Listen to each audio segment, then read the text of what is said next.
3, 2, 1. What's up, boys? Hey. The not shit boys. What's up? Yeah, not the shit boys. Don't say we're the shit boys. We were supposed to have a guest appearance by Rumpelstiltskin, but he couldn't make it tonight, so. Right, this was supposed to be all the shit boys, and now there's only 2.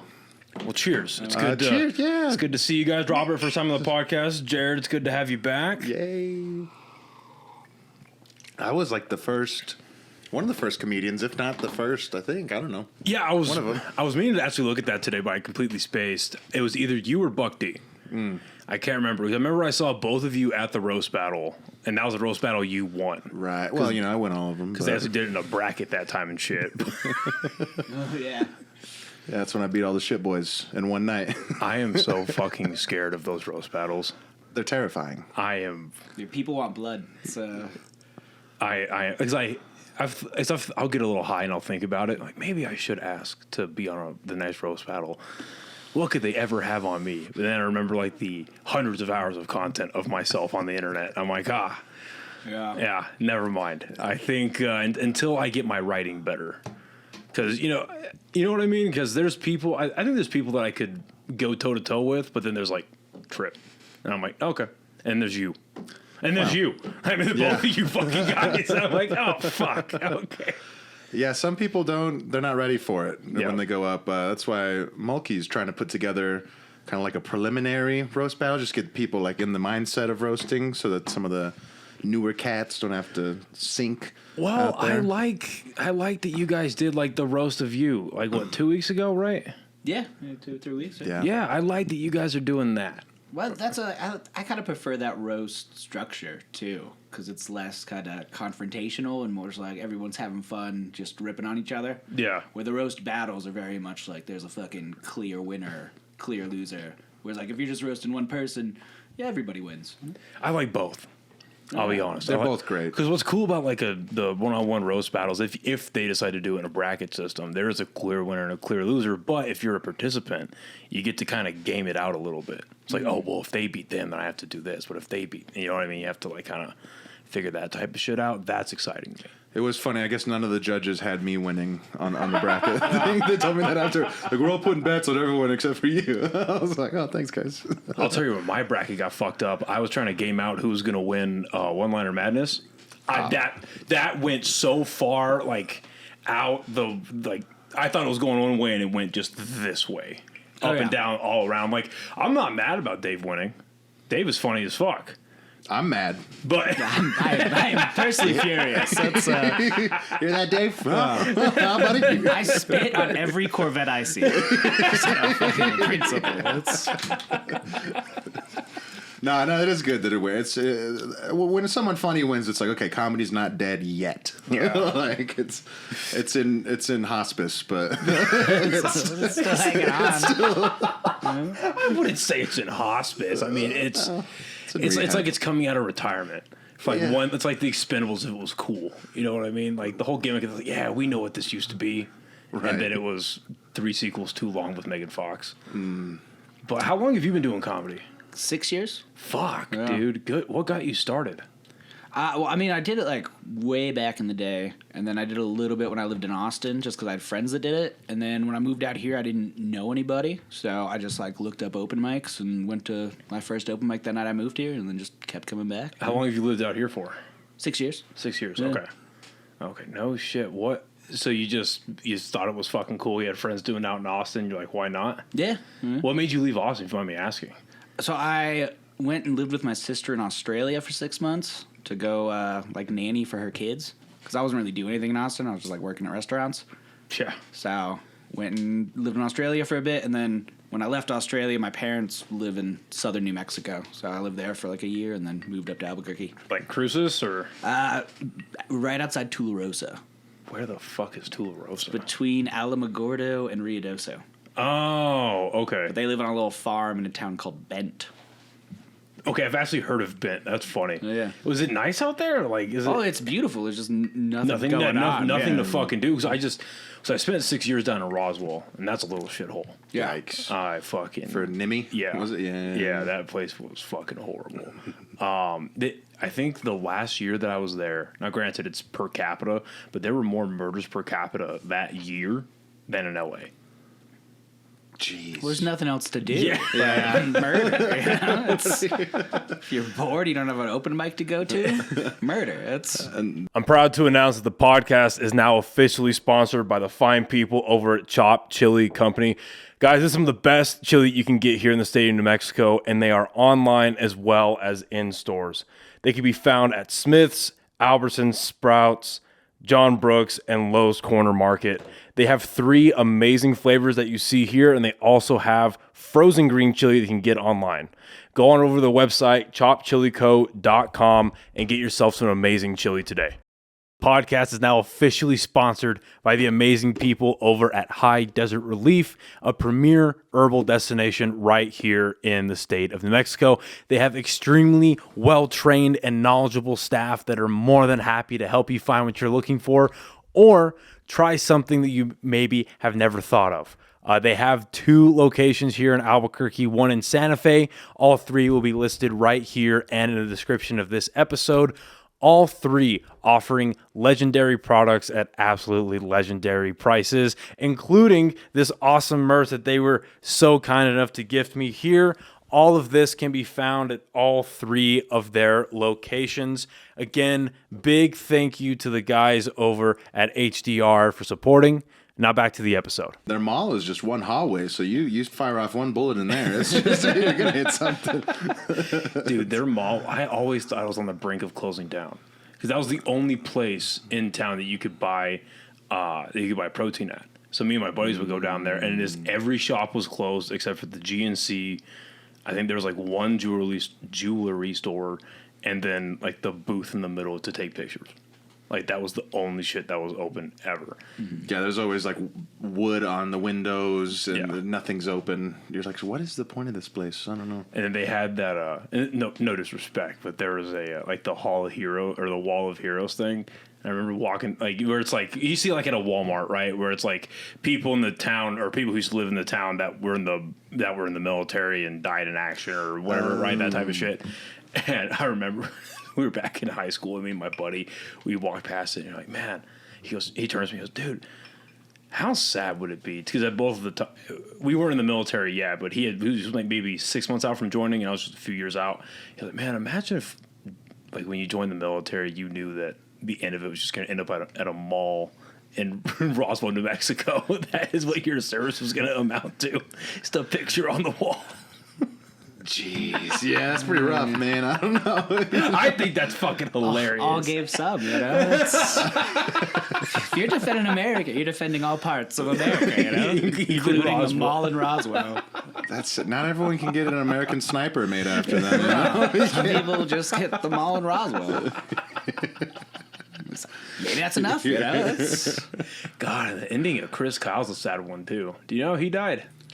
He started working with... Didn't he, like, lie himself to death or something? No, he got shot by, like, a guy at a shooting range, right? Yeah, so he was working with this nonprofit where it was veterans with, like, PTSD or just mental issues in general, and they would take them out to a shooting range, take them out to go get barbecue, like a real, like, American filled day, you know what I mean? And... He was standing on the line loading up his like a magazine, and the dude just shot him in the back of either in the back or the back of the head. Whoa! Yeah. Friendly fire will not be tolerated. That's crazy. Meshy fire will get me again next time. But that's why his picture gets to hang in the Mall of America. He made it. Was that the one I'm thinking of? American Sniper with the book? Wasn't there a bunch of? Yeah. Well, okay. There's a lot of veterans that have written books lately, but that's one with Bradley Cooper. Right. Yes. Yes. And there was a book about it. But wasn't it like he was like lying a bunch in it or something? People always say that about like books written by like bro veterans that get super popular like that was the thing about people said there's a lot of lies in Lone Survivor, the Marcus Luttrell story of the SEALs who were extracting I think they went in to get American civilians, and they ended up getting fucked up on this mountain. And the only reason that Marcus survived is because like local villagers like literally nursed him to health and hid him from the terrorists. But people said there's a lot of lies in that. People say there's a lot of lies in That might be the one I was thinking of, actually. Oh, really? Okay. Is that the Marky Mark one? I think so. Yeah, it's the one with Marky Mark. Yeah. Oh, dang. All right. Well, sorry, Chris. Either way, yeah. I think it's why, and all the people accusing that kind of stuff of lies and saying, oh, they're dramatizing the truth in the book and they're calling themselves heroes when they're really not. Like, I feel like that's the same way as like low level comedians that say, well, Dave Chappelle's not that funny in person. It's like, okay, maybe that could be true, or maybe you're just jealous. Yeah. He's funny enough to get a banana thrown at him. That's true. I mean, he's had or I'm multiple funny enough. Yeah, specials, I don't know. So what is a special but a tour of duty for a comic? He served his time in the field. Also, he killed all those Iraqis. Print it. It's on the record. And the Chappelle memoir. Yeah. It's the new Chappelle show. So you should start looking up open. I want to get back to comedy. I do want to obviously talk shit about comedy for a little bit, but you come to Albuquerque, you're looking up open mics. How soon into it were you like, yeah, this is something I'm good at. This is something I could keep doing. Did it take a while, or did you just okay? Let's like it definitely took a while to get to a point where like this is what I want to keep doing. But I mean, like the scene at that point was like very supportive. So, and I didn't really have anything else going on, so I just like kept going to mics and. Yeah, it was. I mean, I think if I'd really like bombed hard that first time, that would have been tough to go back. But I did relatively all right, and then I feel like kept most doing people, relatively all right. Most, if not all, people who try out stand up, they just bomb for the first few years. Like the majority of it is bombing. Oh yeah. Like, how bad was your first time? Oh, it was fucking terrible. Oh my god, it was. I mean, I loved it. Don't get me wrong, I loved doing it. 5 minutes felt like 5 seconds. It just fucking flew like that. But it was at the open mic that Buck and A. Marie ran for like 4 or 5 months at Inside Out. Oh, the one where they would critique you and shit? Yeah. I don't know if I would have gone back after that. Yeah, the Kill Tony style shit. Strangers are yelling at me. Well, okay. So I will say this: the one guy that was doing it with her, he kind of got on my nerves. Is so the night that I tried it, it was her and then Buck from the radio. The white dude with the blonde or with the white beard. Do you know what I'm talking? Buck Burnett. You know what I'm talking about? There's another Buck on the radio. So white Buck? Yeah, but he's not that. He's just a radio. He's not. Yeah, no. Anyway, okay. he was giving me critiques. I'm like, okay, I'll take critiques about comedy from a comedian, but I'm not gonna like. I just said, okay, sounds good. I didn't really give a fuck that much because it's. I mean, it's like me giving critique to a fucking mechanic about how they're fixing my car. Like, I also know how to fix cars. That's why I came to you. You don't know shit about comedy until you came to an open mic. Like, why are you giving the critique? Anyway. Yeah. But after that, no, I was like, I fucking suck ass, but I want to get better at it because it's fun. Mm-hmm. And, well, I mean, that's how I got my first show after, because A. Marie came up to me and she was like, hey, listen, your stage presence was actually pretty good. Your writing sucks, but... And then it's just when she gave me a chance to open like a month later or something like that. Wow, so you got booked early. Yeah. Then that's just... Yeah. And I didn't feel too bad about it because it was a free show. You know what I mean? Like, it was a free show at 377, and I was like, well, if I eat shit, I don't think anybody's, like, surprised, right? Comedians-wise. I'm sure, like, because... That's what I think is interesting, too, about audience members. They don't know you from the other comics, usually, unless they're, like, following comedy and they're following, like, who's running around and who's doing all that. They don't know if you've been doing it for 5 years or 5 minutes. Mm-hmm. And so I was like, yeah, even if I bomb in front of these people, they didn't pay to get in here. They're just paying for the food. And the people that went on after me are fucking hilarious, so they'll definitely pick it up. Because it was me and... It was me, Black Mike, and Steph. Oh, was that like the veterans show or something? I don't think that one was branded as a veterans show. It just happened to work out that way. Mm-hmm. But, oh no, I'm sorry. I didn't open. I was sandwiched in between the two of them. It went Black Mike, me, and then Steph. Oh, yikes. Like an Oreo. Yeah. Like a Wario. But Wow. That's tough. yeah, I mean, I didn't do amazing. Yeah, Like, it wasn't a fucking, like, world beater, like, Netflix's Tomorrow type set, but I didn't do horrible. Like, I did get a couple of laughs. I was like, oh. And it is nice having a good lead in, too, sometimes. Yes. Like, I much prefer that to just, like, a cold open sometimes. Yeah, but, I mean, you have to get to... them lubed up.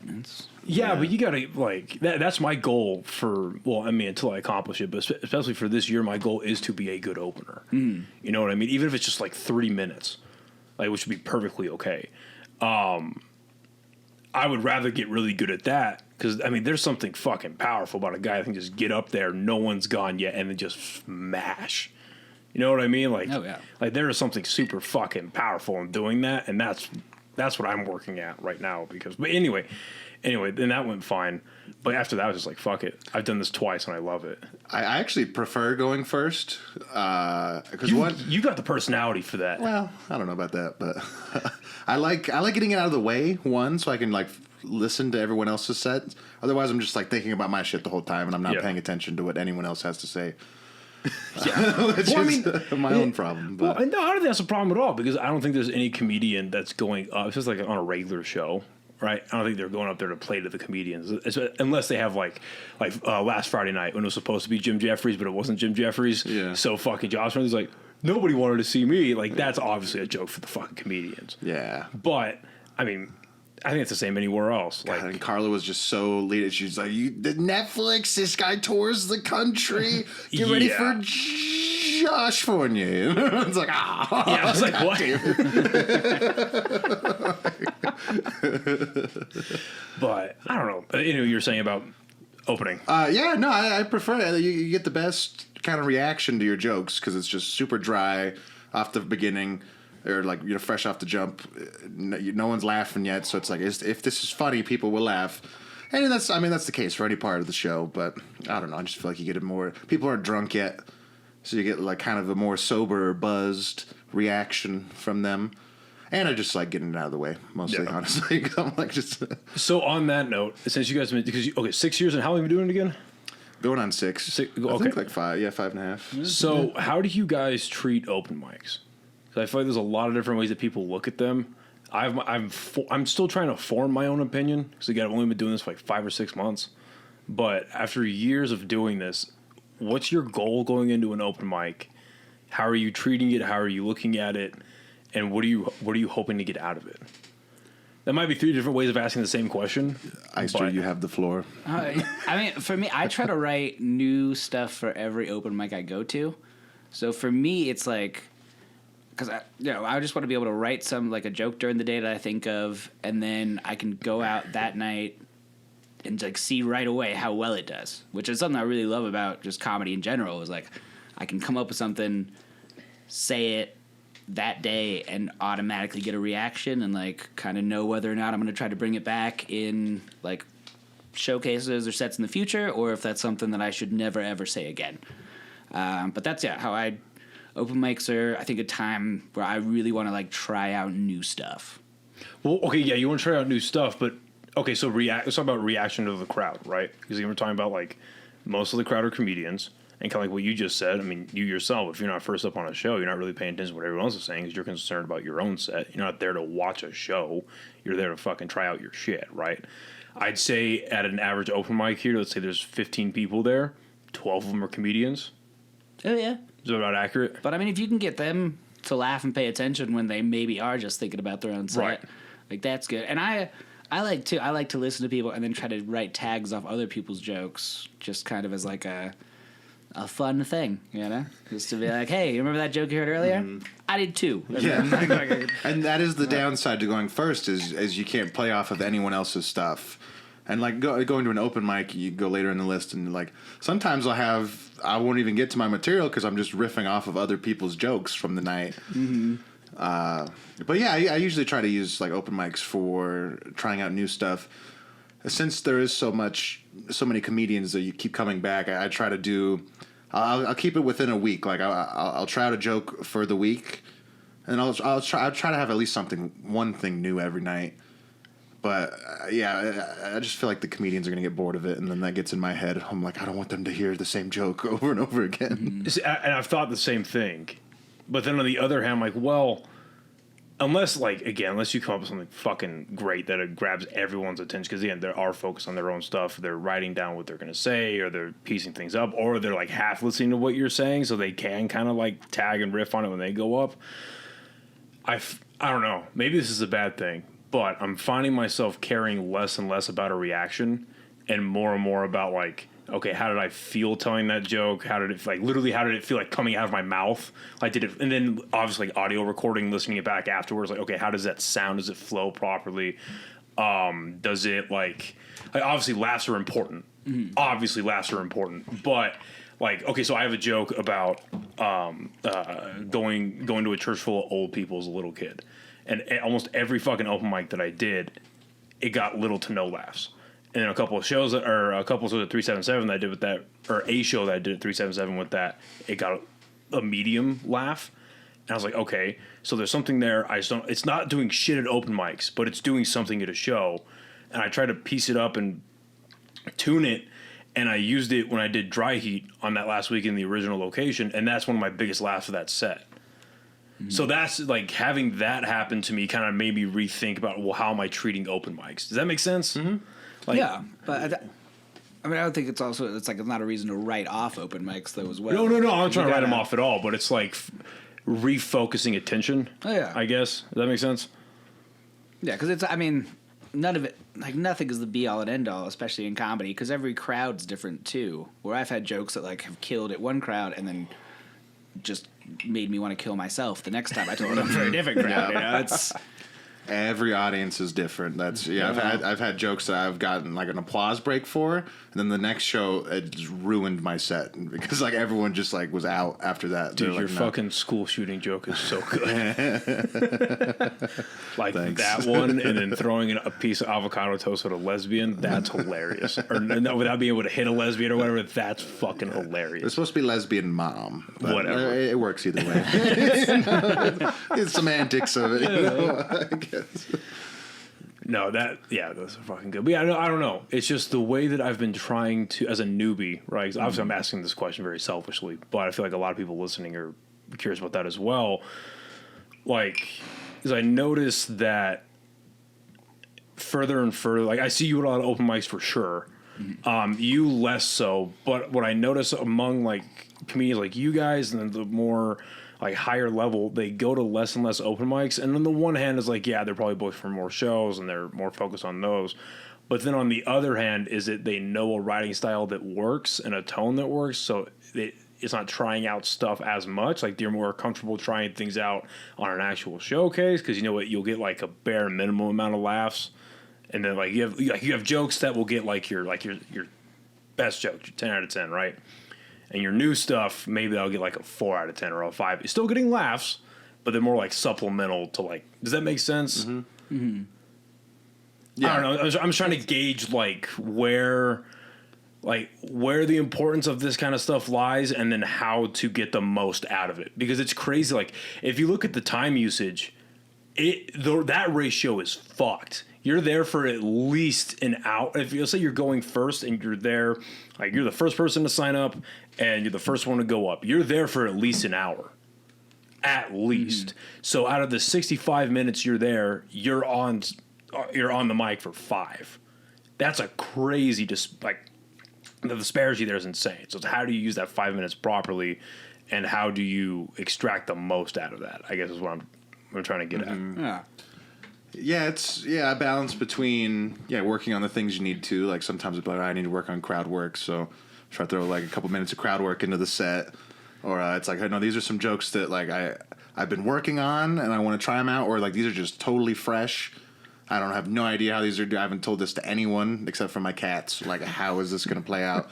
Eyster's crazy.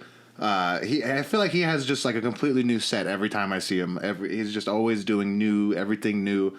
I have no idea how you can write that much. It's insane. But I mean, I've also kind of taken like I don't go as much as because I used to try to go to every single open mic a week and have like new jokes for every single open mic of the week.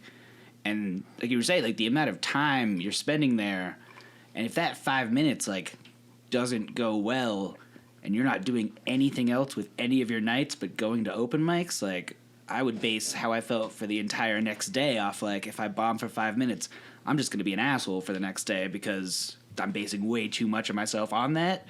So I think like now I try to, go out when I feel like I have good jokes or have things that I need to work on or things that I want to say, but I'm not like you can't try to force it and like torture yourself with it. And I think it's like whatever you use an open mic for, you should always use it to try to improve, but don't feel like you have to do it all the time just to like be a comedian, Well, do you also? I'd imagine there's another part of that where it's the pressure to go as much as you can, regardless if you feel like you have something good or not, is because if you don't go, talking about wasting time again, right? If you don't go, there's one open mic a night. Oh yeah. So it's like you've got at least another 24 hours. And then for what I've noticed for a lot of comedians, which quite fucking frankly, I don't blame them, if you don't go to an open mic Wednesday night, you got to wait till Monday. You know what I mean? Mm-hmm. Yeah.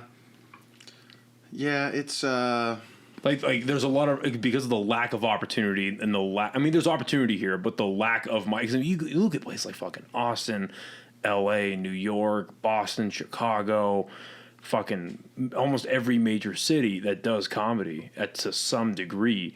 There's like 3 or 4 mics a night. But have you been to some of those fucking mics? I have not. But I went to a mic in Austin one time that was like 54 people on insane. the list. Yeah. And same ratio of like crowd to comics as there are here. Right. So like 54 comics, 4 people that weren't comics. I was on the end of the list because no one knew who I was. So by the end of the night, it was my one buddy who I had come with and then the 2 guys who ran the mic. And we were all miserable and no one wanted to be there. Right. And then when I was in Boston, I went to a show and it was like the first time they were doing a show in this room and there were 7 people in the audience. Like, we may only have one mic a night, but you're not like you can get in and out of those mics a lot faster than you are in other bigger cities. So it's a good opportunity. Right, but if I feel like though, I've again, this is stories that I've heard second and third hand, but you get a system down where you can go to 2 or 3 mics a night. Let's say you don't, even if you bomb at every single one of those, it doesn't feel like as much wasted time as it would if you didn't go to one here, or maybe if you focus so much on the bombing. Mm-hmm. You see what I'm trying to say? Oh, yeah.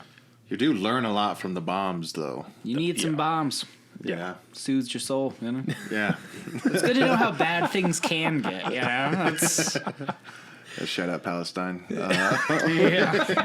Think how happy they'll be in a couple of years. No,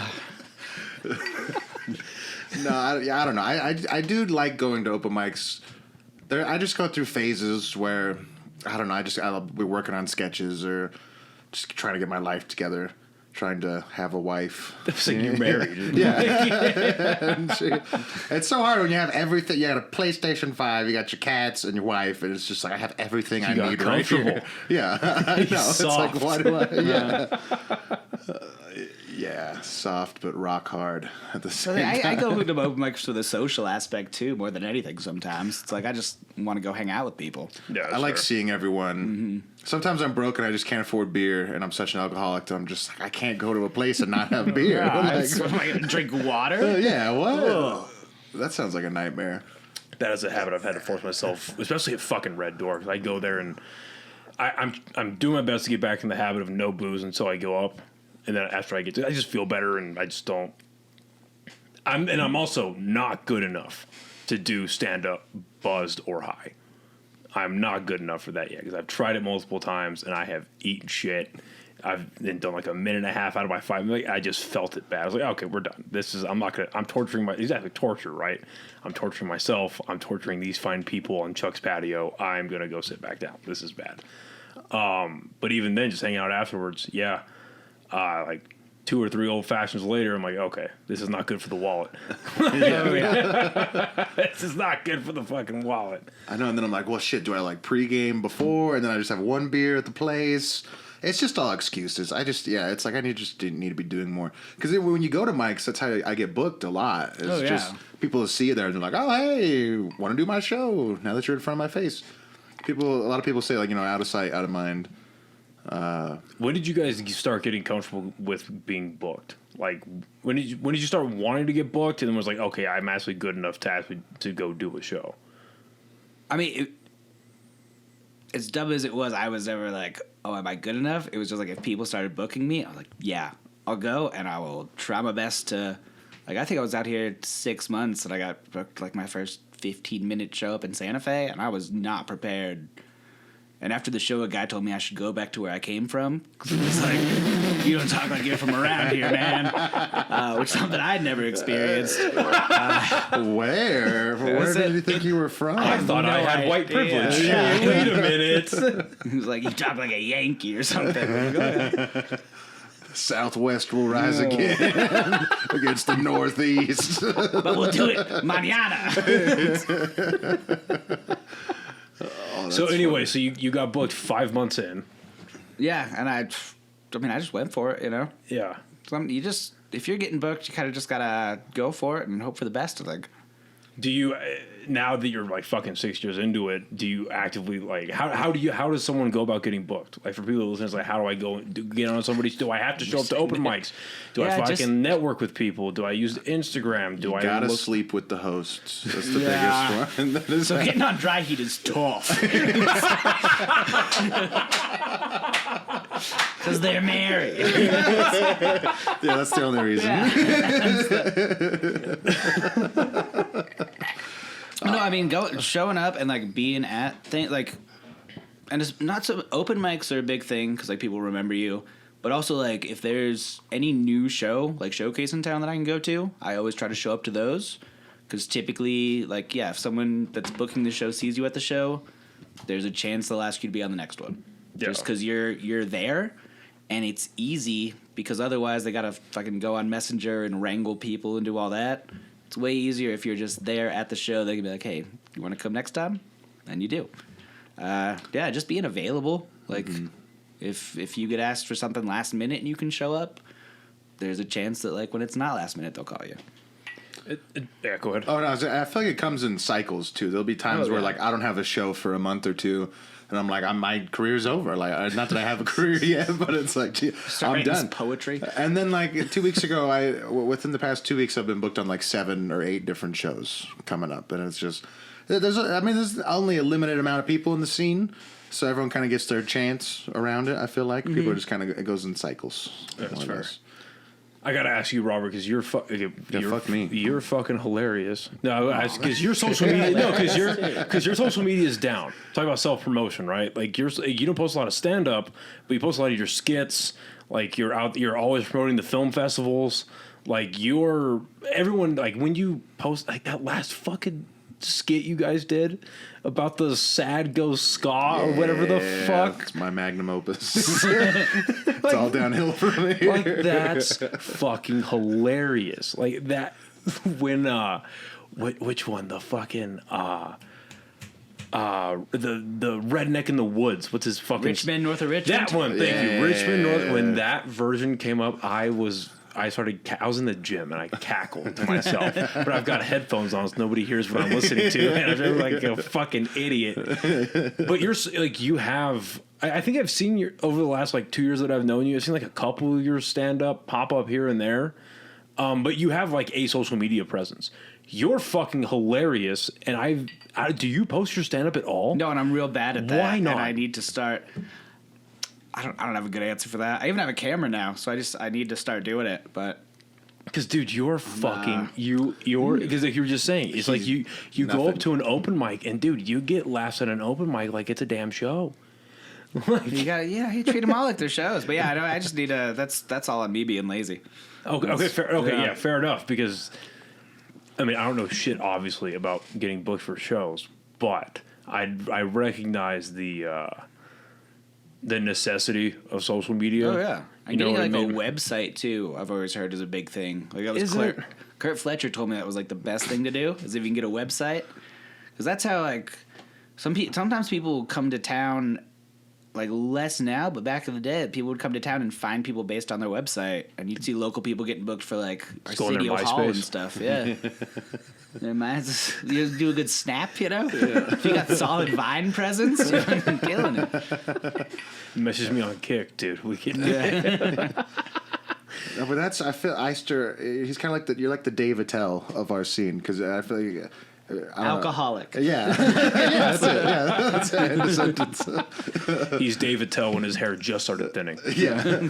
I feel like you would be huge if you gave a fuck about that aspect. See, I'm of trying it. to give more of a fuck. That's, Yeah. that's been my 2024 goal. Oh, okay. What's holding you Okay. back?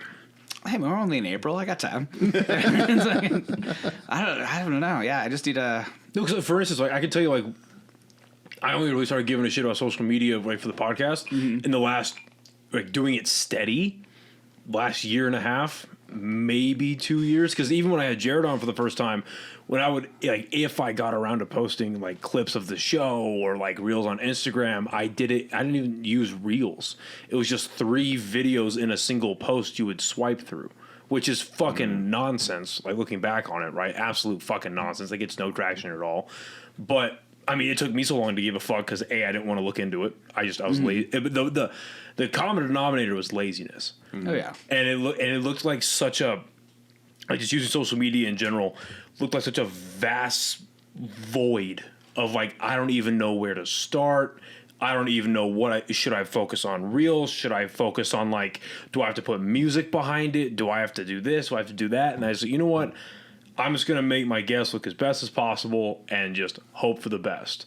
And turns out that's not fucking good enough. So it's like, it's fucking not, because turns out what makes your guests look the best is not going to get as many views. Mm-hmm. Like, you know what I mean? Like I've put out, I mean, I think most of the shit, if not all of it, that I like what I put out, right? Like reels wise, right? But the one that got 5 million views were me and my 3 drunk friends getting duped by an AI video of Winston Churchill talking about the Holocaust. Because we were drunk, and I was like, this is funny, look it up. And then, like, it was right after, it was right before, it was like December 20th of last year. I was like, that would be a funny reel. So I, like, edited it together I would say really quick, but it took me fucking 30 minutes to make that minute-long reel. Oh, yeah, editing, yeah. You're always like, let's just whip this up real quick. And then fucking 10 hours later, I'm like, Jesus Christ. So then I put it up, and it got, like, no traction. I was like, okay, sounds good. But then Christmas Day, I wake up to 1.3 million. I'm like, oh fuck, this is what makes you people happy. Yeah, so you know what I mean.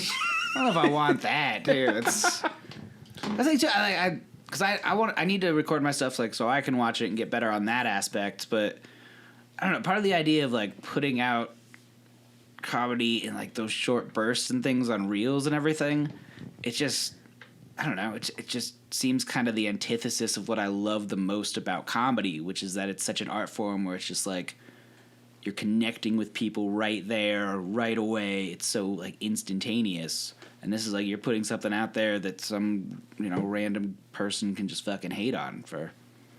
Yeah, but people can hate on you in person too. Yeah, and I'd prefer that though, because then like I can hate back at them. And there's no record of it either.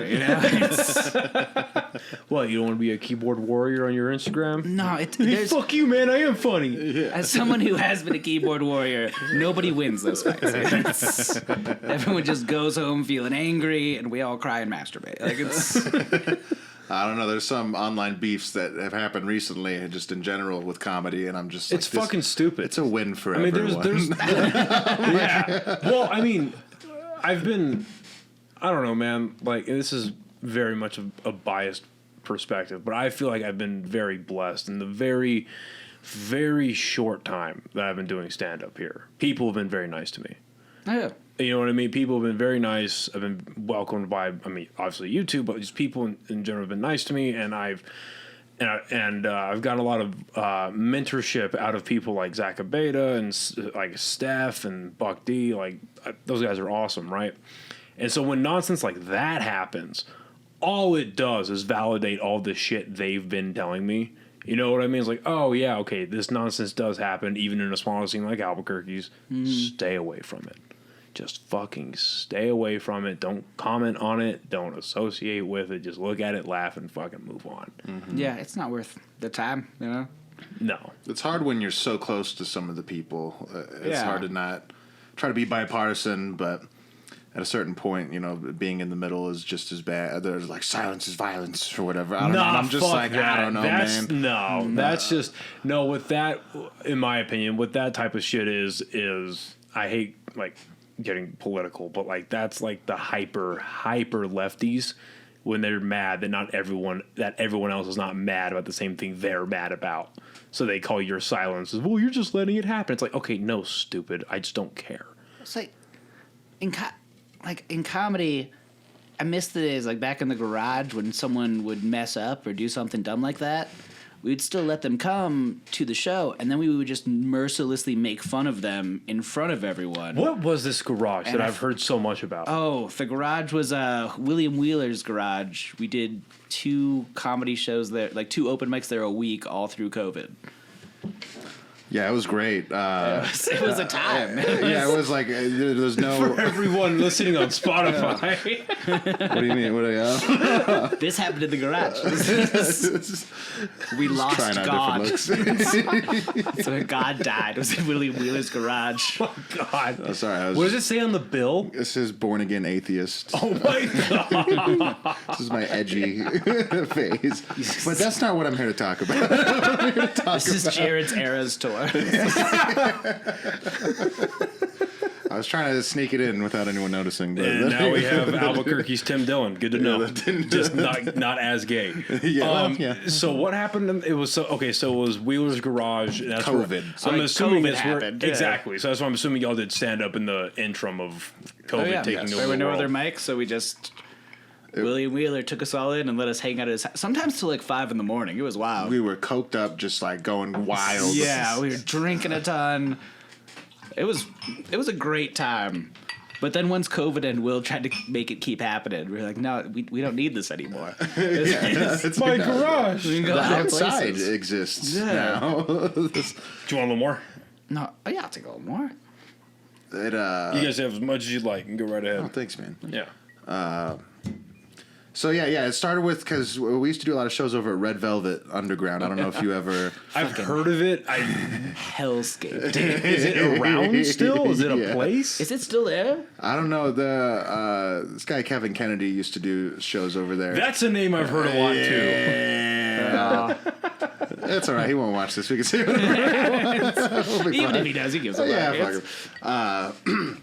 Yeah, I've heard. Yeah, especially judged by your reaction. I've heard not good things, but I haven't heard like concrete. We don't have to talk shit about anybody. Yeah. But I've just heard like He used to host a lot of shows that did not go well, mostly because of how he was hosting. You know. Yeah, I heard a lot of like fuck this guy and a lot of him trying to sleep with people. That's just what I've heard. Yeah, a lot of that. Yeah, He touched me and Jared. You know. Yeah. Well, well, we were touching each other. We were trying to join in. So I started. That was my first ever open mic. Was at that place. I did 20 minutes. Jesus. I just read from my notebook.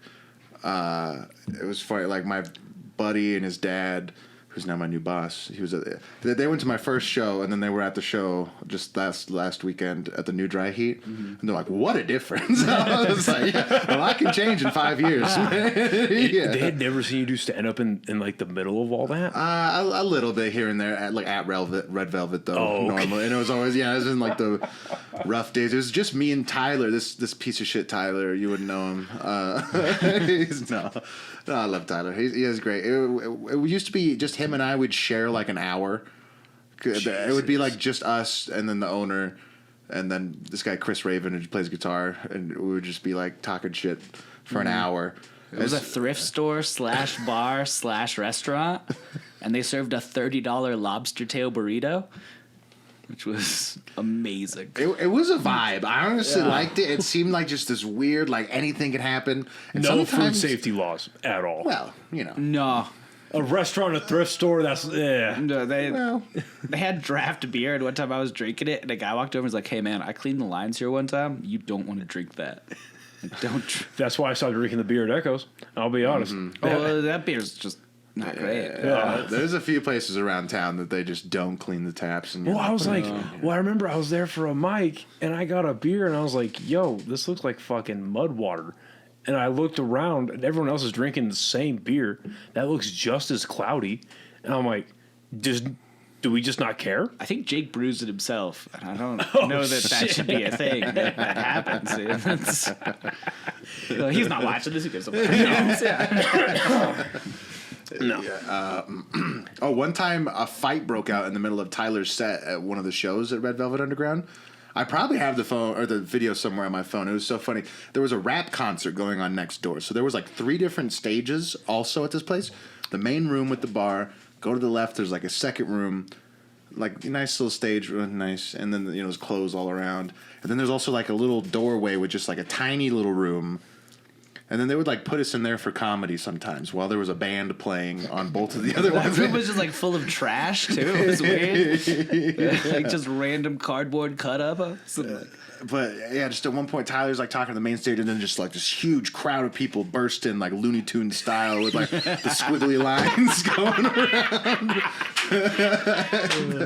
They go just start knocking over shit, and like Dory, the owner, she's like this little woman, and she's like so strong. I don't know. She's apparently has some sort of martial arts background or something. I don't know. And she just was like, no, get out of here! Like just like throwing people out. It was awesome. Yeah. So that was Red Velvet Underground in a nutshell. The squiggly line.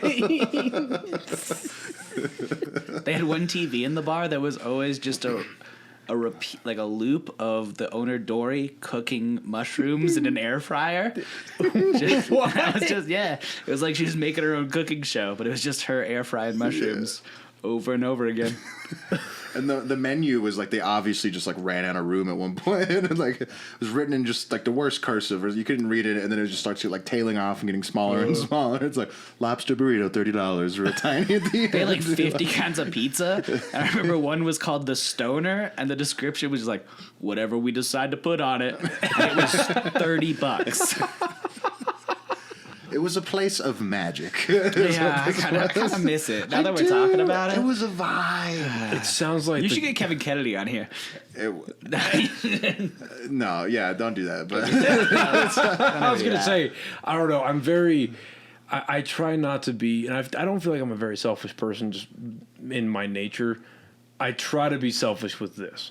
You know what I mean? You got to be selfish somewhere. Yeah, I try to be selfish with this, with who I have on and who I choose to talk to, and there are a couple of people that I was gonna have on, but after some recent things coming to light, I was like, oh, I just don't want to associate with that. I'm sorry. I'm sure like these people have treated me nothing but nice. They've been nice to me, but I mean, I don't know.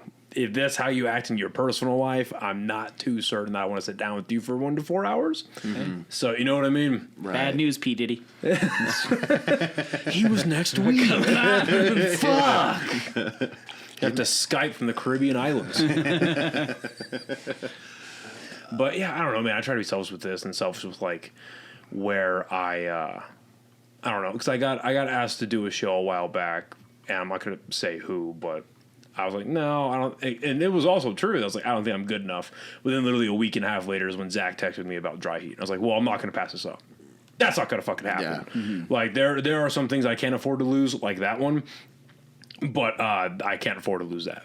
Because I guarantee that if I say no, there are at least 5 other people that will say yes. So, no.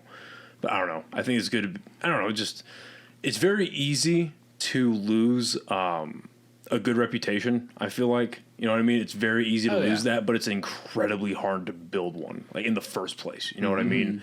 That you're someone that is like, okay, yeah, he or she's a fun hang. It's the fun hang out, right? But then it's also like, they're reliable, they show up on time, they're a hard worker, and this or that, like whatever the fuck that. Anything that comes to that giant alchemy of like, that's the guy you want to go to. Mm-hmm. It's hard to build that, but it's so easy to fucking lose it. Oh, yeah. And I feel like you can lose it while you're building it. You see what I'm trying to say? Mm-hmm. I'm not trying to go on a fucking tirade. Well, no, I think like being reliable is the biggest thing, too, especially in this scene, because like, I used to book a show, and there'd be people that I would try to book, and they'd say yeah, and then like always flake out and stuff. And if you keep flaking, who's going to keep calling you back? Yeah. So it's like you can come and maybe not do as good a set as somebody else, but the fact that you're there, that speaks a lot more than you can be the funniest person in the world, but if you are unreliable and don't show up or fucking dick, who the hell wants to work with you? You know? Well, and that's why I was when I had Sarah, when I had her on the podcast, so I was telling her, like, I really like the business model that Dry Heat has right now, because they have the club, obviously, but they've got Elvado on Thursdays as like a show for newer comics to show up and be an opener at, more experience like that. When a perfect example is the one you and I did a couple weeks ago. That was a fun show, yeah. Brand new guy, me, an opener, brand fucking new, experienced guy, feature, and then veteran comic Zach headlining. Like, that's a perfect example of like how that should work out. And then they have I guess they have one day at Echoes now and then one day at Red Door. So you have like a whole ladder of like, okay, does this person regularly show up to an open mic? Okay, cool. Oh, and then they have the writing sessions too. So it's like, okay, do they show up to writing sessions? Okay. Do they regularly show up to an open mic? Awesome. If we booked them for this free show, like audience free show, which I got paid for that show, which I was very fucking shocked, A, but B, happy about. But, okay, can they show up to a show where the audience gets free admission, but they're going to get paid a little bit? Mm-hmm. Can they show up to that on time? Okay, cool. Now, whenever they have the experience and the skill to do it, can they bring all of that to the club? That's why I really like what they have going there. And then, I mean, I would like to say that that's a stepping stone as well to Quesada's, but no one can actually reliably say that. Nah. Just because Quesada's books through, I think, DJ Animal or whatever. Yeah. I don't even think that. It's through Animal. Yeah? He does a lot of it, yeah. Not to, like, But I only give got all the insider at baseball about it, but yeah. Like that Alvado show, though, I only got that because I was available because Tyler dropped out. Yeah. So, like, that's a big thing. If It you're was someone that can, originally- like, be called on. Yeah. Because, like, I try to always make sure, even if I don't have anything going on, that I'm available just in case. Because that was, like, this Friday at Dry Heat, too. Like, that was the day of. They just called me up. And we're like, yeah, and if you can show up for those times, Yeah. it's good. People will keep calling you up when someone drops out. That's right. It was supposed to be me, Tyler, and Zach. Yeah. That's right. That was a fun show, though. Oh, I had so much fun. I was That so happy I was- got to be on it. Yeah. Yeah, that was a lot of fun. There was only like 4 or 5 people there. Yeah. Maybe. And I mean, it's a small room, so it's like half the room is filled. But it was just fun to fuck around. I tried to do stuff. Yeah, and I try to treat every show just like, doesn't matter how many people are in the audience. Yeah, just give them a good show. Because those people, if you give them a good show, they've got friends, and they might follow you and come to your other shows and bring more people. But if you do a bad show because they're like, oh, I'm pissed, there's only 4 people in the audience, those people are going to fucking hate you. And they're going to tell all their friends to fucking hate you. It's the theory of your sphere of influence that everyone at least has a 3-person influence around them, right? Yeah. And that just multiplies and multiplies and multiplies. But you're completely right. That's a piece of advice that I got from Buck D, because he had done what's it called? It was one of the last open mics they did at Inside Out, where he was going to host it and then do a set afterwards. And as that open mic went on, the crowd started dwindling and shit. And then by the time that one had rolled around, it was me, my ex. I think her name is Dean. Dean Florence? Yeah, Dean Florence. Yeah. Dean Florence was there. And then like maybe 2 other people. So there's like 5 of us total in Inside Out.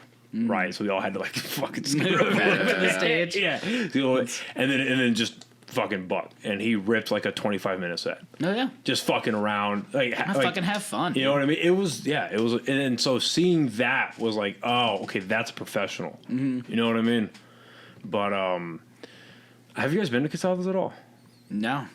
It's a cool place. Well, you were on the fucking. Yeah, like the... You're on the tryout, right? Yeah, the tryout That night, was right? like they were just demoing or testing out like the tech more so. But it was like sold out, or I mean it was all employees Right. that were there. And I did really good. I was like, damn, this is like one of my best sets I've ever had. And then it was so fucked up because everyone gets 5 minutes. And I set a little thing on my phone to vibrate at like Keep going, I'm just gonna check cameras and shit. Yeah, I'll just go fuck myself. Fucking guy. Quesada. K, why is K? What's that? Yeah, so I go on and I have a little thing that starts vibrating at 4 minutes and 30 seconds, so I know to like wrap it up. I get the light, the first light, and then it's like the wrap it up light. Wrap it up off of Yeah, wrap that shit up. Wrap it up. Yeah, and there are people just start pounding on the wall. Animal, Keith Breckenridge, like one other guy. They're just like, like, dude, what are you doing? Like, get off! Like, and I was like, what the fuck? Like threw me off for a second. So I was like, let me finish up like the joke and leave. And they were like, why'd you go so long? And I was like, what? I pulled out my phone. I was like, fucking 5 minutes. Like, what? It was like 5:15, but that's like with the walk on and off. Right. And they were like, oh, we thought you went like way over. And I was like, what? No. Like, people were going out like 3 minutes, 4 minutes. So I was the first one to actually go to 5 minutes. And I think everyone was just like, well, I was gonna say, in context, it's so long. Yeah. Did they not have a clock in the back? Because they've got a clock there now.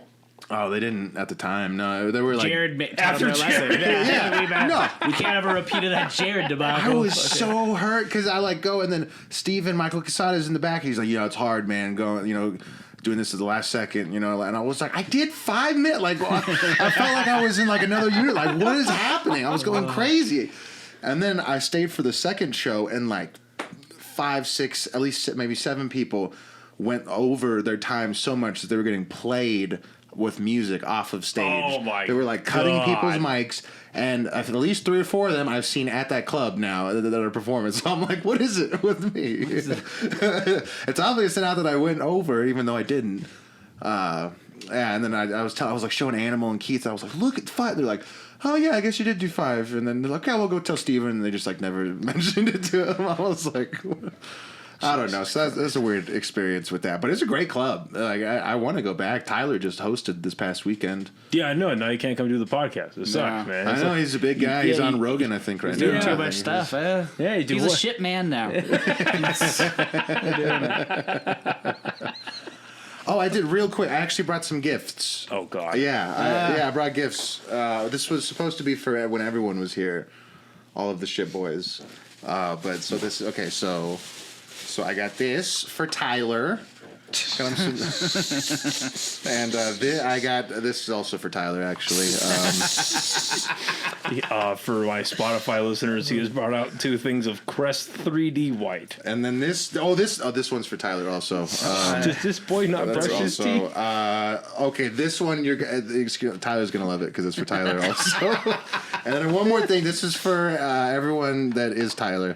For Spotify listeners, there are now 5 tubes of Crest 3D White Advanced Whitening.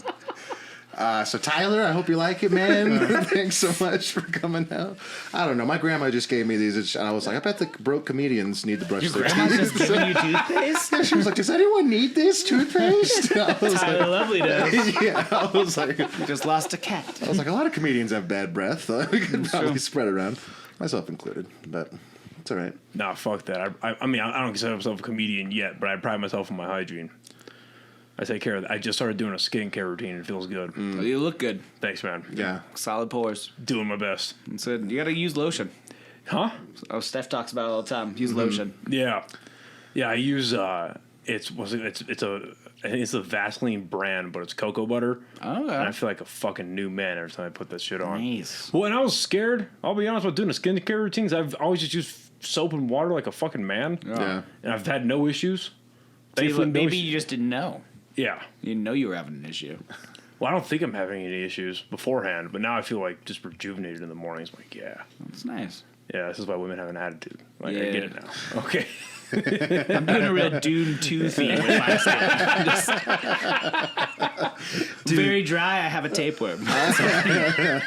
Yeah, I modeled mine after Los Altos Skate Park. Lots of bowls, divots. That's become a hobby of mine. Like, at night, if I have time, I'll take 20 or 30 minutes, get super stoned, and read Dune.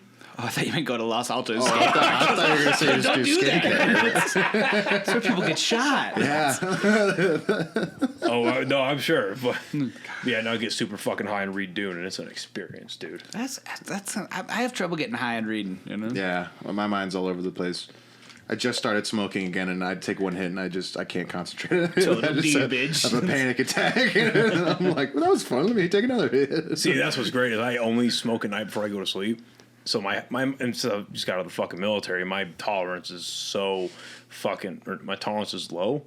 right? Is that correct? Yeah, High it'd be tolerance, I low. can do more. Right? Yeah. My tolerance is so low that it takes nothing to get me stoned. See, that's nice. I smoke all day, every day. So my tolerance is super high, and I'm also illiterate now. I can't read when I'm stoned.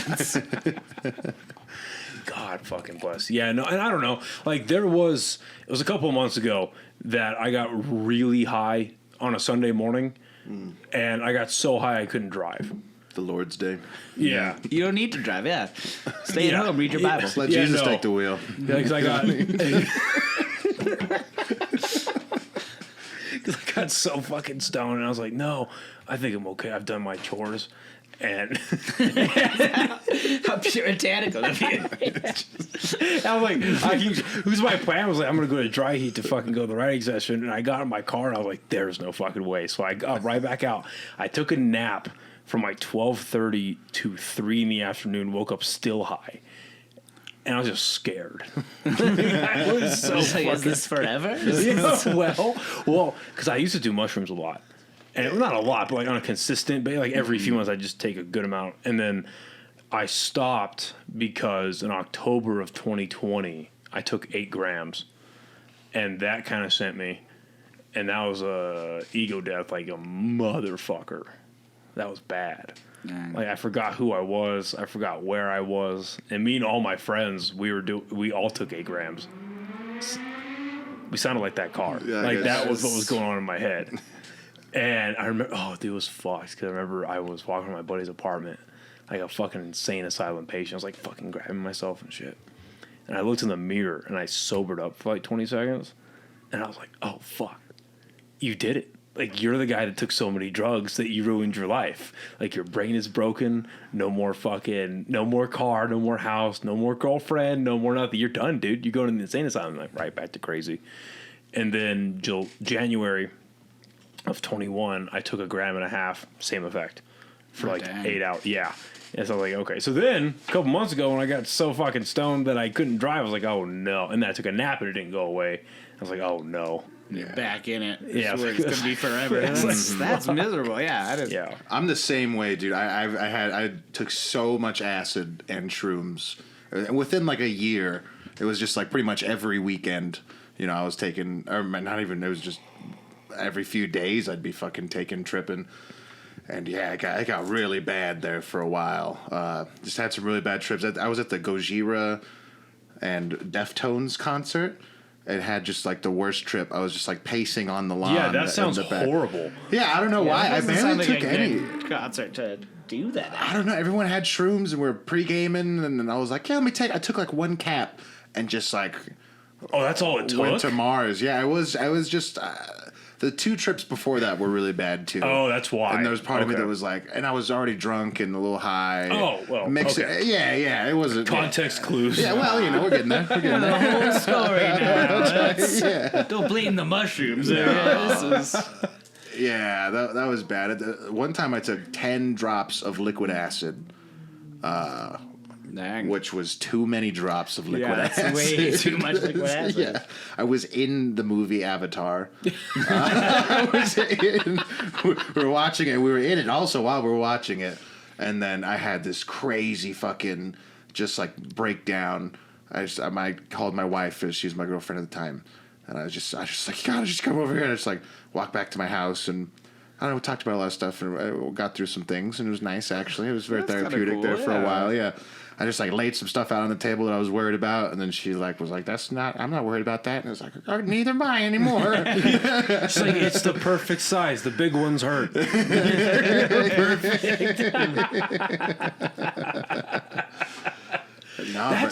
That's what I miss about mushrooms is like even if the openness is nice. Yeah, but I had a few trips where it didn't get dark. Like, it didn't get ego death dark, but it just got like, oh, shit. Like, I got a couple things I got to figure out. I'm a fucking idiot. I shouldn't keep doing this. I need to stop doing that type of stuff, right?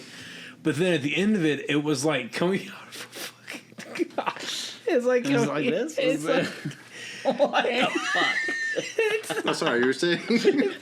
Sorry. For our Spotify listeners. Guys, I was telling a story. I think we should focus on the story. Sorry. No, at the end of the mushroom trip, I would like, a lot of it would just be crying alone and like, oh no, life is cool. I know what I have to fix. Like, hell yeah. And I feel like, that's the nice part about it. you know what I mean? But I can't experience that anymore. Because I really do think that if, like, you can give yourself brain damage from mushrooms, and I think I've done that to myself. And on an acute level, I really think, because if 1.5 grams can give me the same, like, negative sensation that 8 can, there's a real problem. Yeah. You know what I mean?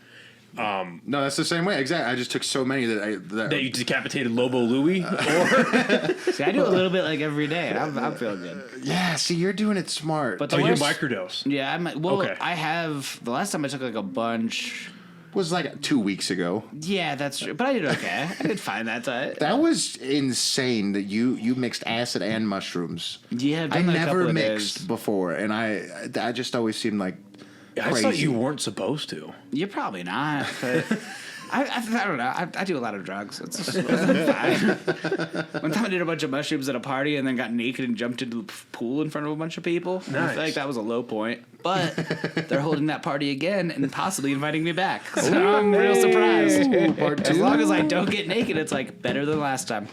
Yeah, small Low bar. improvements. Yeah. Yeah, for an Albuquerque party, I think people would prefer you getting naked over you shooting, just in general. Yeah, well, who am I well, shooting? yeah, I Come mean- on, I don't know guns. That's Except for these babies. For our Spotify listeners. he's fucking jacked. He just got off Mr. Olympia. God bless him. No, I would absolutely prefer someone to be naked than getting shot up at a party. Are you kidding? I'm not Is saying that- everybody has to get tagged or anything, but Oh. just gunshots in general. I Oh, always just a prefer shot. nudity over violence, in Oh, general. yeah, come on. Yeah. Yeah. And this is like a bunch of funny looking dudes having a naked fist fight. Because that's funny. Well, that's both. Yeah, that's Yeah. mixing. That's why you don't There mix. go. You don't mix. Just do one or the other. Dude, at my wedding, there was people. You might have been people Naked fist fighting, or Well, that too. But that's called the honeymoon, ladies and gentlemen. there was people that were on. I think Angel Lopez was one of the people. Oh, I was one of those people, yeah. Yeah. They were on Molly, acid, and mushrooms, and like Yeah. weed and beer, whatever. It was dope. I was laying out on this pier in a pond at one point, and the stars turned into faces and started singing at me. It was wonderful.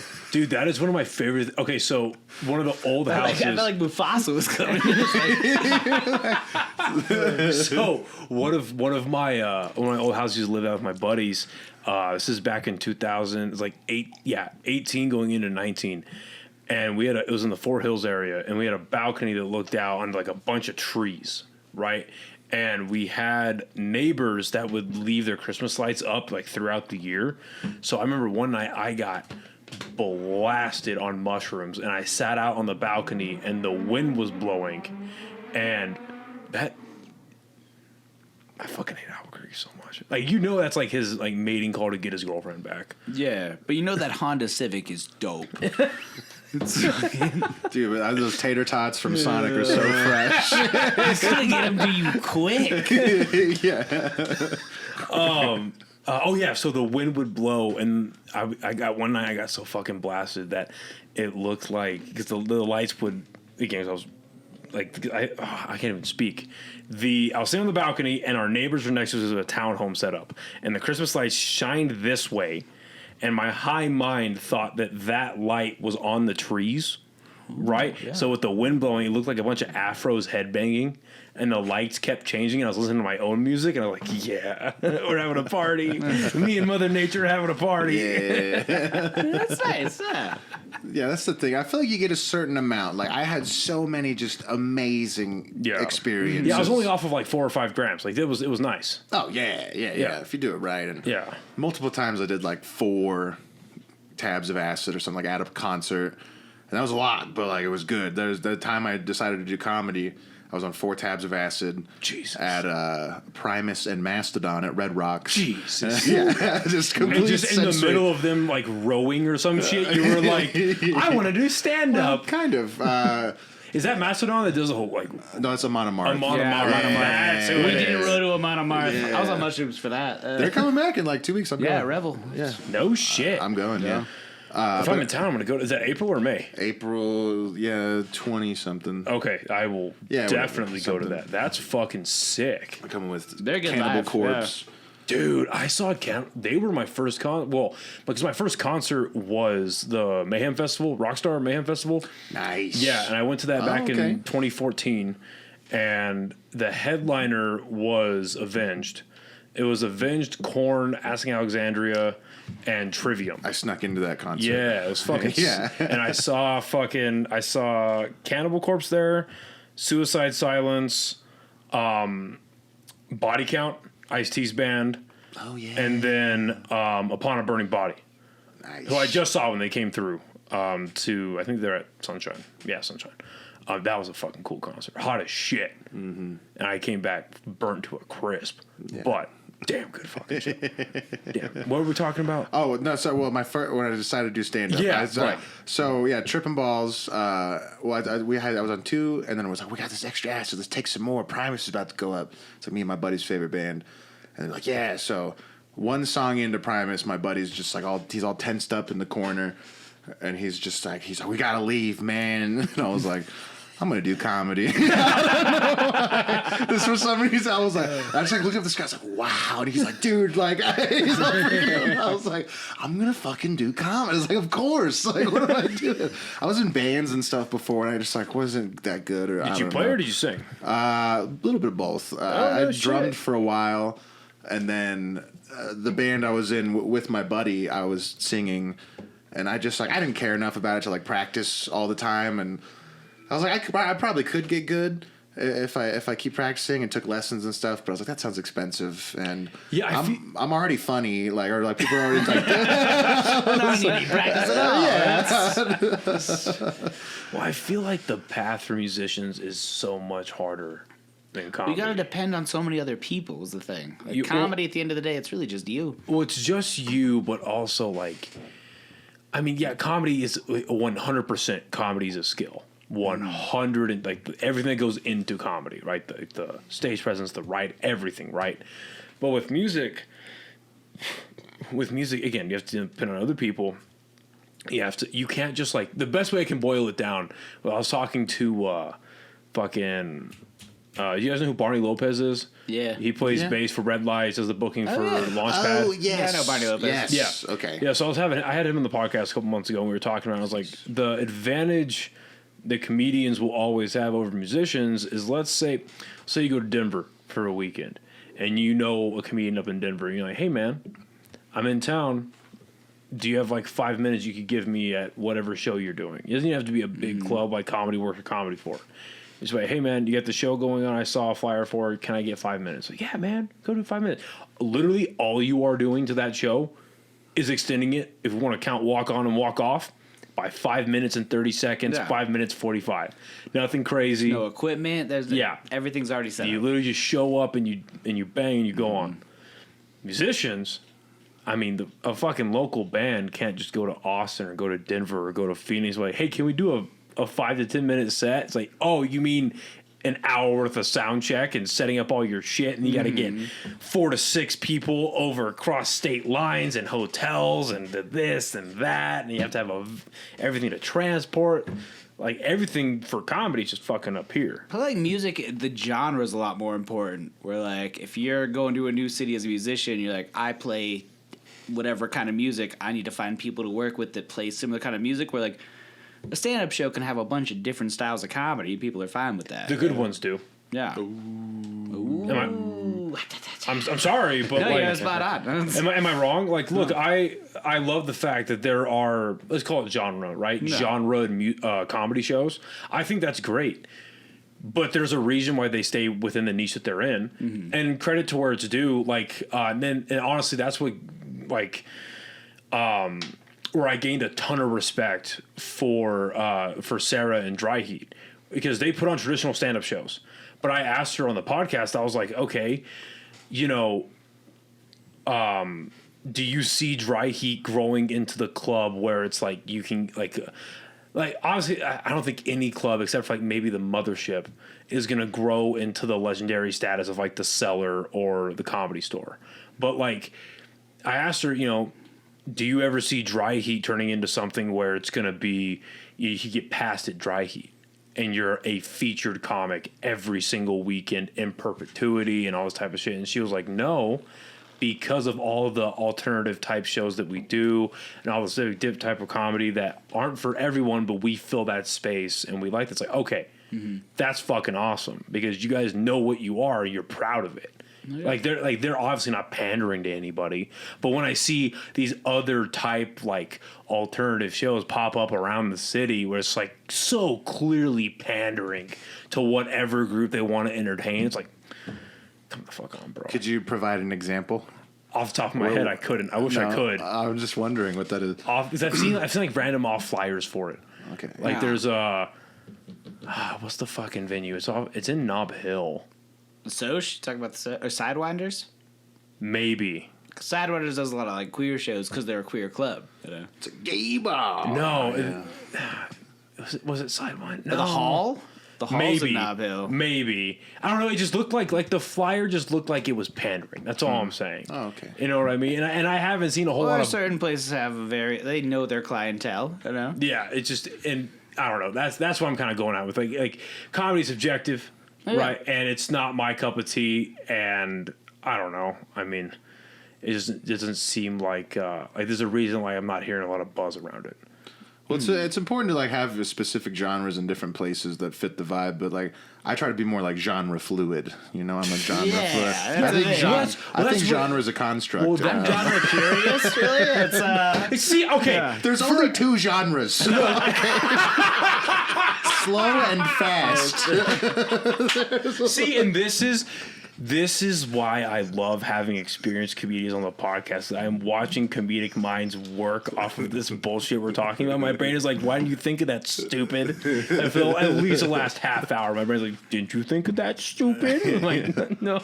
But anyway, no, like, what was I going to say? Fuck. Oh, shit. We're talking about that okay. So the best, in my opinion, like the best comedian can go into any room. And obviously, like, no matter how good someone gets, they're not going to be somebody's cup of tea, right? Some people are always going to hate you, right? But generally speaking, you can go into any room and just crack and do super well and entertain at a bare, because that's what comedians are. At the end of the day, they're just entertainers. Yeah. So if you can go in and just be entertaining and move on, that's what you should aspire to be, and that's why I love Dry Heat so much, because they cater to everybody, and that's all I'm saying. But yeah, I've seen a few flyers around for the alphabet crowd where it's like, I don't know that's actually like not something, not going to be a good show, but like it just feels like it feels fake. You know what I mean? Like it feels like it's like, how do I put this? I don't know, man. Like when something, okay, here's a perfect example. Like when they made The Little Mermaid black, it's like you're not doing that for the black community. You're doing it to pander to help make your shareholders happy and to do the DEI nonsense. Like, you're doing it to check a box to say that you did it. Not because you actually care or because you actually want... You see what I'm trying to say? Well, I think maybe this is like you're doing what you... like a comedy show, but if you're only choosing comedians that you know are going to align with what you want to believe, like how effective of a comedy show can that be if no one is going to challenge you at all? Because that has to be a part of comedy, I think, a little bit. And that's why we have experienced comedians on the podcast. Exactly. You're doing a very safe show where like no one is going to get offended, and like. Thank you. And no one should set out to offend anyone, but it's cool if someone gets offended a little bit. You know? No, like, you should be challenged a little bit on your ideas. You're completely right. You should, because I think setting out to offend people is wrong. No, but setting out to challenge the people. Things. Yeah. And I think for me, like, comedy is just about taking things that people believe and then pointing out how dumb and silly they are. And not taking an opinion, but just being like, all the things you believe in and that, like, control your life might be kind of silly. Right. And if you think they're silly, then you can think about them more than if you think they're just, like, these concrete fucking things that can't be questioned. The second you start questioning things... that's great. Exactly. And if you're going to have a show that has no one that questions anything you believe in, then that to me isn't a great comedy show, because comedy should make you think about things. And I absolutely agree. That's the kind of comedy I like. But there's a part of me that's like, oh, there should be like spaces for people who just want to go express themselves through this like singular avenue, or just like, I don't know, for these communities to get together and have like a common ground.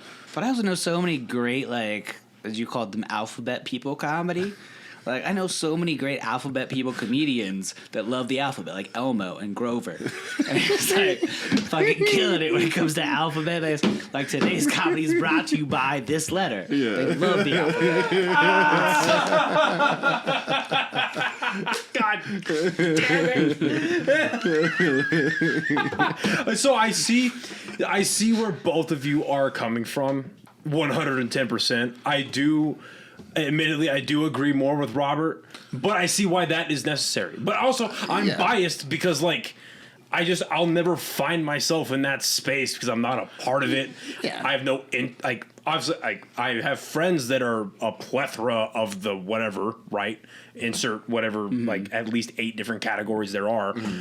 But I'll never find myself in that space, so of course I'll prefer that. But I see the interest, obviously. Oh, well, yeah, I mean, but also never say never, because you might find you're ending up performing in a space like that. It's usually not for me either. I'm just saying, like, there should be spaces for all kinds of people. Right? Like, I agree totally. Like, but I know I'm definitely going to go to the show that's like, challenging views. Well, because I don't know, and that's one of the things I love about doing. Like, I have found, and again, because of my own naivety, I didn't expect like it would be a part of it. I just didn't think about it too much. What I'm finding that I love so much about doing stand-up is, and I say it on stage, I am a Christian, but I try to write material making fun of Christianity to where, like, it's challenging, right? It's challenging myself, and it's also challenging the audience members that might be a part of the religion as well. But it's like, how close can I get to blasphemy without being overly, like, because I'm never going to go on stage and say, like, fuck Jesus. But that's up to you, too, because, like, you have that perspective, and you got to embrace that perspective. Exactly. Because the only thing that sets any of us apart from any other comedian, the end, like, we're all making jokes about the same stuff. It's your voice and the way you view it. So, like, yeah, if you are a Christian, like, you don't need to blaspheme, but you can look at all those things as a Christian. The important thing, though, is to not, like, make it so that you're ostracizing anyone who's not a Christian, or being like, this is the right way to look at anything. But you can't deny the fact that you are a Christian, because then that's not authentic. And if you're telling unauthentic jokes, why the fuck you there? You know. And I always felt like if you believe in something enough, then like you shouldn't be able to get offended by anything. You should be able to turn the other cheek and be like, it's just a guy saying something. Like, no, on some real shit like that, I completely fucking agree with that. When anyone gets mad at a comedian, it's like, if my jokes are making you question your faith, that's a problem with your faith. Like, that's not on me, dude. Like, if my shitty joke about Jesus is making you be like, maybe the last 20 years of my life are a lie, maybe you shouldn't go to church anymore. Like, it's fucking... Yeah, some reevaluation has to go on for sure. That gets tricky at like a local level, because some people... all jokes come from the same space, but like some people just don't tell good jokes, and they're trying to do edgy. Well, I was gonna say material. the emphasis is on jokes, right? Because you can tell the difference between general. I think, and you meaning like the general like people can tell the difference if someone is going on stage and trying to be funny and entertain, and then just say outlandish, crazy stuff. Oh yeah. Just to like be a shock value comic. And I think you can tell jokes about anything, but like you have to respect the fact that certain things, if you're gonna try to joke about them, you better make sure it's a good fucking joke. Mm-hmm. Because otherwise, for a response. People will get pissed off, and they should. Because if you're telling, like, we all know the shit that's gonna set people off, and if you're just trying to get up there and piss people off, like, fuck you. We're all trying to have a good night out at the bar. Like, it's not right. Yeah, it's got to be you can pretty much talk about anything, but it has to be a great joke. That's why I like a lot about. I'll be honest. Why I like a lot about New Mexico or Albuquerque comedy right now is not Santa Fe. Just Fuck Albuquerque. Santa Fe. You know what? Credit where it's due. I went up to Santa Fe last week. I did their open mic, and I had a fun time. That's actually true. It's pretty fun. I'm just gonna throw it out there. Chili line wasn't too bad. They laughed at my stuff. You know, Yeah, it they is were- what it is. Actually, I might be going up there tomorrow, so never mind. I love Santa Fe. Santa Fe is the best. I forgot I told Dad I was going to go there tomorrow with him. shit. So, yeah. Santa Fe is the I greatest. might go up there with you. But yeah, it what I like about the Albuquerque community is there is space to try. Everyone understands that if you go up on a mic, an open mic, you're trying things out. He or she or they, them, it was, were, whatever. They're trying to figure out what they're doing. So unless they're just openly up there, just hurling racial slurs left and right, give them the space to say what they're going to say. And if it sucks, just don't fucking laugh at it. I feel like sometimes we've given the racial slur guys like 3 or 4 chances, too. It's like, well, they're like, maybe next time it'll be better. I definitely wouldn't say it again, and then he does. And you're like, oh no, He's not going to kill his dad. There's no way. Oh, that one guy killed his dad. What? Cruz? You don't know that? Oh yikes! Yeah, we don't had a- say his name. He'll sorry. appear. He's They in don't prison. have podcasts in prison? Yeah, they might. Maybe. What We happened? got soft prisons. Oh, there was a comedian that just kept coming and was always awful and off-putting, but they just like we kept giving him time, and then he eventually killed his dad. And he used to make a lot of jokes about it, but Wait, he would make jokes about killing his dad before he did it? yeah, Damn. Really? I don't know. Someone said that. I never really I listened. don't think to I it. listened that hard. He was always just real off-putting. I remember. What's his name? Cruz. Jesus. Please. Please.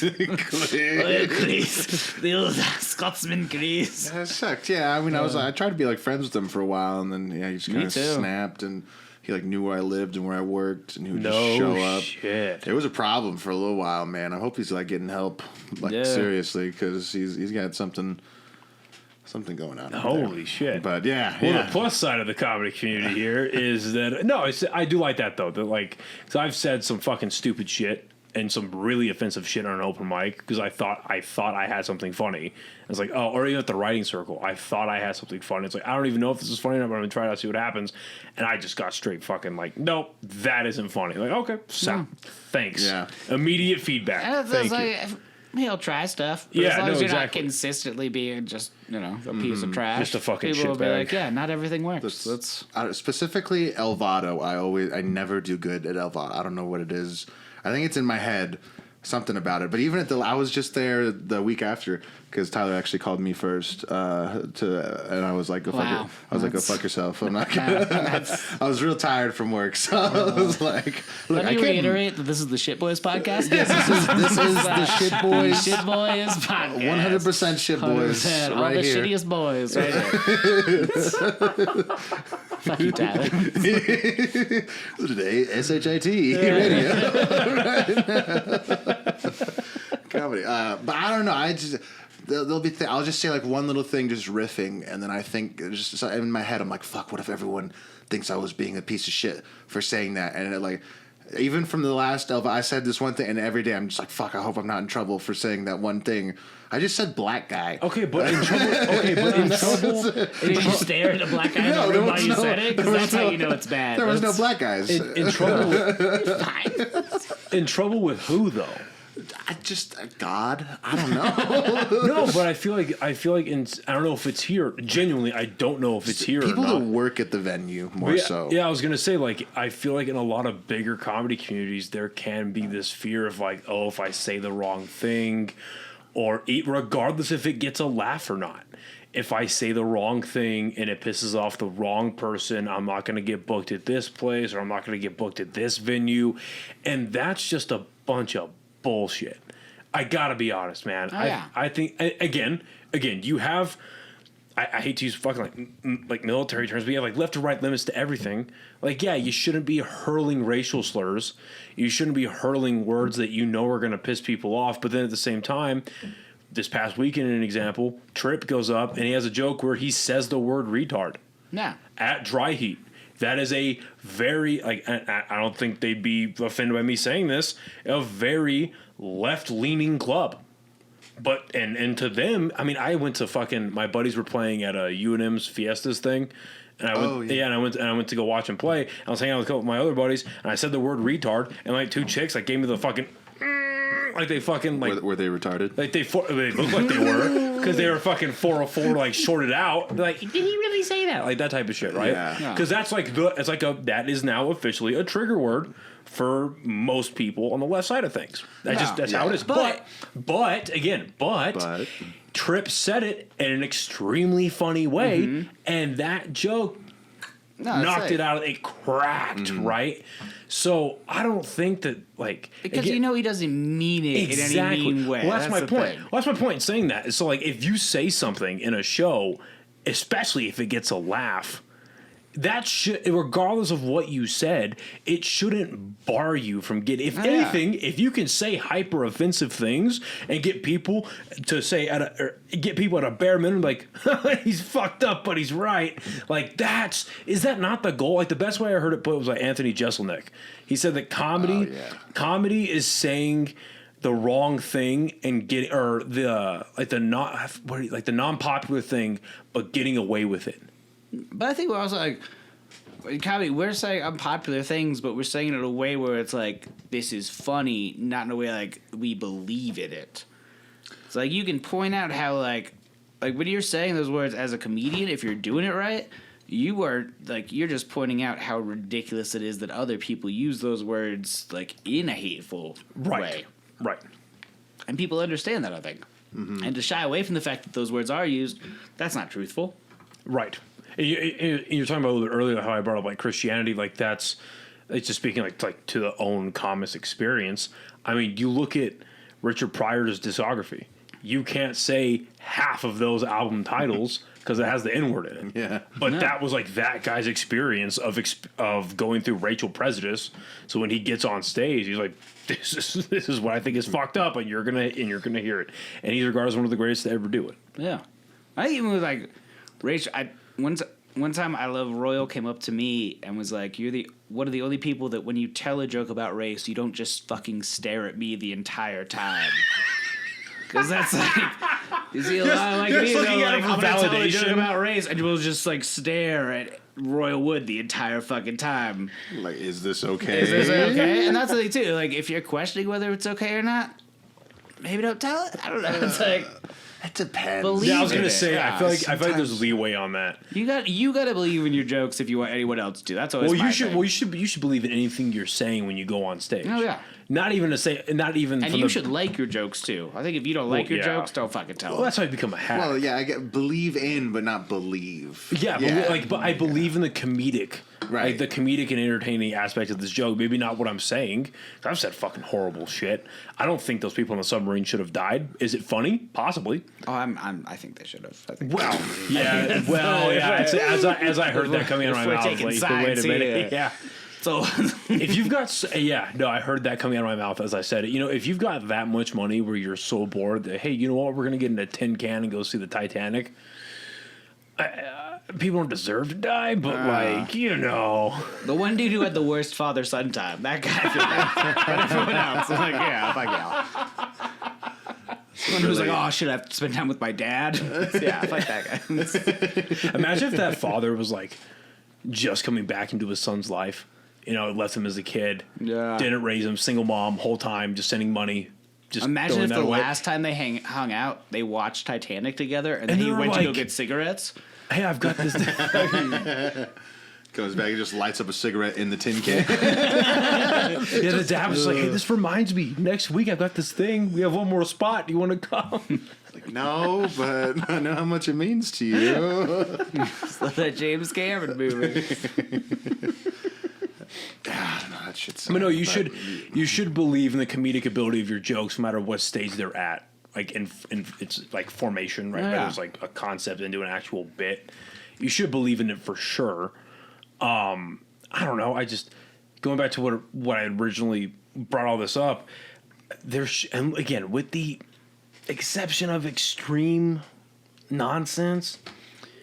I mean, gatekeeping is the exact opposite of what comedy should be. Oh yeah, no, and I hate that too because most of the people that seem to be gatekeeping just write jokes, you know. There's better ways to spend your time. Yeah.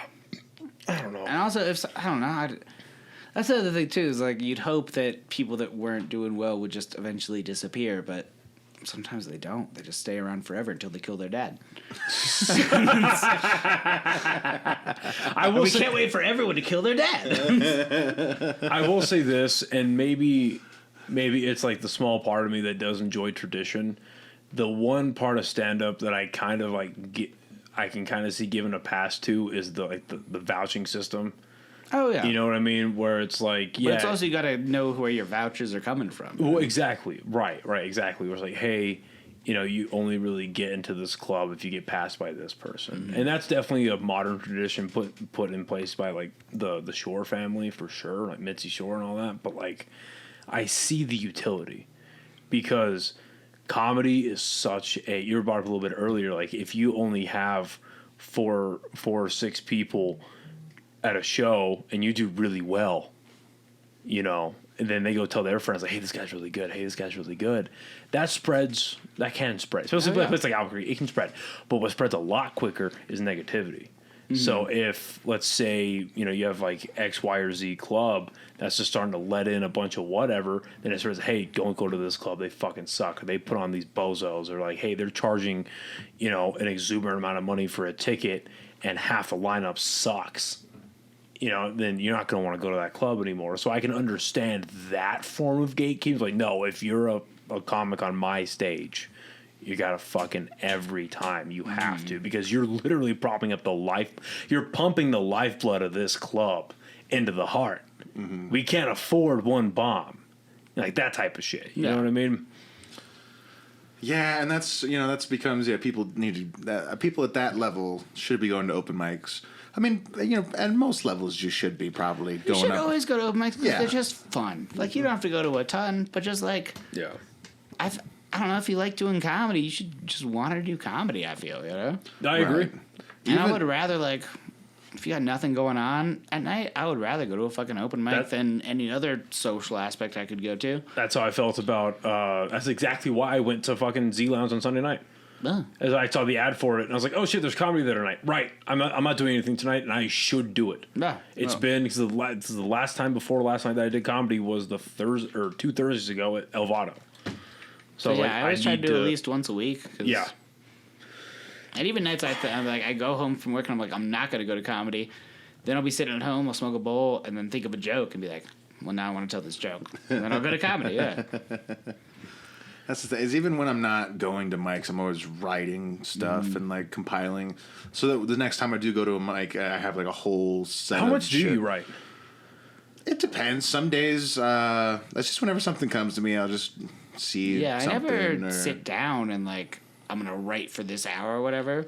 It's just like I process things and like that could be a joke and then I write that. Yeah. I used to sit down. I wouldn't just be like, okay, what's funny? I would like go through old jokes and be like, oh, there's a nugget there, and I'd just like think about that topic and say, oh, like expand it and go on like that.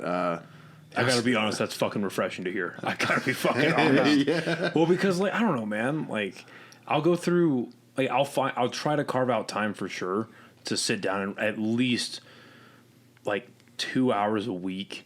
I'll try to sit down and write and like exactly that's like say what's fun. I did that well for my first show that I did, and I've fucking thank God I was so lucky. I needed because A. Marie wanted me to do 5 to 7 minutes, and at the time I recorded it and I only had 4.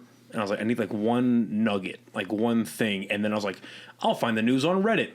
And the front page of Reddit was the submarine incident. And I was like, oh yeah, that makes sense. So that's a godsend, right? Yeah. All right. Yeah, current events are big. Yeah, but then, I would sit down, I try to sit down for at least 1 to 2 hours a week and dedicate my writing time. But a lot of it is I just do my day to day, like my notes page, I'm sure like your guys' too, is fucking filled with a bunch of shit. And I'm just tacking up. And then a lot of my writing is just done like before the open mic. Like I'll just sit by myself or with like one other person or what if the table's open and just kind of just, okay, this goes here and that can go here and that type. So the fact that the comedians at your guys' level are doing the same thing like that's fucking refreshing. I gotta be honest. Yeah. It feels weird that you're, I don't know, you're like, at our level. At our level, we're I'm not. like, I don't feel like I'm at. yeah, I don't think I'm at any level. Well, because when you guys walk into a fucking open mic, I'm like, shit. I didn't think I was gonna be the funniest anyway. I'm guaranteed to be in the bottom third now. Oh, depends on the mic. There's only 3 people there. I don't know. And then because we kind of brought this up a little bit earlier because of how you two operate at a mic. Because some other people will try to do it, but I feel like you two are known for it for sure. Steph will do it every now and again too. I'm trying to think like who else. Yeah, that's really it. Like, but definitely the both of you guys will just get up and like, well, this guy was talking about this. Here's how it's funnier, and you've done it to my fucking jokes, and I'm like, that's so. I never know how people feel about that. It's so obvious. I like it. Okay, good. Most people seem to like it. I love a good callback to another joke. Yeah, because at first, at just first glance at face level, it's funny. It's entertaining, right? Good. We got to laugh, and a laugh at an open mic is fucking valuable. Mm-hmm. But and then I get to see like. And that's what like intrigues me about comedy is like I get to see like the level of like whatever the part of your brain is comedic, like whatever that part of your brain that operates that can take you to different levels. Like I can see the discrepancy between myself and then you guys. It's like, well, this is where I ended at for tonight, and that's where they started. By just hearing what I had, they heard that and they're like, oh. Bop, bop, bop. And it's like, oh, shit. Well, it's not even like, oh, we're trying to make it funny. It's just people are saying premises. No, but it's your perspective on it. It's but your perspective is your experience and your time that you've put into comedy and your writing ability and your stage presence. Everything that you do around being a stand-up gets put into your perspective, and then you applied that to a shitty premise that I had, and it just goes up like that, and I'm like, oh, obviously. That's one of my favorite things. Sarah Kennedy is one of the masters of it. Even in shows, she'll do it. You too, piece of shit. But no, I love it. I hate how good you are at it sometimes, but. Yeah, when Sarah Kennedy will come up like after me or whatever, and she'll like reference a joke, I'm like, she referenced one of my jokes. It was memorable enough for someone else to talk about it. That's great. Like, makes me feel good. I don't know. Yeah, it's just fun to watch. I hope that I'm not at this level for a very long time, right? But that's what I am starting to enjoy about it a lot is like seeing people that's like there's like you guys and then like Tyler and Caleb and shit like that, and there's like fucking Steph and Josh and Zach and just all these people that are at the Buck D where there's at this tippy top. Trip. I'd throw him up there too. No, Trip's killing it. He's my favorite. And I'm just like, holy shit! Like the way these guys do it so casually. I'm like, yeah, that's where it can be. Albuquerque's so small. I've always viewed that as like there's this list already. It's like there's already at least 10 or 15 people, even ahead of me or whoever. Like at any given time, like there's like people that kind of deserve their dues. I don't think there's 10 people ahead of either one of you. Well, I don't know about 10. That, but I wouldn't say 10. I don't know about that, but thank you. But 8.5. I could name 10 that are above both of us. I couldn't name 10. You've thought about it less, probably. No, I think about it every day. I'm like, fuck, who's ahead of me? Before like, bed, like you're on a Stark. I know. I'm like, I'll have one good set, and I'm like, okay, who did I pass? Dude, that's what I was trying to tell you. I was a little too stoned at that gym after the Jim Jeffries show. I was trying to tell you, like, dude, your set, barring the world-class, multi-decade comedian, you might have had the set of the night, dude. I mean, thank you. I would say so. You know what I mean? For me, it like Trip did fucking awesome. Steph did awesome. I've never had to follow either of them before, and that was terrifying. Jake did great. Yeah. I think and I told him this, I think Jake did better Friday than he did Saturday. Mm-hmm. But then he also was like, yeah, I was nervous as shit following Jim Jeffries. Yeah. Like, okay, that's fair. But like, I think you had the set of the night that night. I've had people, a lot of people tell me that, which is very cool because I that's the best I've ever done for sure. And I was like, you had steady laughs, and then I'm telling you, dude, the pop you got, especially because I brought a few friends with me. They showed up fucking late, kind of embarrassed me a little bit, but they showed up late as fuck. But they'd never been to a lot of them had never been to a comedy show before, right? Let alone seen local comedians. So when you told that fucking joke about the schools were closed, to all of them were just like, bah! just lost their fucking That one guy stood up and like had to walk around in a 360, sit back down. He had to walk it off. Yeah. I've never gotten reactions like that before. So a lot of my jokes are very like you either love it or you hate it. Like I'm trying to just be fun with it, but it is talking about some like dicey subjects sometimes. But and that's a quality that both of you guys share. And it's funny watching, like, again, I'm getting into stand-up, but I still kind of consider myself like an outsider to it because I'm so new to it. No, you're in it. But you're in it. You've been on shows. You've been on a Beta's show before I have. You've never been on Zach and Beta? No, and I thought I was his friend. I thought you were one of his friends. I am not and a friend. I always do bad in front of him. I don't know what it is. Or like okay, like I'll just do like an okay set in front of him and his crowd. I don't know. You should buy him a best friends bracelet. And like, you have to Well, okay, so I'll change that then. So my newer perspective into seeing everyone that has been doing comedy for a long time, I find it interesting, like who hangs out with each other and how alike, not necessarily writing styles, but the way they present themselves, right?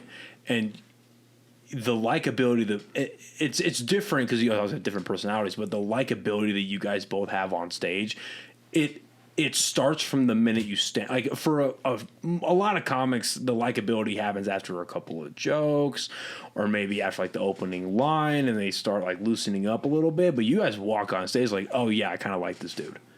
Like he like it's just a very it's a comfortable type, like loose feeling.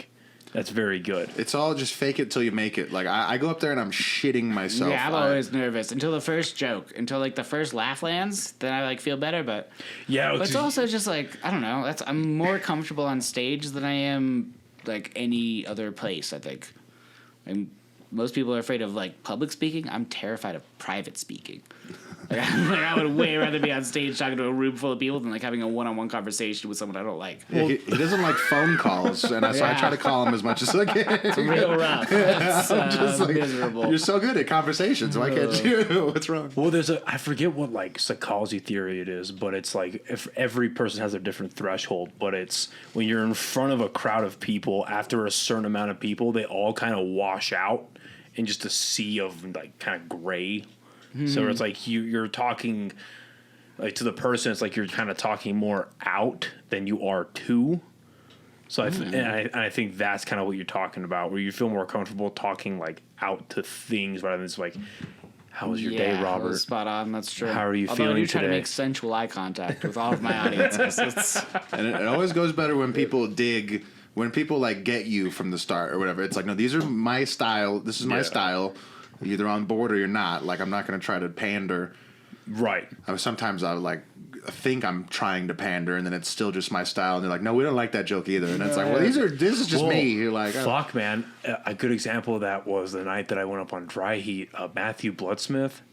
Yeah. Dude, he's so funny. Every time I see that fucker do stand up, I get more excited. I'm like, yeah. Like, I will never, like, just because of who I am as a person, I'll never be that type of personality. But that's okay. Yeah. Because the way that he does it, and he went up there, and it took maybe 15, 30 seconds for the crowd to get on board.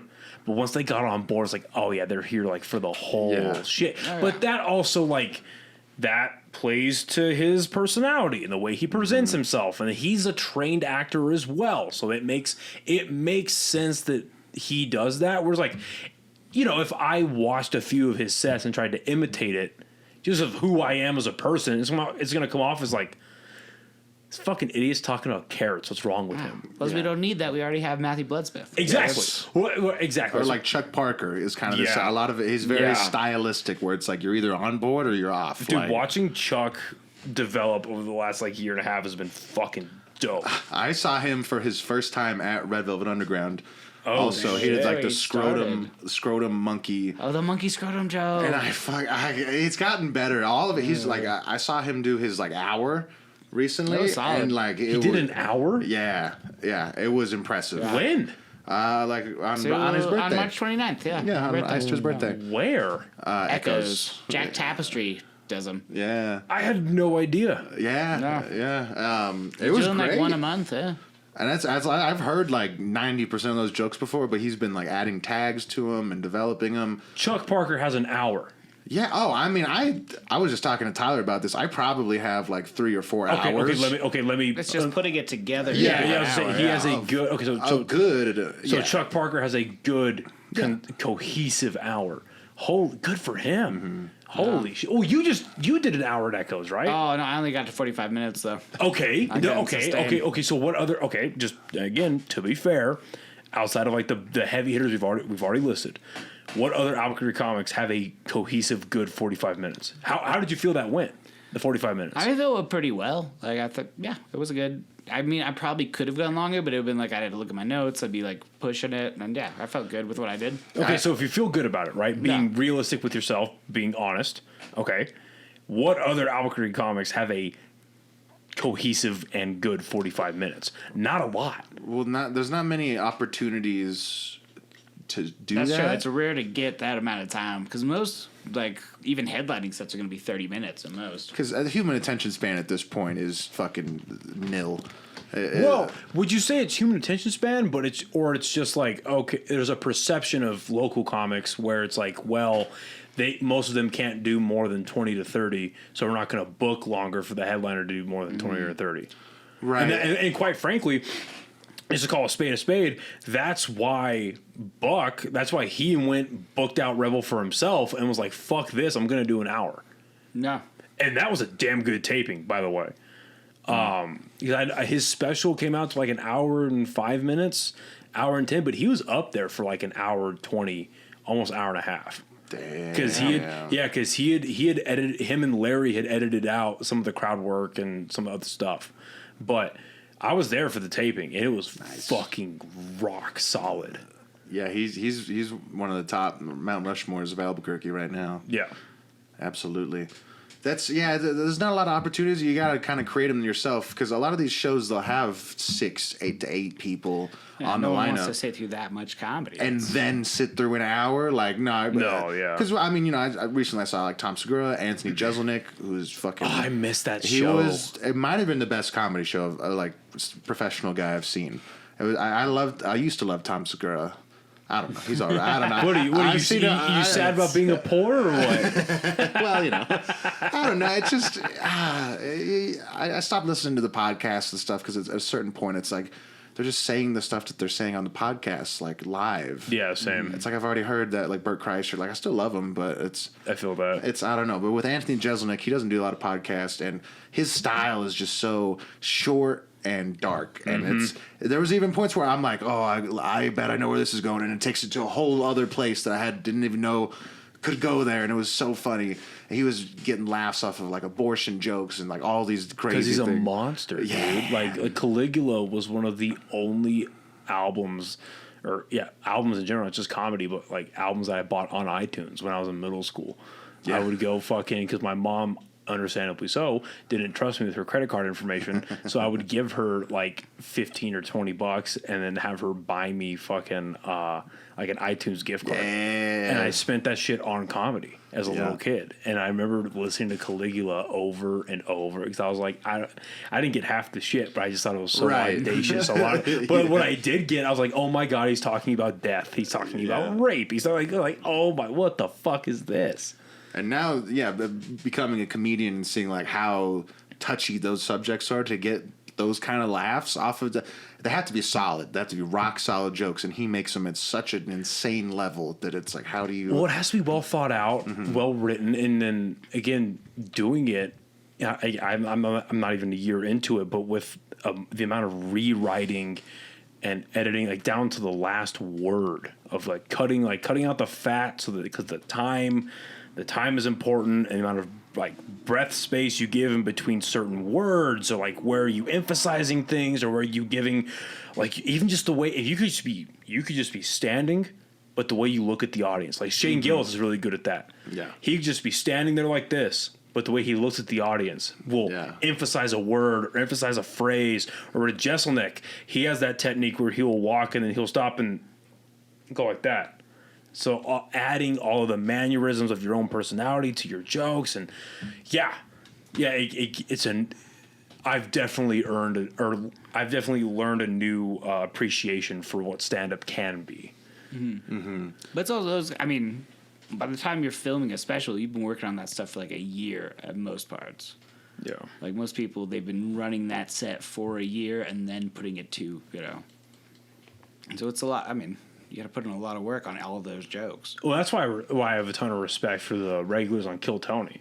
Because let's say you were a regular on Kill Tony for a full calendar year.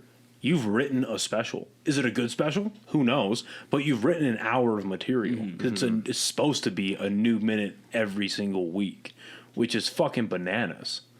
Like, I don't think a lot of people realize how hard that can be. Yeah, it depends. Well, a minute that's presentable.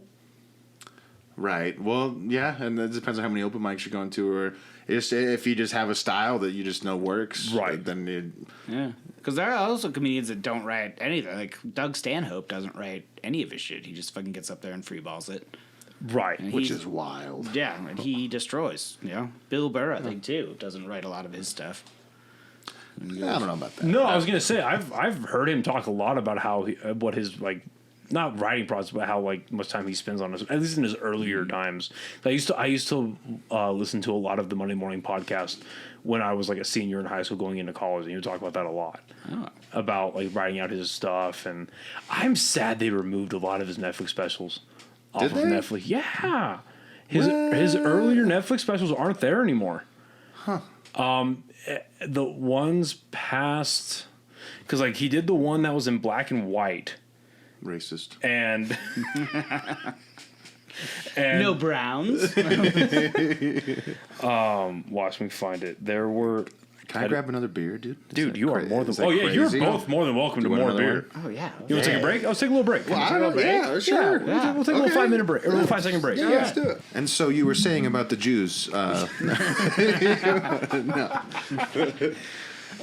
Dude, these mass ascensions, I kind of got turned off of them for a while after the garage. After the garage, yeah. Because, what was it, Devin Rivera? Yeah.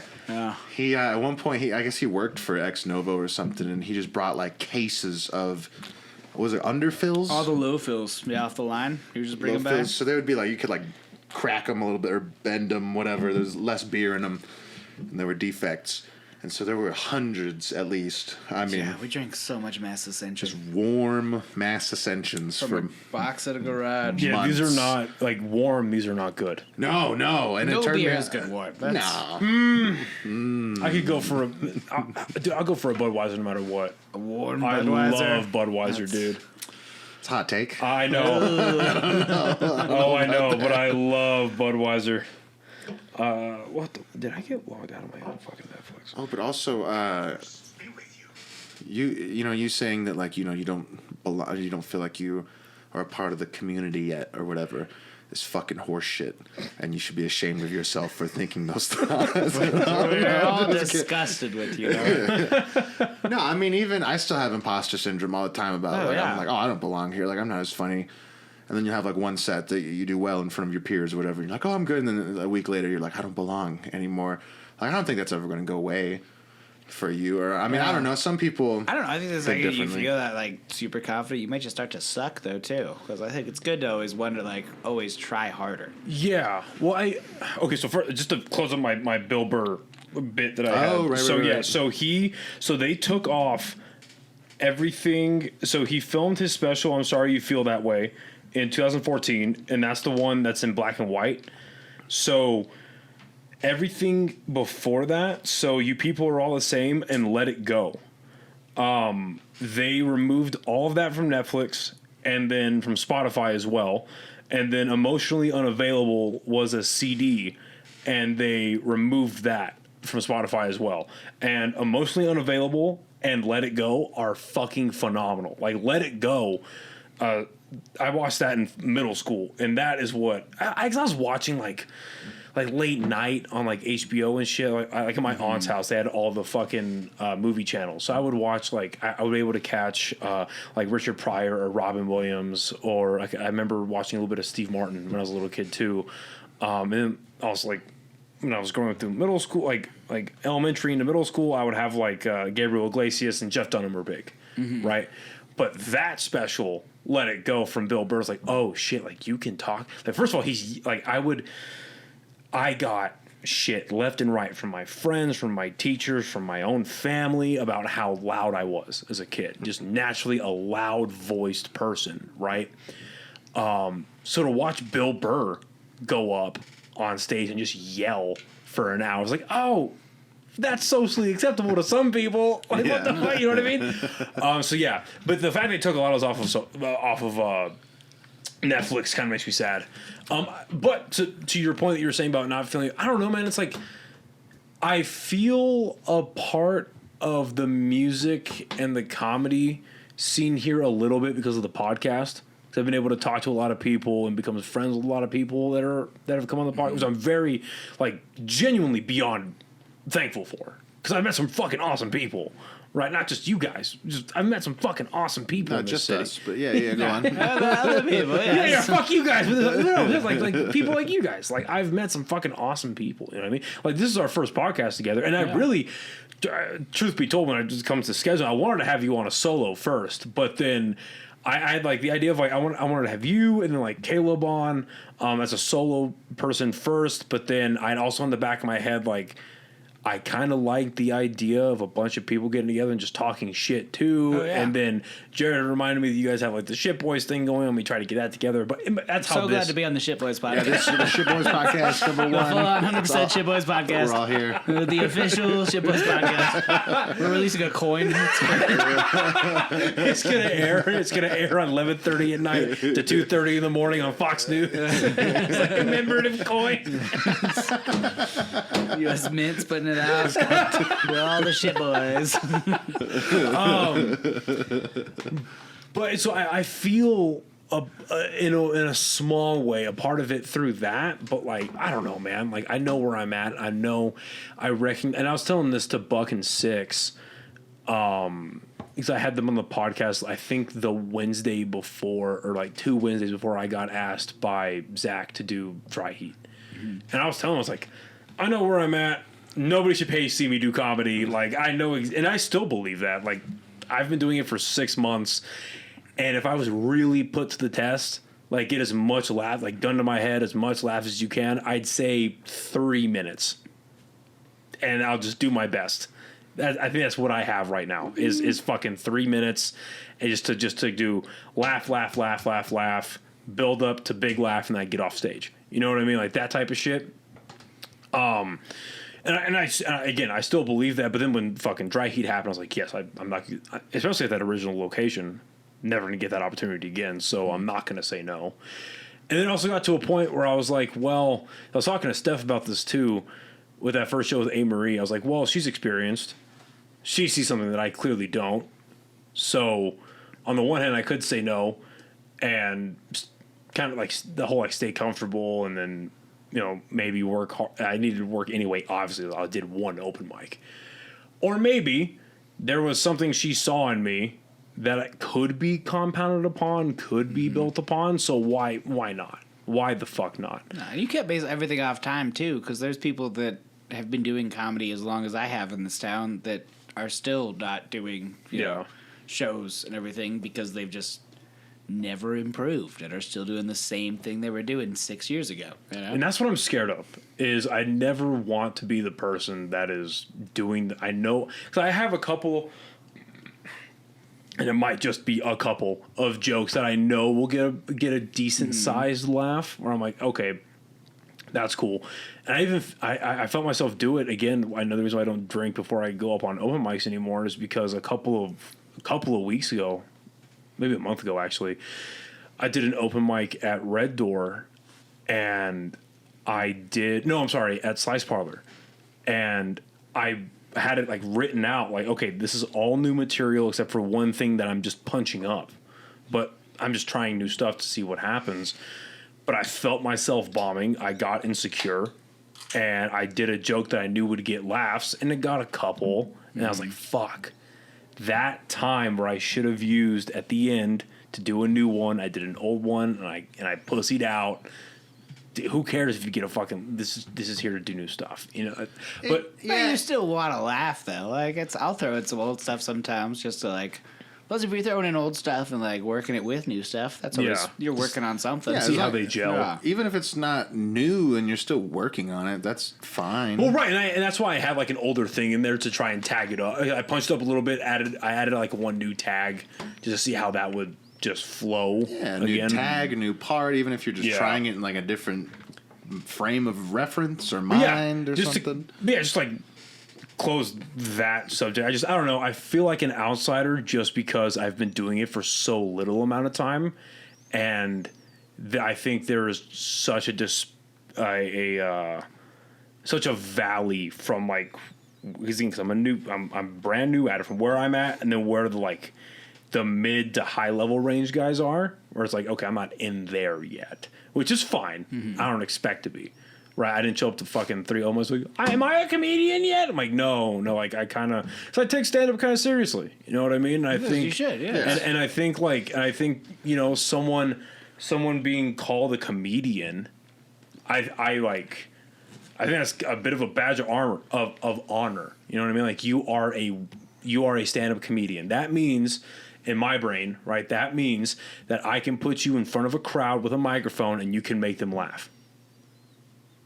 Right, it seems simple. Yeah. It seems simple to regular people, just the everyday person who doesn't like do comedy. Mm-hmm. So regular, but to people who are trying to get better at it, or might call themselves comedians, or might have comedian in their bio on their Instagram, but they're fucking shit. Right? It's like, well, are you doing this just for the social life, so you can have something extra going on than your 9 to 5, or are you actually trying to do it?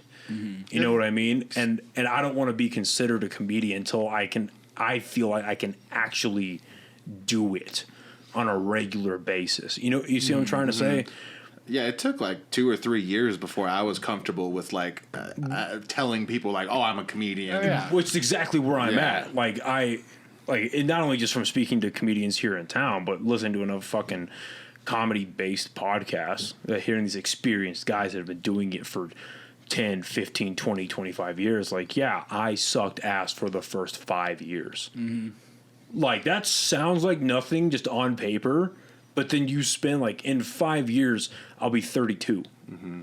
That's crazy. That's crazy. Yeah.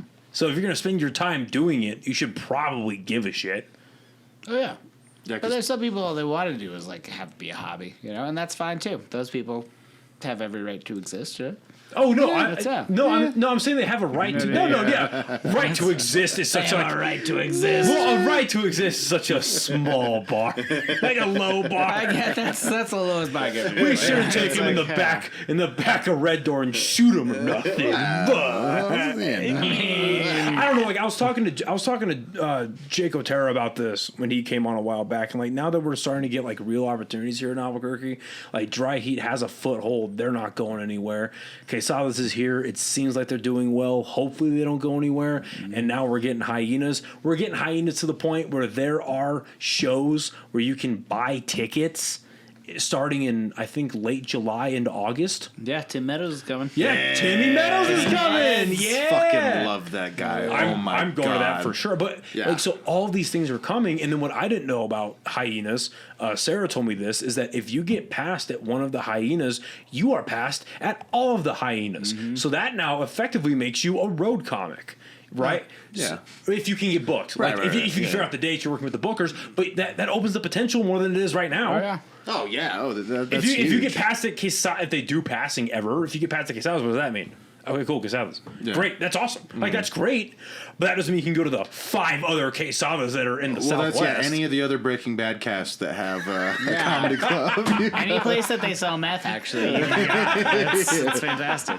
But you see my point? Mm-hmm. I was talking to Jake about this. It's it sounds like the playtime is over for the comedy scene here. Yeah. It's coming to a close. Because, fuck, dude. I feel like I did my first open mic at the very end of open mics kind of being not a whole lot. Because I did that one open mic at Inside Out, and there was, I think, 7 people that went up there. But then at the regular open mics, I started going in October. I think, the lizard tail one that I did only had 5 people, and then I think I did a Red Door one that only had about 11. Mm-hmm. And they were kind of smaller numbers, But then literally the next month in November, it was like I didn't show up to Red Door on time for 1 week, and there were 19 people. Yeah. And I think I was like 20 or 21st. And then the same thing at Lizard Tail, upwards of 15. Fuck, even, I mean, I don't mean to be a dick, but like even Echoes has like a minimum of 12. And that's not nothing for Albuquerque. Because before I even started doing the podcast, I didn't even know we had comedy here. You know what I mean? I didn't know we had like a local comedy scene, or we had open mics, or I heard about Laughs, but I didn't really know it was like a real club. I thought it was just kind of like whatever it was, and like again like the void, like it was a place, right? I didn't know if it was like an actual comedy club, or if it was like a nightclub with a microphone. Like, what is this place really? Didn't even hear about the stage. Like, I had no idea what the fuck that was. So when I was scrolling through Quesada's Instagram page, they still have the posts up from when it was the stage. So it was like Nikki Glazer, Anthony Jeselnik, Joey Diaz. I'm like, what the fuck? Yeah. Coco came through? Yeah. Like, not that long ago either? I know. It was right before I turned 21. I wasn't able to go to any of those shows. I was like, God damn it.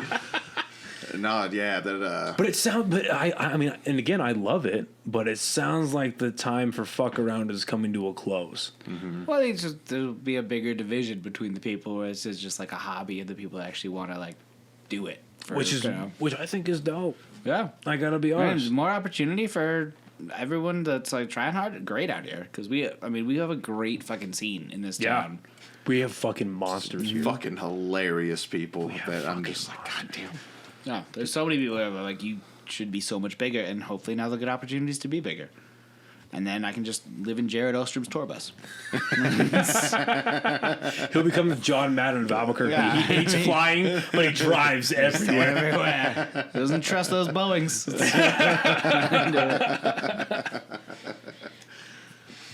No, there was a so when I went to military school, or I'm sorry, no, I was out at that point, but I had gone back to be a recruiter there for the college, and I was in a meeting. It was like me, the director of admissions, and then like the president, superintendent, all these fucking bigwig nonsense, whatever. And they were planning out like recruiting trips for the school, and the president the principal at the time, older, fucking like mid to late 70s, former Marine. Right, his name was Colonel, or they gave him all like school. He was like a first sergeant, I think, in the Marine Corps. He was an enlisted guy, but the school gave them all like bullshit rank, whatever. But his name was Colonel Brick. He was like 5'3", fucking. No, that kind of short guy though, right? You know what I mean? Just a real chode of a man. Yeah, like you can't push this guy over, like that type of guy. You know what I mean? Yeah. And it was funny because we were planning out all the different recruiting trips. And the superintendent was like, okay, Colonel Brick and this person, you guys can go to Colorado. You'll fly out at this time. You come back at this time. And he's like, nope. And they're like, what? He's like, nope, not flying. He's like, what do you mean you're not flying? He goes, there's not a Marine Corps, there's not a Marine Corps Sergeant Major looking over those planes. I will not be flying. He's like, it will be on my credit card. And I'm like, okay, what? And I remember thinking at the time, like, that's kind of fucking stupid. Planes don't fall apart. And then over the last year, I was like, oh, I think he was right. He was right. Are you guys scared of flying? Nah. I'm terrified. As I've grown up, so scared. I was never scared of flying as a kid. Now that I've grown up a little bit, in the rare times that I've always preferred driving, just because like I get more time. I just get time to myself. Right, and I get to go see things. Like one time I drove out to Kentucky, and that was a 21, 22 hour drive, and that was a lot of fun. Mm-hmm. The drive back sucked because I was just like, fuck, I gotta go home. But I had never seen that part of the country on like, not on foot, but you know what I mean, like driving through it. Never seen that, so that was kind of nice. You don't see shit when you're flying. Like I spy something blue. It's like, oh, it's the guy's face because he didn't put on his oxygen mask in time. Now he's suffocating. It's like I've been on a plane for 24 hours, but it just like they always had those little TV screens in the back, so I can just watch a bunch of movies. Oh, that sounds like that sounds like nightmare. Hell. That sounds like I hate taking off and landing, but once I'm up in the air, I'm like, this is okay. That's the best part. I was gonna say because you're like, here we are. Like, Yeah, I don't know. Fly in the friendly skies. Like if something's gonna go wrong now, it's not as bad. Yeah. So we're closer to the ground now. Or it's over the ocean. It's like, we'll die. Yeah, I was never scared of flying as a kid. Now I'm a little wary of it. I just know I've become extremely aware of how stupid humans are. Yeah. But also just like human negligence. Human negligence is a thing. Just for how shitty we treat pilots, too, is a wild thing. Because, like, you always... Do you treat pilots shitty? No, just like I suck their dick before I go on. I don't, what is this guy doing? The pilot, like, the companies, their employers are treating pilots shitty. The employers are no longer paying for the blowjob, you know? You used to blow your pilot, and the guy from United would be like, here's a $5, thank you for your tribute to the cause. And now they don't give you a warm nappy, you know? I don't... Okay. Oh, that's I was better than I gonna thought. I said pilots get paid a good amount of money, right? I thought that it was like $15 an hour, but that's, that's an outdated... This is saying 60 to 200K a year. I would say it's closer to about 120,000. It says the median is 148. But how many hours are they working? Okay, yes, but you gotta also imagine that they're also not paying out of pocket for food. They're not paying out of pocket for hotels. You get all the fucking cashews you want free. Those tiny blue chips, you got them. You want some fucking pretzels? You got them. Yeah, they're malnourished. You can have Coke, but only half the can. Just giving it out. That's what worried me. Like recently, as I've been flying, I guess again, just human negligence, because the pilots, as a kid, I'd see a pilot getting on the plane, like, he looks so relaxed. Yeah, that's a cool pilot. But now it's like, yo, you're too relaxed. Are you checking all your shit? No, because, like, autopilot, like, for a human body, autopilot's a thing. Oh, we're going through this, we're going through that, we're going, okay, the fucking whatever. I'm acting out a plane, but my brain is thinking like the Adam West Batman, where it's like turbines, check the speed, Robin, like that type of shit, right? So they're going through autopilot. Yeah. Shock repellent. But then they fuck something up, and then you end up like a Boeing in the fucking sea. You know what I mean? Yeah. Yeah, so I've seen the first episode of Lost. I know how it can go. Yeah, there you go. Yeah, I like having control over my own travel as much as humanly possible, even if it's like, for instance, like I love driving to California. Granted, that's a fucking 10 to 12 hour drive. Well, 10 to 14 hour drive, depending on what part of California you're going to. I have family down in San Diego and Carlsbad. Nice. So I love driving out there, right? Granted, it's an hour and a half long plane ride. Mm-hmm. But I just like being able to control my own travel and just go. Mm-hmm. You know what I mean? And provided I have a car, granted my car right now cannot take that type of drive. But when I did have a car that could, I liked being able to do that on my own. And it's just, yeah, I like that. I have a lot of dreams about crashing in planes. Really? Yeah. I do. How consistently? Not as much anymore. There was one time where I did like a whole gram of Molly in a week during COVID. And then I stopped, and then for 4 days I just had like the craziest nightmares ever. They were all like, I was on the top of like a snowy mountain, and I was on ladders and just falling off. There's one of them that I was like plane crash dreams like crazy. I had one recently, yeah, another plane crash one. I just that was wild. That was it's just fun little story. Me and a bunch of famous people, and you were there too. Oh, so good. the shit boys. So the shit boys were there. I'm sorry you weren't there. But you'll be glad. Was Tyler there? Yeah. It was a show. Okay, it was like good, some comedy people and some celebrities. We're crashing in a plane. You could see through the front window for some reason. Crash into the ocean. And then we pull up to this big like iceberg that had a house on it. Yeah, and there was like these polar bears attacking the windows, covered in blood. And they were like, "We're gonna keep you guys here. Like we're gonna tell the world that you died, but you didn't. And we're keeping you." So that's what I think of every. Bears talked? No, not the polar bears. There's guys on the. That's what I'm saying. That's why I'm scared. Yeah, the polar bears. I was like, wait, these polar bears were gonna kidnap They're us? like, "Want a Coke?" And I'm like, "No, I'm a Pepsi You guy." guys love Coke. So that's why I'm scared of flying. It's because of the savage polar bears. Savage polar bears and the people that keep them. Yes. Okay, I don't know what I'm talking about, but yeah, I don't know. Are you afraid of flying? Me? Yeah. Nah. Yeah. You're the one that brought it up. Are you afraid of flying? Nah, not really. Oh, he's wanting to flex on us. Like, hey, you broken brain fucks. No, I mean, I hate when I hate taking off and I hate landing. Once I'm up there, I'm good. That's the best part. But I've been on so many planes in my life for so long. It's just like, Well, I just feel like if you crash during takeoff or during touchdown, you'll probably survive with severe damage. see, I don't want to survive that. I would. That's my point. Yeah. So like, if you like fall out of the sky, you're dead. Pretty much. Like you're not going to survive that. If you're over 10,000 feet in the sky in a tin can that is pressurized, and then like the back half of it just blows off, and you are plummeting to the ground.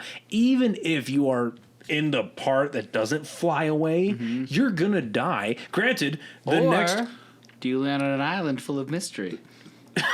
Unless your tray table is up and your seats are in the upright position. It makes sense. There's a guy in the back decapitated by his tray table.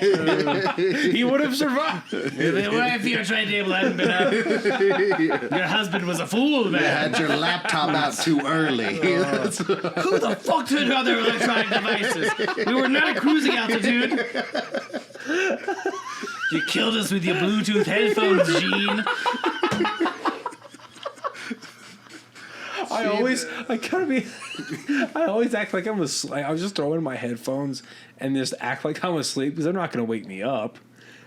Oh, I will feel myself get physically angry if I see someone still on their laptop. Not to the point I'll say something. I'll just sit in my seat, just like fucking stewing, just like, if I die because of you, and I can see what you're doing. It's like spreadsheets. If I die for your spreadsheets, I don't know why we need that turned off, but I trust them. What the fuck are you doing? Here's my thing: if these laptops and phones have airplane modes, why do we have to turn them off?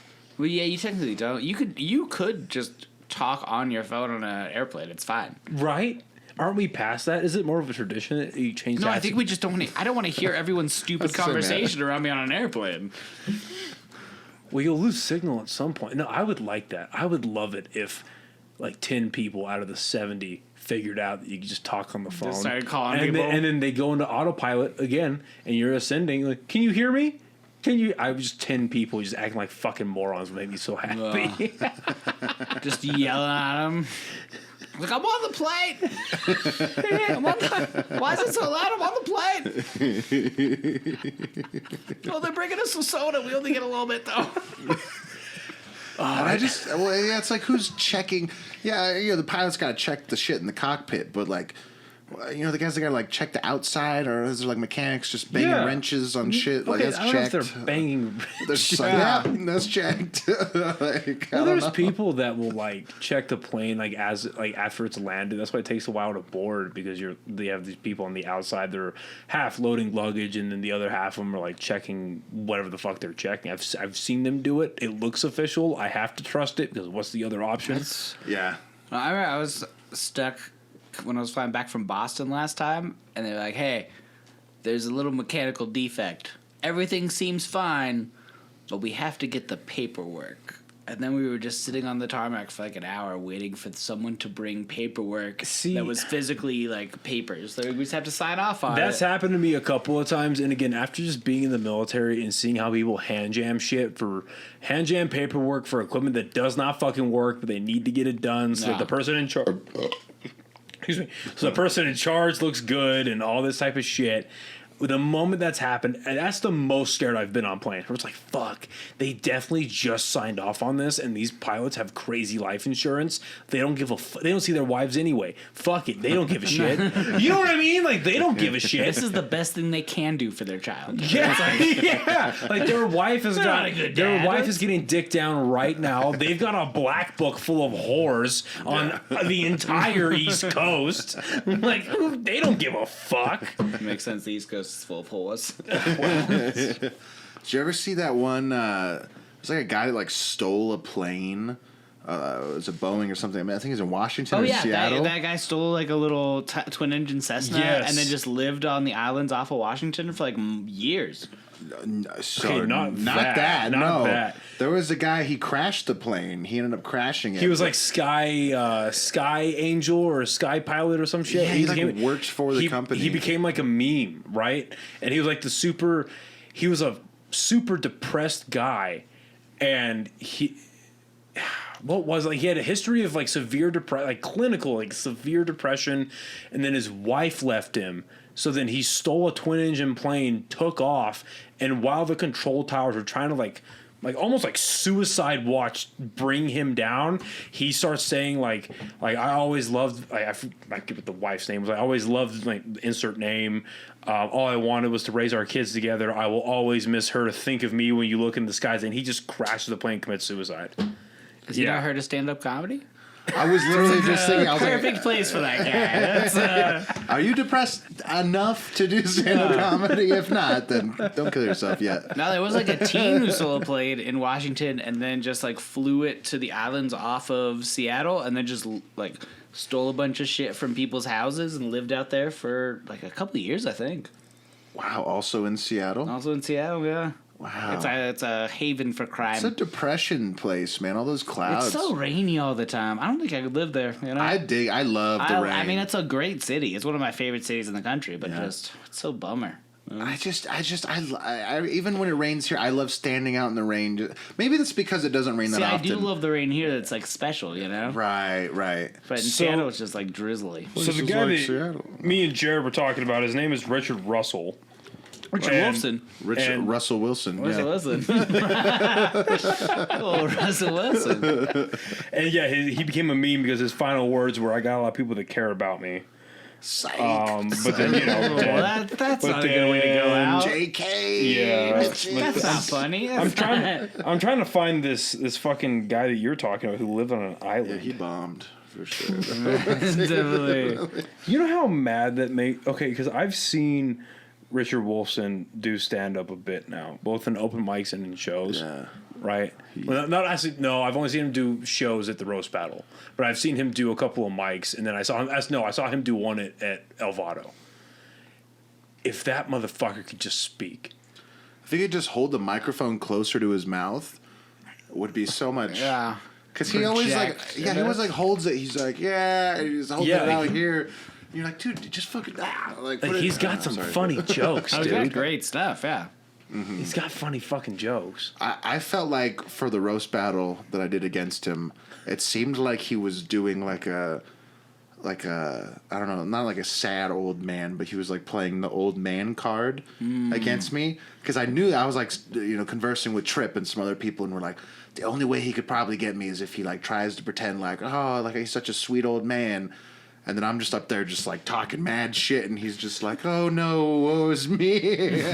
And I don't know if he was just off or something. I mean, poor guy, he was just in the hospital. Hopefully that's got to... was this a recent roast battle? Yeah, the last one. I didn't go to... Okay, I missed that one. Oh. Yeah, it was... Yeah, I missed that one. Have you seen the new setup over there, or the new layout? For Revel, no. Not the piano bar, no. That's no longer a piano bar. Now it's the Revel backstage. Is it like a medium venue, or like what is it? It's the same size. Oh, okay. It's not like a bigger... the stage is higher up. Mm-hmm. I think...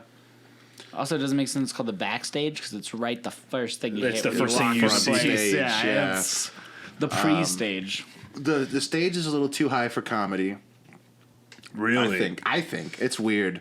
I haven't gone on there since. It'd be perfect for a band, and I think they're trying to get more bands and stuff going there.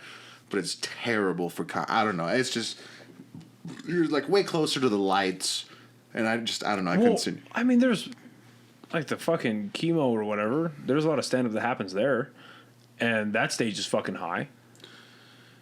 Yeah, I mean, I went on that stage for a fucking bodybuilding show, and that was high as fuck. Yeah, You do bodybuilding shows? I used to. Oh, yeah. Back in the a Dang, few years used ago. to pump that iron? A few years ago, I did Mr. it was a physique show, and I was up Okay. on there, and I was high as shit. But they do comedy and stuff there. at the chemo. Yeah, well, the chemo, it's at an angle. Like, there's like higher seats and stuff too. Yeah. Yeah, it's got that auditorium seating. They probably raised the seat or the stage at least 3 feet. Oh shit. At least 3 feet. Yeah, it's quite a bit. Yeah, it was like Richard could barely get on the stage to begin with, and then now they're He had to like lay on Yeah, it. we Like, have the roll. whole team lift him up. They had a harness. We had one of those people lifts. We had to crank it. That's funny. Yeah, that's just wild. Poor guy, hopefully. But yeah, no, if you could just understand him, he's so funny. You really got to listen. But he could also hold the mic closer to his face. Yeah, Come on. he's not making it easy. For You got one good yeah. arm. Use it. Yeah, fucking come on. Your arm's gonna do twice the work now. You know, just gotta. Leave it in the stand and then just get close to it. I don't know. You don't gotta hold it. He should just put it in the stand. Yeah, well, come on. Why is he always holding it? That's. Richard watching this. Hold it, Rich. Yeah. That one felt so bad to like. I was just going in on him. What did you say? Oh, that whole night was pretty rough. It was pretty rough. Like rough as in bad comedy, or rough as in like really mean shit? Little column A, little column B. You know? Yeah, it happens. True and false. It was. The first roast battle was terrible. What was it? Who was it? Cornelius versus Mulkey. Cornelius just froze up, which sucked. You know what's funny? What's funny is that was brought up at one of the writing sessions. I think it was the writing session, and because we were talking because Steph was talking about the roast battles, and he brought up because Cornelius was there. He brought up, he's like, "Yeah, you didn't do that great, but you still got love after, right?" And he was like, "Yeah, people didn't like shit on me." Like, exactly. So he was the whole point of Steph bringing up the roast battles, like, don't be afraid to do them. Yeah. Because even if you eat shit, you're not going to get fucking bullied to death We're afterwards. still relatively nice But- people, you know? It's like, Yeah. I love Yeah. Cornelius, but part of loving Cornelius was also after he got off stage being like, what the fuck happened, mate? That's Yikes, dude. You can do a lot better than that. That's Yeah, I had him in the last 48-hour film festival. And I was like, "Can you talk louder, please? Can you just please talk?" He's very, he's very a gentle, soft-spoken gentle guy, though. Yeah. Which is fun, but He needs to get over that, though. Yeah. Like, be aggressive, you know? Especially if you're going to do the roast battles. This is who you are as a person, but fix it. Yeah. If you want to do roast battles, Yeah, facts. that's a hard one. yeah, That's if you want to facts. do comedy at yoga meditation retreats, you're solid. But like, roast battles a different energy. No, but if you're gonna do comedy, you need to speak so that people can hear you, because that is the thing. But I've also learned, again, because I have a naturally loud voice, I've also learned that you can yell too much into a mic and you fuck things up for people that way. Oh, yeah. I learned that on my second show. I had an for ex tell me sure. that after the first time she saw me do a showcase. The last girl I dated was like, "So you just like yell a lot, don't you?" And it cut me to the core. How Now I long try ago not to. was that? Because that was, I've never seen you yell. Yeah, what? Well, this is why we broke up, guys. She was overcritical. It was, she was like, 'cause now I think about it all the time. I'm like, oh, am I yelling too much? I've never heard you yell on stage before. Oh, you were like, oh, you're so much yelling. Well, I mean, obviously I had a lot of problems. That's why I broke up. She's not going to watch this. You're like always so. That's crazy. Yeah, I don't know. Damn, that completely changes my perspective on her as a person. What did you think before? She was a nice lady. No, she's a monster. No, when your friend's girl breaks up with him, instant bitch. No matter what he did, no matter how she feels, instant bitch. He could have cheated 5 times. Depends on if you're in the same social circles as them. That's a hard one. Are you don't fucking taking the shit where you eat, Let's make it a little bro? rough. No, I'm not. Well, one of the shits became the eat. Yeah, one of the shits was like, I want to eat here. I was like, you probably shouldn't. And then she just kept going. I'll just go to the shit, which is safe. But Yeah, that's another. I'll be completely honest. That's another big. I don't know if that's what you're alluding to or not, but that's a big piece of advice that I was given by a lot of. Don't date comedians? Yeah. Do net. Yeah, and I just don't do it. no, because I worked in restaurants for fucking 7 years, and I loved. Don't get me wrong. Like if I did nothing with my life, like if I just went like 9 to 5 and just went home, whatever, I would probably still be working in restaurants. I loved being a server. It was so much fucking fun. Really? I I loved do it. and I fucking hate it. I loved it. I was even like growing up, like through high school into college, I was a very antisocial person. But just I don't know, being able to. A big part of it was the instant money. I'll be honest. The big part of it was the instant money. Getting good And then tips like that is good. yeah, because I worked at Pelicans on the east side, Ooh.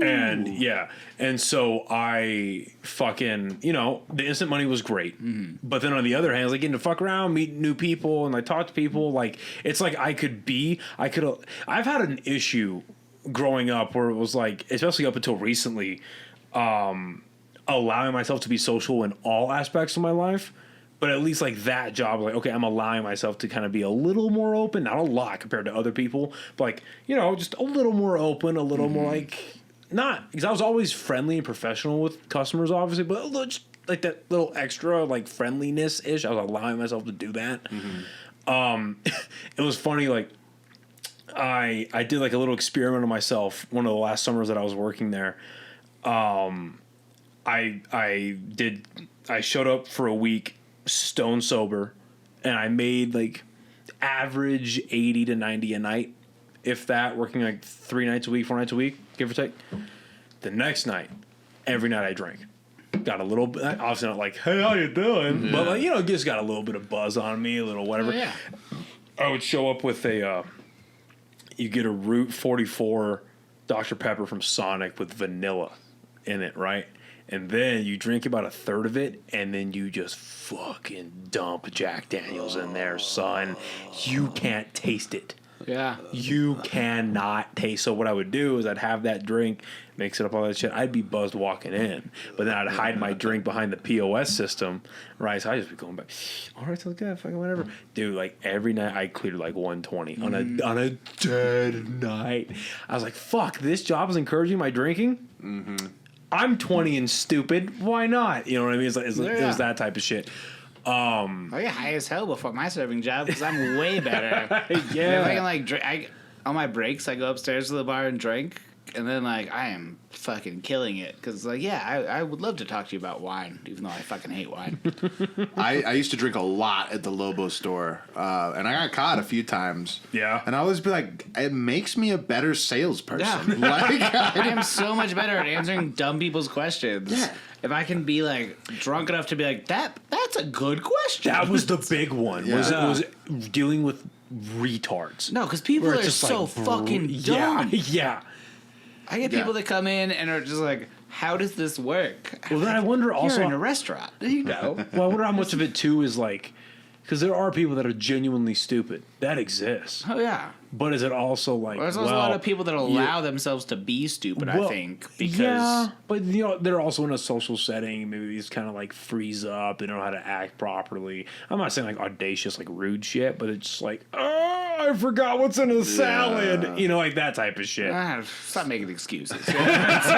so many people, it's like, is this your first interaction with another human being? I'm always like, is this like that movie Room?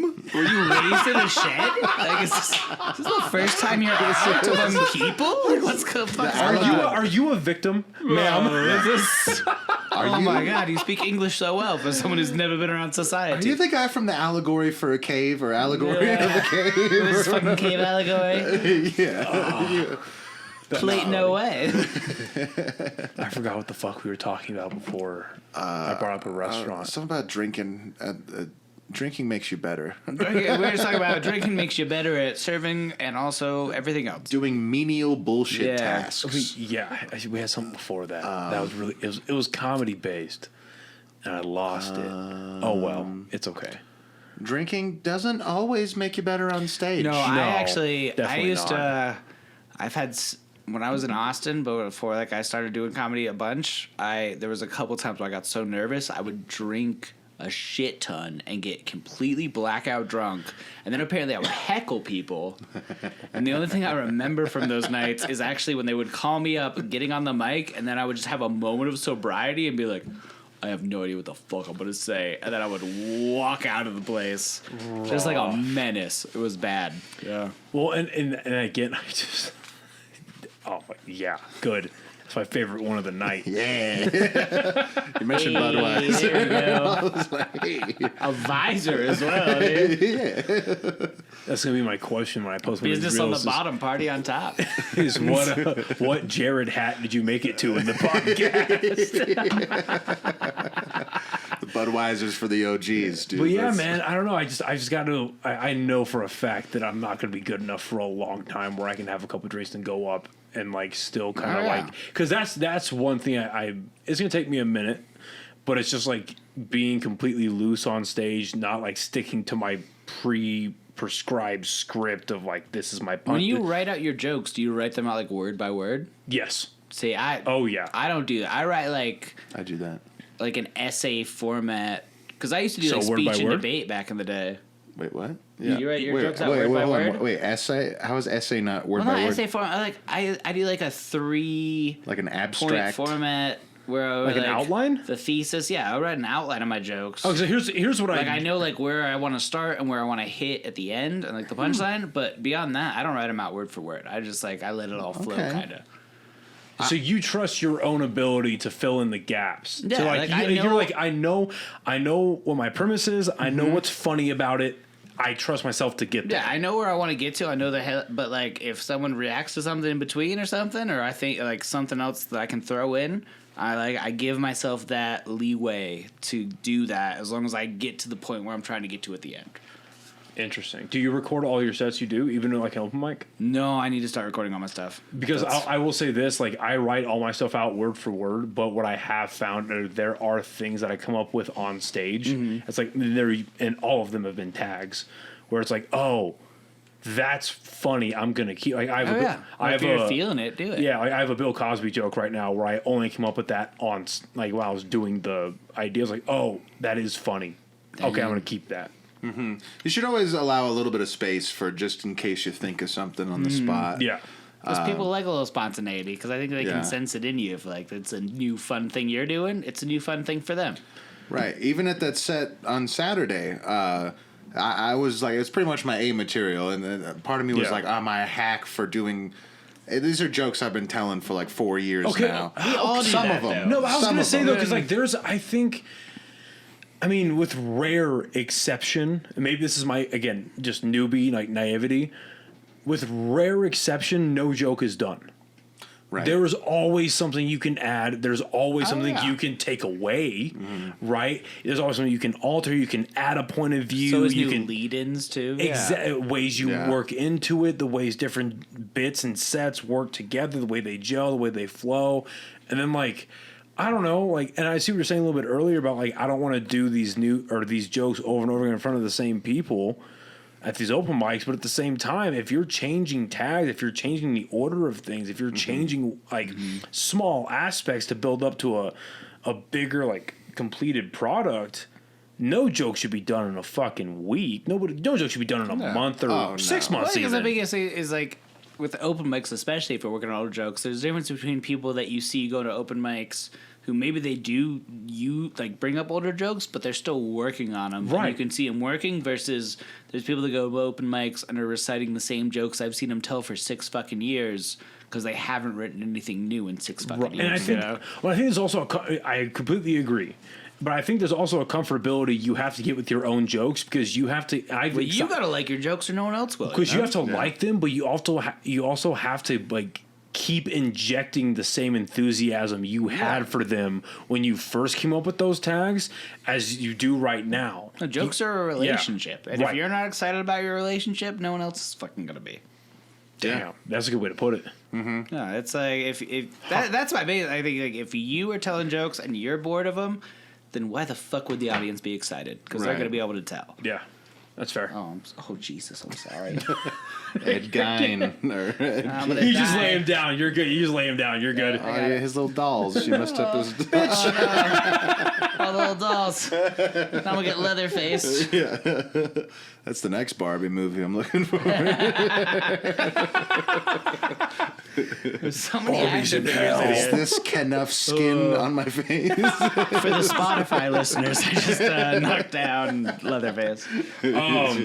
But no, I don't know, man. Like, yeah, I think you have to be able to tell. You're telling these jokes over and over again. You're getting comfortable. You have to inject the same amount of enthusiasm. You have to like. You're altering just enough to where it's new enough for you, but it's still elevating the material. You know what I mean? Yeah, you're telling the same jokes you've been doing for 4 years, but is it getting a laugh? Yeah. Then fuck off. Oh, yeah. It'd be one thing. It would be one thing if you're a fucking comic and you're going up on stage, okay, let's like really set it, right? You're a comic that's been doing this for a long, or whatever you think is a long time, and you're going up on a comedy club, not a brewery, not an open mic, a comedy club. You're going up on a comedy club and you're doing the same jokes you've been doing for years on end, and you're bombing. Maybe you should reconsider. Mm-hmm. I'm not saying you should quit comedy and crawl into a hole. Oh. But maybe you should try writing new things. Yeah. Have you set yourself back a few years? Probably. But if you still, like, it'd be one thing if it's like you love no. Because if you love comedy, you know that shit sucks. Who if the you love fuck comedy, knows? I feel like you should be writing more jokes. Yeah, you should be writing more fucking jokes. Yeah. Exactly. You should be part of writing more comedy. jokes. Like, you should be excited by it. Yeah. But there's nothing I hate more, too, than people that do fail at stuff like that and then blame the audience, where it's like, no, that's your fault. That's completely your fault. I genuinely believe this, and maybe it's new person just being naive, but, you know, I don't think there's a bad audience. No. Maybe you were a bad fit for the audience. Maybe your personality was right, but your material was not good for the audience, and you should have done your homework on where you were going. What is their clientele? If you're going to a different city, what type of city is it? What part of the state are you in? Like that type of shit. Like, do your research. If you're this is taking levels up, but if you're like a touring theater level comedian, you should and your whole job in life is to tell jokes. You're making a living telling 6 figures off telling jokes.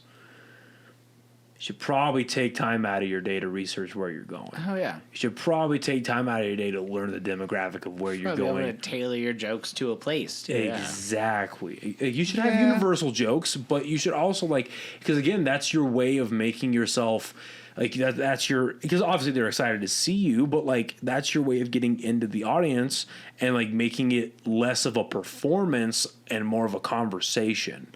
Like, hey, we're having this, it's 1 against 500 people, but we're all laughing together at this funny, hilarious, these things I'm presenting to you. See, specifically, just be fucking dick about it. Specifically, if you're making $100,000 a year or whatever, 6 figures, you could probably do your own material wherever you want. That's true. If you're making that much, you probably have people that are fans. You have a name for you yourself. You get what I'm saying. Yeah, it's more, like a lower level. And, that's at what point does that become pandering, though? It's not, okay, so pandering, I feel like, would be telling people what they want to hear, but being relatable is showing people why you're excited to be in their city. Why you're excited to see these people. You're still telling your jokes. You're just tailoring them for the audience. Because, like, pandering. Saying what the audience exactly wants to hear. A great example of not pandering, Jim Jeffries. When he came to Dry Heat, I'm not going to, I couldn't do it justice, but he has a joke about being okay with like this sexual, like sexual transitioning, or sexual conversion therapy, where it's like he goes, I'm okay with sexual conversion therapy, but I can't do that. I thought it was gay. He's like, gay conversion. Yeah, gay conversion. I like it, but for heterosexuals. The Hitler mustache. I'm heterosexual. Think how much I've suffered. So the gay conversion therapy. Thank you. Yeah. Like, so that's sound like the worst Ringos. The worst Beatles thing. Our Australian accent's just terrible Beatles. But that type of shit, right? Like, he starts it out very offensive, but then he brings everyone into it, but it's not in a pandering way. It's like, okay, I guess we'll bring the left, LGBTQ, whatever community in too. It's like, no, here's why this is funny. Mm-hmm. It's like, I think that's a good example of not pandering, but like including everybody. Because, of course, like, he looked up fucking Dry Heat. He probably saw the shows they did beforehand. And he probably looked at Albuquerque in general as a very blue city. And was like, hey, these jokes are going to do well here. Yeah. Well, it was at no point saying, like, any of those other people didn't deserve the right to, do their own thing. He was like, this is my take on it as a heterosexual man, which he is. You got to tell jokes from the perspective you're at. As far as we're aware. As far as we know, he did go pump lady. As far as we know. No, he, yeah, I don't know, but there's pockets of everything in pretty much every city. Like, I don't know, up in Salt Lake City, there's like punk clubs. Oh, yeah, there's a ton of gay clubs in Salt Lake City. Yeah, so it's that's an answer to the Mormons. Right. But if you're like, oh, I'm going to Salt Lake City, let me do some stuff that Mormons would be comfortable with. It's like, well, then you're just going to be doing shit that they're used to. Like, they're going out because they're like, I want to hear some shit. That's what I talked a little bit earlier about, like, challenging, right? Yeah. You have to understand, like, what your demographic is, bring them in, and then challenge them. But I think just tell jokes about things that you want to tell jokes about at the end of the day. Because people are going to know if you're pandering the same way people are going to know if you're trying to be offensive. Well, that was the baseline we're coming from, right? Yeah. Is your material, now how is it kind of changing and kind of morphing? Kind of living through the same stuff. And I think also, like, if you are likable enough and like you can be on stage and people are like, this guy's not an asshole, you can get away with saying stuff that people might not agree with, but they'll be like, this isn't coming from a place of hatred. It's just like, this is fun. You know? Yeah, like the school shooting joke. That's not, I don't know. No one agrees with it, but it's like, oh, it's fun because the lead up, the build up to it is fun. I mean, there was a lot of that stuff was my A material. There was like 5 or 6 jokes that I never said before ever. Well, what I love about that school shooting joke specifically is like you really don't lead into a school shooting joke. It's like the joke is going, and then boom, school shooting. Like, what? What did he just say? And then you double down with like the macaroni joke. And that's one I haven't said in years. I was just like, I missed that part. Oh, hot shells on the floor. Yeah. And that kind of like, ooh. I love it. I love it. Yeah, there was some shit. Yeah, I don't know. That's what makes me comfortable with saying old stuff is if I have new tags. There was new tags I had for the Jared, like the Subway jokes or whatever. There was stuff I never said before. Right. I thought of that day. I was like, fuck it. Because that makes me excited to tell the whole bit again.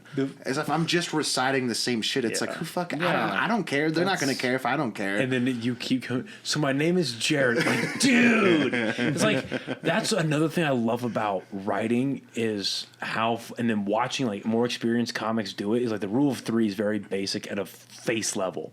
But how much you can elevate that rule and how much you can change it and morph it so where it's like, no, this whole bit is a rule of 3. Like what? Like that was because you went back to Jared 3 times. And it's like, oh shit. And like, that's I normally don't do that. It keeps fucking working. And I'm trying to work more on like callbacks and stuff too at this point of like I just want to make like my set a thing that all just like calls back to itself was just like a big piece versus just like I'm telling this joke, just have it be one cohesive set. Is there, not to give away like all of it of what you're working on, but like is it like you'll do like 3 premises and the 4th calls back to the first? Is like any real structure to that? Or is it sometimes like you want something? I would love to have like my final joke of a set call back to my first joke of the set just to make it all like feel cohesive. Like it is one big thing. Yeah, I guess it's more. And there is no real set law on that. It's just like if you can pull off a callback, I think people always like that because it's like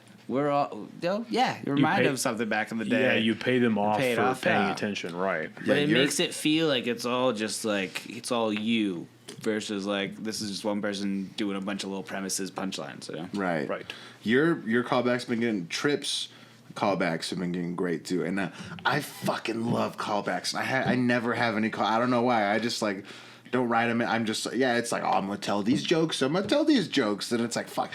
That's the next step is like, how can I make them all connect somehow? Mm-hmm. Or even having segues into shit. I'm always just like, that was weird. I have trouble with segues a lot. I'm like, let's talk about this now. This next thing, That was the first thing, like, I forced myself to work. Do you want another one? You are more than welcome. Yeah, you are more than welcome, dude. You are more than welcome. Party. Do you want one? No. I'm good for right now. Thank you.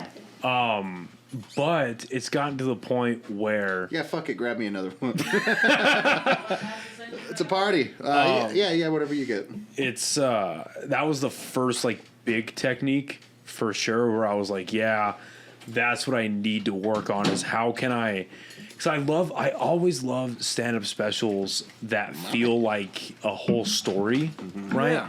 But, like, for my set for now, how can I make these 3 seemingly unrelated premises flow together rather than just being like, because I mean, obviously there's a lot of comics that do it and do it well, where it's like, hey, we talked about A, now we're talking about C, but you're going to get on board with this. This is because I'm on board with it, because the confidence and love you have in that joke. This is what we're talking about now. You can deal with it. But it feels so much better, and it feels like a much more lived-in experience when you can, like, freely flow in and between your different bits, and it becomes one full, like, it's a set, but it becomes a full experience. Mm-hmm. You know what I mean? So I that was the first thing that I really decided I need to work on. I'm still working on that, but I like it a lot. Yeah, that's for me. That was like a little down the road. I was like, I was just like, I just want to get good at writing and telling jokes, and I feel like I've gotten good at that to a point where it's like, okay, now I want to start working on, the callbacks or just crowd work. There's so many different ways to do comedy, and I want to like get good at all of it. I don't know. It's so hard. How do you get good at crowd work? For you, just try it. I'm not good at it usually. Every once in a while I'll have a good one, but I tell Tyler this too all the time. I'm always like, fuck, like Tyler would have something good to say right now with his crowd. He's good at crowd work. He can't write a joke to save his life. But, no, I'm just kidding. Well, there's a newspaper around, all right? No, if Tyler has access to a newspaper, I'm just kidding. He's not going to watch this. The jokes are flowing. He's not going to watch this Shit Boys podcast. He's taking fucking notes, and he's like, these motherfuckers. I've got receipts on these bitches. He's counting every time he said the Shit Boys were on the Kings, which they are right now. So for our Spotify listeners. So I just 100% of the Shit Boys. I just saw a message from Caleb. Guys, I'm sorry. I fucking fell asleep for a nap. And my phone died while I was sleeping. I just woke up. I knew it. This is your day off, Caleb. Live your life. Oh, that's funny. That was like an hour ago, too. Yeah. Fun died. Oh, what a piece of shit. That's funny. Anyway. Loser. No. Dork. Yeah. Oh, poor Caleb. That's funny. He's doing okay. Yeah, he's doing better. Wow. We're all doing show better. The other day. We used to all have terrible cocaine problems. Yeah, now only one of us has a somewhat okay cocaine problem. Yeah. I've never tried blow. For great. the one reason is I know that I would like it. Yeah, it's I know what my personality type is. Not to completely equate the two, but when I was on test, I fucking loved it. I miss it. I'm trying to get back on it medically. I know the positives of cocaine because I've had a lot of friends that have done it, and I'm like, yeah, that's the stuff that I love about life, and I just can't. Yeah. I can't do it. Yeah, I have an addictive personality, and that was like the tail end of just my drug use in general. Once I was able to quit coke, I was like, I could quit everything. I quit coke and then weed like right after. Okay. And then I just became an alcoholic, which isn't good, which isn't like better, but what's like good for you for quitting weed? Mother Nature is cured at everything. I was gonna say like weed is like the best. Yeah. Dude, even like my worst hangovers recently get cured immediately by weed. I take 3 hits off my pen and I'm like, oh, we're back in the game. Yeah. Like, it's like I respawned. Like we're Great, yeah. I still can't even do that, dude. I like specifically went to a store to get like a high CBD THC weed or whatever. It was like 15% CBD, 10% THC. And it's that's fucking nothing. I didn't even know they sold those. I get high as fuck off of it, dude. Off of 10%? Sounds like an appetizer, dude. Dude, I don't know. My brain is changed from the drugs. That's a jalapeno popper of weed. Yeah, I was gonna say that's to be an asshole, but like 10% THC gets you high? Yeah. You got a lot of body mass, son. I'd save so much money if 10% THC got me Dude, high. I literally, it took me over a week to smoke a joint. Like, I don't know. Dude, I'll take like 2-3 hits throughout a night and I'm like, good. I'm like, I don't know what it is, man. If it works, it works, bro. All I'm hearing is you're saving big bucks. Yeah. Good for you. Yeah, I go through so much weed in a week. I used to. I was that for like 8 years. I would just smoke all day, every day. And then one day it just clicked. I was like, I got to stop. And then, I don't know, just recently I got hotboxed on the Potential Problems podcast. Fuck you guys. No. Yeah. No, thank you. Podcast War. Dude, John Cuellar's the shit. I love John. He's such a Cuellar, cool dude. guy. Alan and John. Alan's they're great dope. guys. And that third guy. That third guy that just randomly started showing Cam. up. Is that who that is? I don't know. I've been there twice when he's there, and I have no idea who he is. Yeah, I'm like, what? That was a fun podcast. My only critique of that podcast is I wish it went longer. I know. An hour is too slow. I just got or into too, it. too fast. And then they're like, all right, exit music. Like, and I'm like, wait, what? Like, we're done? Because, yeah, I hadn't smoked in like almost 2 years. And their whole, like, pretend this whole room is hotboxed. Damn, they got you blitzed. They were like, all right, go fuck yourself. Yeah, literally, yeah. They're like, I was like, can you guys, like, put a fan on or something? And they're like, yeah, put a fan on for like 30 seconds. And they, like, turn it off. And I was like, well, this is my life now. I had to take an Uber home for that one day. I was like, I'm just too drunk. It's gonna be. Oh, I did their St. Patrick's Day show, so I got real messed up on that show. Oh, yeah, you got to. Oh, I always do their holiday shows. Because weren't you on the Christmas one where Santa came out of the closet? Yeah, I was on. No, I wasn't on that one. I was on the Halloween one where we were all dressed in outfits, and I was dressed as Barbie the entire night. It was very awkward. Oh, that's funny. I surprisingly love that fucking Barbie movie. I'll be honest. It's It was a great movie. I loved it. I liked it more than Oppenheimer. I think that's. I enjoyed Oppenheimer. Oppenheimer's a work of art, dude. Like Oppenheimer. I mean, I wouldn't say it's the more like best Nolan movie. Floppenheimer. Am I No. right? No, I'm just kidding. No, that movie made me give a fuck about quantum fucking physics, dude. And I'm not a math guy. I'm not a science guy, but that made me give a fuck. Like, I got out of that. Amazing. I don't know. I think, the best way that I could put it is Caleb Mulkey. He had a joke that he told at El Vado, I think. Yeah, it was at El Vado. He goes, Oppenheimer was so good, I forgot Florence Pugh was naked. Like, that is, and that, like, encapsulated for me, like, how good Oppenheimer See, is. I watched it in IMAX, like, second row. Why? It's just I don't too know. much to take in. My buddy yeah. was like, I got tickets, and I was like, great. And we got there, and I was like, oh, I almost left. You should have. That's It the was worst like way to take it in. terrifying. Dude, on I saw it principle. with Caleb Mulkey. Yeah. Yeah. Yeah, I saw it in Oppenheimer, but I had good seats. And it was an amazing experience. I think I need to rewatch it because Yeah, it it's was pretty like great. the whole time. Oh, is that your only experience watching it? Yeah, of course. Oh, yeah. well, no fucking shit. You don't like it. Judge it on that. Dude, That's no unfair. movie should ever be experienced like this. No. Like, what? There's a point because Isabel Madley from Santa Fe. She's in it, yeah. Yeah, the only good Santa Fe comedian. She's in it, and at one point, Whoa, there's- no, I'm just kidding. I mean, I can't Isabel's think of not it. funny. Santa No, Fe I'm just comedian that won't accept my invitation to the TJ podcast. Jones. All right, continue. Oh, she's too good for it. I I'm don't know. kidding. She's pretentious. She's too classy for this podcast. I'm kidding. She's not funny. No, I'm just kidding. Yeah. I love Isabel. Just tell her that other people from Wharton were on the podcast. Yeah. She'll do that. Whatever. But there's a pretentious point where school she's she in went the to. movie. When is she in it? It's just It's right after the bomb drops, and they're right outside of Fuller Lounge, like having fun. I only know that because my parents got married in Fuller Lounge because my dad grew up in Los Alamos. Oh, shit. Yeah, my grandma used to cater parties for Oppenheimer. no shit. Yeah, my they moved there when it was like still the secret city and stuff. That's why I enjoyed it because like I have a family connection. My fucking mom had tea parties with Barbie as a kid. Yeah, So- well, so- they were sexual. well, you know. Lesbian moms. It was a date. It wasn't a party. It was a date. Okay. LGBT party. The letter people.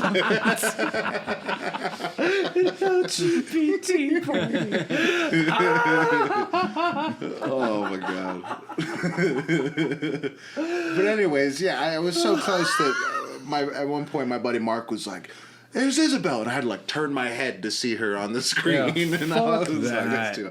So maybe I probably should You need rewatch to it. see it again. But I should. that's a movie that you need to give your undivided attention to. You know what I mean? I couldn't do anything but watch it. It was like the Clockwork Orange shit. Like, my eyes.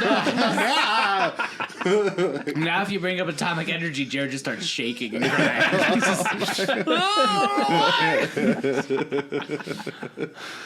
No, it was good though. I mean, you're a film guy. Yeah. I went to film school. Yeah. Nice. Yeah, in I done Albuquerque shit with or- it. No, I went to Montana State Hey. for 2 years and then graduated in Chicago. He's filmed a couple of my That's sketches. true. All right.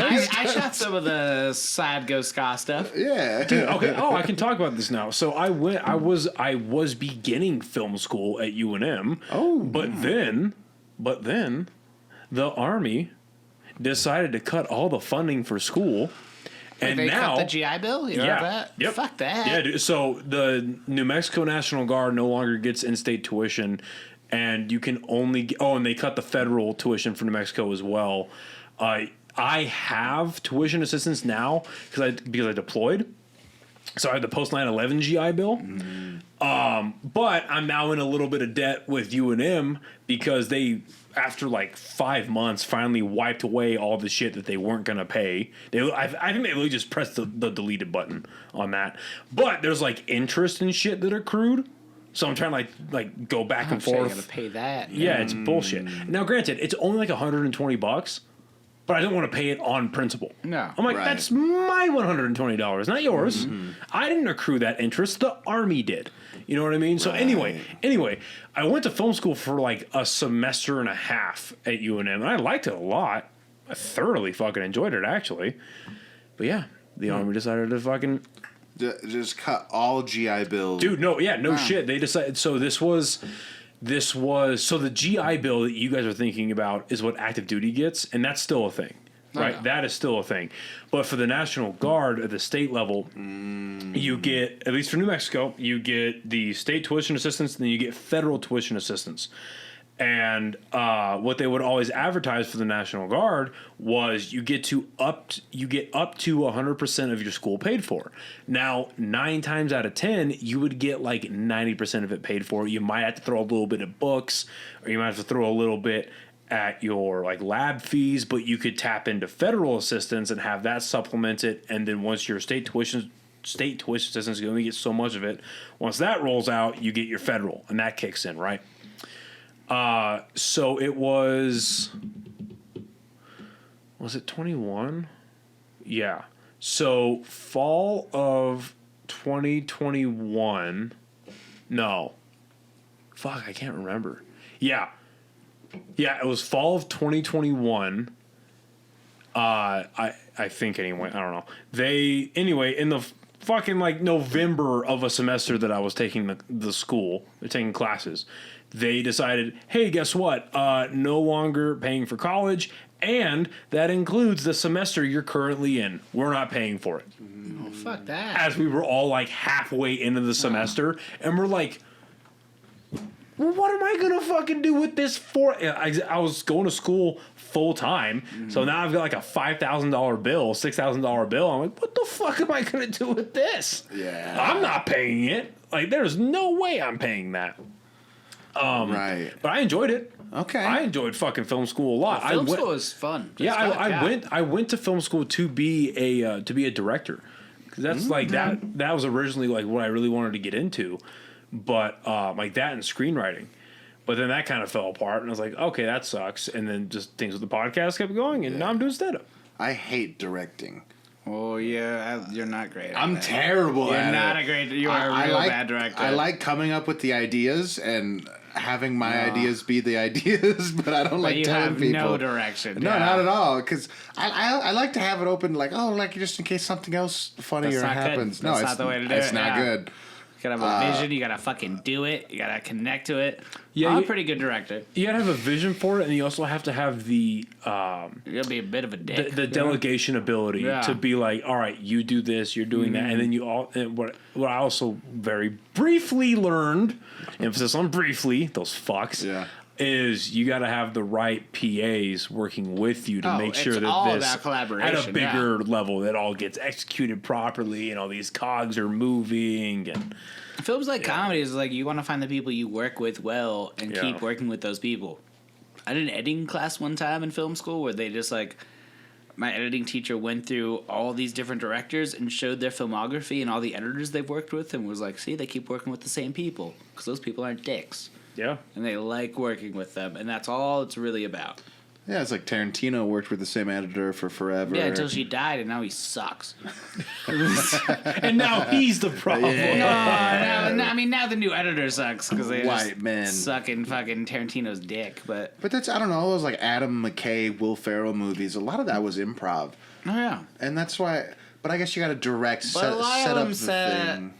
like they set a baseline and then let them improv from that, and still Yeah. kind of Well, see, that's control that in why some way. I need guys like you on my team. Well, it's- on our team. On our team, yeah. Well, I'd imagine because like I get the impression. Feel free to correct me if I'm wrong, but I get the impression from the stuff that you're putting out that you actually want to do something in film and media. So you're taking it relatively seriously, and you don't want people around you like that are contributing to this final product that are just doing it for like, hey, I worked on this fucking, this student film. Or I just worked on this local movie, or I just did this thing to feel productive. Like, you want people that's like, no, like, this is a cool project that I think could work. I get to hone in on my skills. I get to contribute to a bigger product. Like, you're not trying to fuck around. You know what I mean? Right. So having the right team and having the right people around you is like, I'm saying something so fucking generic right now, but it's the it's truth. spot on though. There's It's a the truth. reason why it's generic. Is that like Yeah. you got to surround yourself with the right people that you want to work with. 'Cause that's Yeah. Otherwise, Yeah. what's the point? I just don't want to. I just feel bad making. We're all just trying to make Jared's moms happy. That's at the end of the day. mommy's Trying to make issue. them mommies happy. mommy's problems. What got you into making like short films in the first place? I've always been into sketch comedy. Like Whitest Kid You Know is my Yeah. shit. That is my all-time Fucking favorite. Demetri Martin, right? Him too. Yeah. He's Wasn't he in Why Does Nah, Kid he You was Know? in White He's just the whitest kid that you know. I thought he was in Why He's Does a Kid white He You did Know? have that show for a while. Important like, Things. With Important Things with Demetri Martin. Which That's what I'm thinking Great. about because he just Yeah. came up with a special on Netflix. Yep. Yeah. Okay. Yeah. Continue. Yeah. No, Whitest Kid You Know is like Chappelle's show and Yeah. all kind of killed whatever, all these things. I just always wanted to do sketch, and there's one time we helped out some people with the 48-hour film festival, just like my buddy's stepdad who ended up being a meth head and a piece of shit. We won't talk about that, but They did make the movie in like 21 hours though. Just all the meth. it was 4 to 8 hours. They were like, we gotta get this done right now. We got a whole day left. Yeah.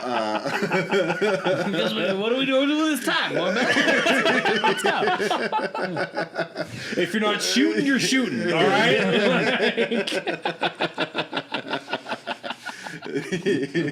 But yeah, so we helped him out with the 48-hour film festival, and we're like, that's pretty cool. And I just started making videos, and I was like, wait, is that thing still around? And we just started entering or whatever, and get the money. It's like anywhere from like $120 to $200 or something.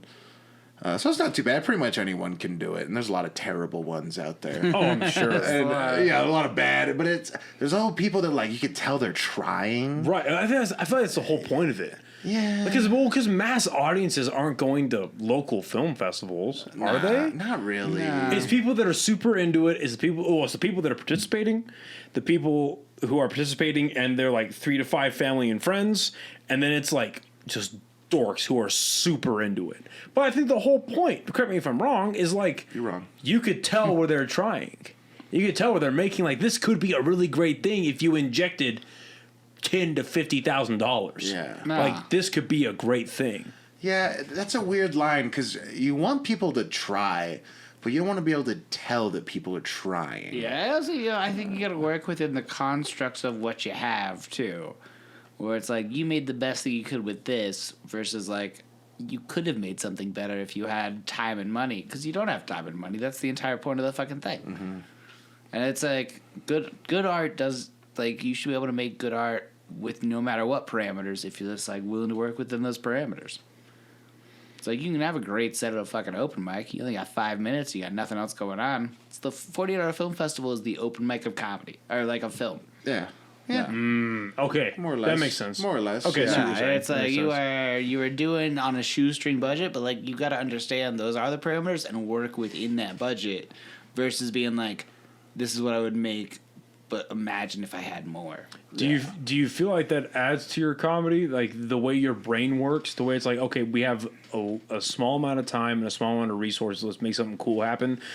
The innovativeness of that, do you feel like that adds to your stand-up? Oh yeah, no, I think like if you treat it as what it is, then you have way more freedom and like ability to make something better out of that than if you were like, I want to make something that's not going to be as good because I don't have more time. If you are thinking about parameters you don't have, then you're like limiting yourself. Where if you think of like, I'm going to make the best thing I can with the parameters that I do have, make something cool, hopefully. And it gets like, the problem solving things of being like, no, how do we make this scene happen? And I don't know. My thing is, it's the premieres are what I do it for, because you get a whole room full of strangers. And for me, I just try to make them laugh. Like, no matter whatever the genre is, I'm always just like, how can we make this just as funny as possible? Because I don't know. I just think of a comedy. I don't really like dramas and stuff. I don't know. They're fine. Also, it's a short film. Like, it's hard to do dramatic shit. Yeah, but in 7 minutes, like, I can get people to laugh. Like, sometimes, not all the time. I do love like I shouldn't say, like I do like the ones that go viral. Obviously, like the short horror films that get eventually turned into like Smile. Oh yeah, like Smile or Lights Out, shit like that. You know what I mean? Have you seen like the big budget Smile? Have you seen that movie? No, he doesn't like horror movies. I don't watch horror movies. Why? I love horror movies. What? I mean, I watch them occasionally. I just don't like jump scares, Oh, okay. Well, then you'll dig Smile. Because I'm already terrified of life enough as it is. I watch the news every day. Like, do I need to be more terrified?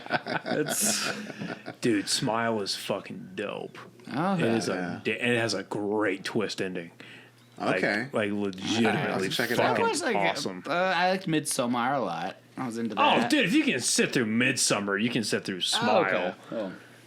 See, he's a film guy, so it says Samar. Midsommar. Oh, I caught that. But I chose. There's an umlaut over the O's. Yeah, I chose to ignore that because I'm not a pretentious fuck. It's Midsummer and we're in America. We're gonna start drinking Budweiser right now, son.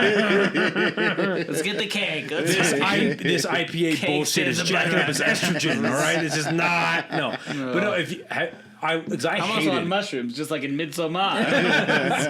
I hated that movie when I first watched it, but on a rewatch, just like with Hereditary, I was like, "Oh no, this is actually really good." I just didn't like whatever it was. Just didn't like. It didn't click. I was like, "Oh, okay, this now makes sense." Dude, I'm seeing Civil War on Thursday. I'm so excited to see that movie. I am fucking. I really want to see that. I want to see that and Monkey Man. The two movies. Dude, I heard Monkey Man was so not an action movie. That's what I've heard too. But I still want to see it. It's like action movie for the first 15 minutes, nothing, and then the last 20 minutes is action. But I mean, I like Dev Patel. Dev Patel's great. I like Dev Patel's dope. Shreya Copley's in it. I like him. I don't know any of that. I don't know who the second guy is. Shreya Copley was the main guy from District 9.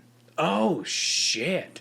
That's a movie that should have gotten Chappie. a sequel. Yeah. District 10. No, I never saw. District 9 was good. District 9? I saw like a little bit. District 9 was great. It's good. Yeah. Chappie sucks ass. No, Neil Blomkamp was one of those directors that came out so hard with District 9 and then just has did nothing good since then. Yep.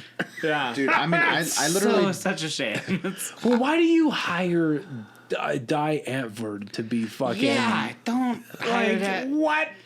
Why did you hire the most gimmicky fucking South African rap group to be like the leads in your dramatic movie about humanity? No. Don't. Yeah. For what movie is that? So Chappie. It's a movie about the little like broken down AI robot. Yeah. And the two main people in it are these Ninja and Yolande Mufasa. I did not know that, but I used to be a big Die Antwoord fan. I was a fan of them. I didn't know their names, but yeah. So, But apparently now they're huge racists, which who's surprised? They're from South Africa. They're from South Africa. Like, obviously, they're not great. They're down there fighting off the tribes, dude. Of course they're racist. Like, things were better back in the early 90s. Oh my god. But yeah, I don't know, man. Dev Patel, he was the main guy in Hereditary, like the kid. The kid who like slammed his face on the desk. It's him. It's his first time directing a movie, and Dev Patel's in Hereditary. Is that not the main dude? The Indian dude? Dave Patel? Dev Patel? Yeah, that's the main dude in Hereditary. Oh, I didn't know that. Yeah, I think so. Dev Patel. He's the main guy in Slumdog Millionaire. I was thinking of two different guys. Whoops. Yeah, I don't remember. Whoops. I thought he was the dude from Hereditary. Very Indian dude. Yeah. Oh no, I mixed him up because Dave Attell, I'm sorry, he's the main guy in the Green. It was another. He's the Green Knight. The Green Knight in another A24 film. Have you seen the Green Knight? It's fucking awesome. Is it good? I need to watch that. It's fucking awesome. I need to watch that one. Okay. Yeah, the Green Knight. It's an adaptation of a King Arthur story where it's King Arthur's nephew, and it's really well made. That looks cool. Yeah. People hated it because it's a slow burn, and it is. Yeah. It is slow as shit, but it's gorgeous, and there's a really weird cameo from Barry Keoghan in it. But it's such a great movie. I'm very sad I didn't see it in theaters. I got it on a Black Friday sale on 4K, and I popped that in, and I was like, fuck. It's on HBO Max now. Yeah, it's good. yeah. It's good. HBO Max is all the A24 stuff now. Yep. Dude, shout out to Robert Eyster for letting me use his HBO Max. Dude, HBO Max has Can't all have it. HBO Max has a SpongeBob SquarePants movie now, and I am so fucking The happy original about that. one? Yeah, the first one. Also an A24 film. Not a lot of people talk about that. That's where they really started. We're getting deep in the Bikini Bottom.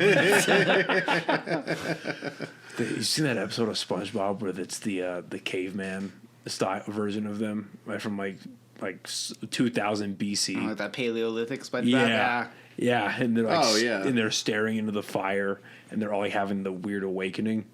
That's out of a fucking A24 movie, dude. Yeah. It was like, oh. I didn't see that new the Dream Scenario one. Did you see that one? I've heard it's good. I haven't heard seen that's it. fun. I I wanna haven't watch seen that it, one. but I heard it's good. But yeah, Civil War. I'm very excited for that. Very excited for Civil War. Because Alex Garland is a great fucking director. He's so good. Yeah. And he made an announcement a couple weeks ago that he's stepping away from movies, and then apparently he retracted that and said just directing. So that gives me hope that 28 months later is still going to happen. No, that's happening for sure. I hope. And I love Danny Boyle. Danny Yeah. Boyle is one of my favorite directors. Same. He's fucking In phenomenal. 28 months, like the days and weeks. Yeah, they're doing another one. Well, no, they've been not to be a fucking asshole, but they've been talking about 28 months later for the last decade, and it's never really been a thing. But then a year and a half ago, Danny Boyle made a statement where he was the director, where he was like, "Yeah, me and Alex Garland, who wrote the original, we've been writing Alex finished the script, and we've been like getting into pre-production about it." So everyone's like, "Oh, it's gonna get made," but I mean, how many fucking scripts does Guillermo del Toro have that he keeps saying, "I'm gonna make it"? Yeah. A million. I think that's absolutely the correct answer. Like he was supposed to make. There's a really good book series called Hater. It's by a guy named David Moody, and it's basically 28 Days Later, but it's in book form. Like that's literally what it, and it's kind of cool because like as the books carry on. There's people who get infected that can like control. It's called the hate, and they can control that like ravenous, like zombie-like state. And Guillermo del Toro has the rights to the first book, but that's as of like 2006. That's never gonna get fucking made. You know what I mean? But yeah, Alex Garland's fucking awesome. Have you seen Annihilation? I loved Annihilation. Dude, Yeah. I watched that for the first time off 6 grams of mushrooms. I think I've seen all of his movies, yeah. Have you seen Annihilation? No, I just before we lose the 28 days, Yeah. I wanted to watch that movie so bad. You've never seen 28 Days It's Later? not on any streaming services. Oh. Yeah, it's They like lost the rights I actually to have it a or signed something. 28 Days Later poster signed Fuck, by Danny that's Boyle. right. Yeah. No, you don't. Because I volunteered at the Chicago International Film Festival where he premiered 127 hours. No shit. And I got to like totally random. A guy was like, "Hey, you want to turn a light on Danny Boyle when he goes to speak?" I was like, "Fuck yeah, I do." And then a random dude that was there was like, "Hey, here's a 127 hours poster. You can go ask him to sign it. And I have like, signed Danny Boyle 127 hours poster. Nice. Because it's a great. You gotta watch that movie though. It's I great. would too. I have to get it on I don't DVD. like horror movies, So but wait, that's a great movie. so have you not watched 127 Hours or 28 Days Later? I haven't seen either of them. Okay, you should watch both of 20 them. days later. 20 Days Later is the shit. Yeah. So that movie actually went like viral in the tabloids a couple of months ago because you're exactly right. That movie, it's not on any streaming services. And it's out of print on DVD and Blu-ray. There's never been a 4K print, and it's out of print on DVD and Blu-ray. And so people were like, "This is why physical media matters." It's so terrifying that we could just lose things. Have you been to a Best Buy lately? No, There was they got nothing rid of all there. of them, right? There's they didn't like. So they stopped carrying. Or I guess stop stocking, 4K and Blu-ray movies. So whatever they have left at least here in Albuquerque at the Best Buy, that's what they're gonna have. Yeah. Until it runs out. No, they're just getting rid of physical media. It sucks. The only way you can get rid of get physical media now is through Amazon. Yep. And because Target That's even if it's still in print, or you got to pay way more for someone who still has it. on eBay. Like I have a DVD print of both 28 Days and Weeks Later, and I've never felt more thankful for those motherfuckers. It's like, oh shit, it's gone now. Yeah, I gotta get it on eBay or something at this point. It's good, dude. Because I want to watch it. And I am terrified of like movies that I love just disappearing forever. You know, Yeah. Well, I mean, that just gives all the more credence to fucking Pirate Bay. Just saying. Yeah. Do we have to go back to torrenting? Maybe. Maybe. Yeah, if that's Maybe. the only way you can keep things alive, might as well. Oh, I missed the lime wire. Well, I mean, think about it, right? Slime was great. When they took away booze and we went to Prohibition, what did the mafia do? Yeah. Yeah, they started just making booze on their own. It's like, okay, well, it's not going to be supplied to us. We'll make it We're ourselves. going to make our own. Just like Be Kind Rewind, we're just going to remake all the Yeah. popular movies. Or the internal share. When I went to college in Montana, we had an internal campus sharing network, and it was fucking awesome because everyone would share everything on their hard drives, and you could just get So a much movie porn. within like so much weird porn, dude. Have you ever seen a dildo? It's just a dildo attached to a drill. A drill. Yeah. There was, so at a good band NIMI, there was, we weren't allowed to have like TVs and shit in our room. We had our laptops. And there was this dude, his name was Ramon. Ramon showed up. I'm not making this up. He showed up to NIMI with like 400 gigs worth of porn. Well, his name's Ramon. That And sounds... then he just started like, he was like, "You want my hard drive, bro?" And we're just like, "Yeah, I got it for tonight. I'm just gonna copy it over." And it's, oh my god, dude! I'm pretty sure that's that scene from that movie Orgasmo. That's like, there are many Steves, there are many Peters, but I am Ramon. Dude, you ever seen Orgasmo? Ever seen No Orgasmo? idea what that It's is. the South Park guys. Yeah, Orgasmo was the South Park guys' like second movie they made. Because first they made Cannibal the Musical, Yeah. which What? is that was Trey the first, Stone and Matt Parker. Yeah, Trey Stone and Matt Parker went to CU Boulder, and I grew up in Colorado, and I had friends that went to CU Boulder for the film school. And they were like, all of our teachers are always so mad if you bring up Trey Stone and Matt Parker because it's a very like artsy film school. Like it's an overly up their own ass film school. And the most successful people to ever come out of that film school were the guys making fart jokes. And all the teachers were so pissed about it all the time. Is South Park not the greatest animated show it's ever made? so great. But the reason it's so great is because they like everything's told through the perspective of children. So they can get away with Right. doing fucking anything. But they did a musical about like not the Donner Party, but like another cannibal thing in Colorado called Cannibal the Musical. And then they did one called Orgasmo, which is about a Mormon missionary in Los Angeles getting involved in the porn world, but then also developing a ray that can give anyone orgasms. It's got Ron Jeremy in it. It's great. Yeah. Yeah, it's I've watched all their stuff. Oh, yeah. Yeah, that's by Trey Parker. What the I'm like the biggest fucking fanboy. I love those guys so Team much. America. Team America was so How good. great is it that those puppets in Team America have actual pubes on their face? Yeah. How beautiful is that? The amount of time they put into that movie, and they were not financed at all for most of it. They were doing things like in midnight. It's like, well, we got to film puppets pooping on each other. And the fact that And that's beautiful. That's like and the that's fact that dedication. sex scene between the puppets got them an X rating. Yeah. They're willing to do it. Yeah. Beautiful. That What the fuck? I have never heard of this. Orgasmo? Yeah, I have. Oh, it you on gotta watch Orgasmo. Amazon It's so Prime or good. something. What the fuck? Because they took off because all of South Park is on HBO, but they took off like 7 or 8 of the episodes.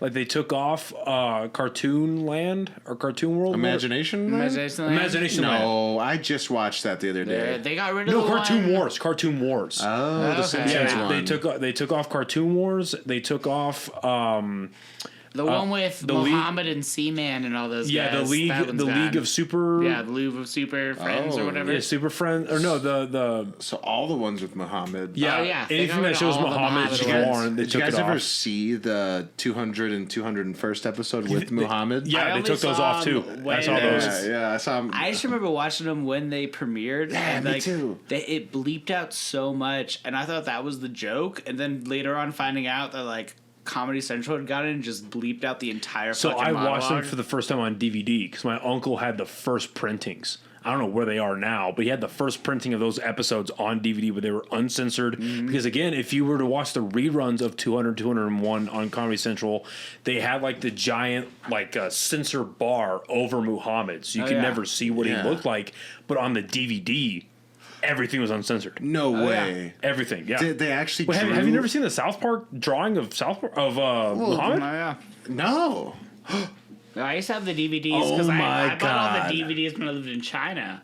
I bought pirated DVDs, so I got like the Seaman episode, like fully with Muhammad in it. Yeah.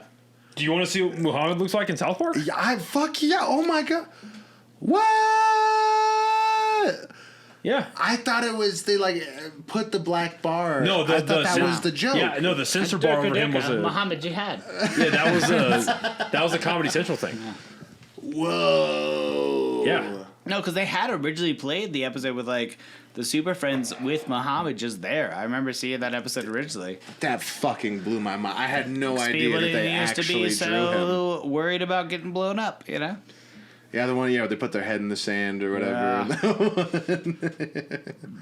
Oh, that was the Cartoon Wars, I think. Like I'm trying to figure out. So yeah, Super Best Friends, Cartoon Wars Part 1 and 2, and then 200 Super and Best 201 Friends is a got great taken one. off. Yeah, because those all have the depictions of Muhammad. Muhammad. Yeah. So they actually put Muhammad in. I thought Yeah. they. Yeah, no, Super Best Friends had like full on Muhammad. Muhammad, Yeah. Buddha, Joseph Smith, and Jesus. Full were all frontal the Super Muhammad. Best- That's crazy. Oh my god. FFM, dude. It's, you never seen some full frontal Muhammad. Well, that's why. Did you guys ever play the Stick of Truth? Yeah. Oh fuck yeah. Yeah, where you can call down Muhammad, or no, you call down Joseph, and then you call down Jesus with a machine gun. Yeah. Have you ever seen the censorship they did on the Stick of Truth in like other countries? Because like in Germany, they're not allowed to have any Nazi, like anything about Nazis. So the Nazi like- zombies in the Yeah, so abortion the clinic. Nazi zombies. So they just have like for those scenes, they just have like a crying statue of the European Union, and it's just like during these scenes, we would have you fight a bunch of Nazi babies, but you can't because of where you live. Oh, that's funny. Yeah, That they blew didn't cut my all that shit out. that blew my mind when you could fight, because obviously when that game was coming out, that was probably towards, if not the height of Call of Duty Nazi zombies. Mm-hmm. So the fact that you were fighting Nazi zombie babies in a South Park video, get the fuck out of Yeah, here. that was such a good commentary on video games too, because they're like they're in every video game now or whatever, just talking shit. Apparently, the new South Park game It is sucks. terrible. I heard it sucks. Oh, so the bad. snow day or whatever. Yeah, because it's just a fucking chasing that live service trend. Well, okay, not for nothing, but Helldivers. Helldivers 2 is amazing. Are you guys on Helldivers? I'm on Helldivers, I yeah. played it for like 3 matches and I was so bad. I was like, Dude, I need that's to- okay. I really enjoy it, yeah. Helldivers, me and my buddies, I don't have time for video games. I really don't. I've put like 60 hours in that bitch. Dude, I love Helldivers I like to so just like much. dive in, do like I like it like before work. I'll just dive in, do one mission, get out. And it's also fun. You can just blow the fuck out of all your teammates, and it's fine. Yeah. Dude, the consequences, it's funny because the consequences in that game are realistic, but they're fun. It's just, I don't know. It's because you can call in a barrage of missiles and it blows up your buddy. It's like, oh, fuck, sorry, dude, but we killed the bugs. No. Oh, jeez.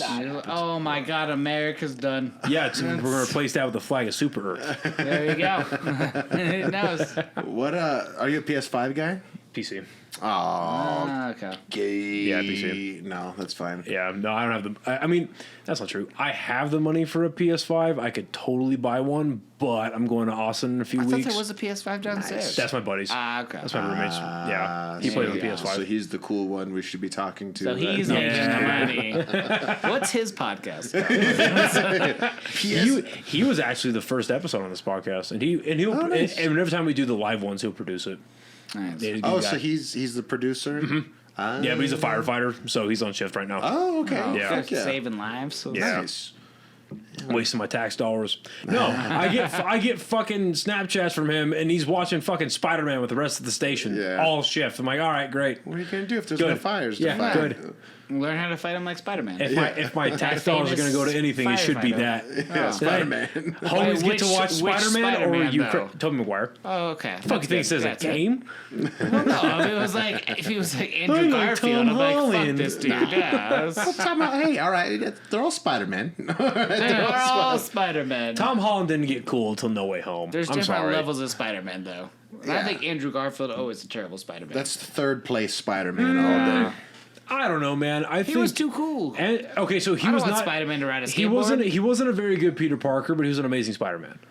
He was an amazing Spider-Man. Hot take. No, pun not intended. How but- can you detach the two though? Right, it's hard to. Don't you have Well, to it's the have same the thing. Peter Parker to be the Spider-Man? Right, it's the same thing as like Christian Bale was a horrible Batman, but he was a great Bruce Wayne.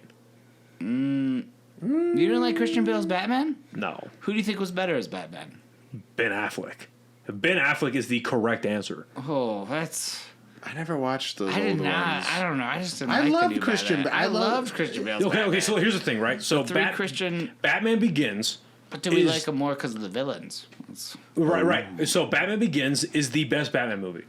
Just period. And I would put that over pretty much any Batman movie ever. Yeah? Because Christian Bale is both a great Bruce Wayne and Batman in that movie. They give him a good suit. They give him a great origin. He fights kind of like Batman. But what was cool in that movie is Christopher Nolan decided against showcasing Batman's fighting abilities because they showed the training stuff, right? But anything after he becomes Batman, it's a fight scene from the perspective of the enemy. So that's kind of cool. You can hardly see him. He's a shadow. He's moving around. You can like the dock scene, right? Yeah. Where he's like just grabbing people and like that's fucking awesome. And then he finally gets karma. He's like, I'm Batman. That's sick, Yeah. right? But then you get into the Dark Knight and they ruin his bat suit and they turn him into this SWAT character. Batman is in the movie. That movie is 2.5 hours long and Batman is in it for 18 minutes. A. B. It's not even a Batman movie. It's a crime movie with the Joker. Yeah.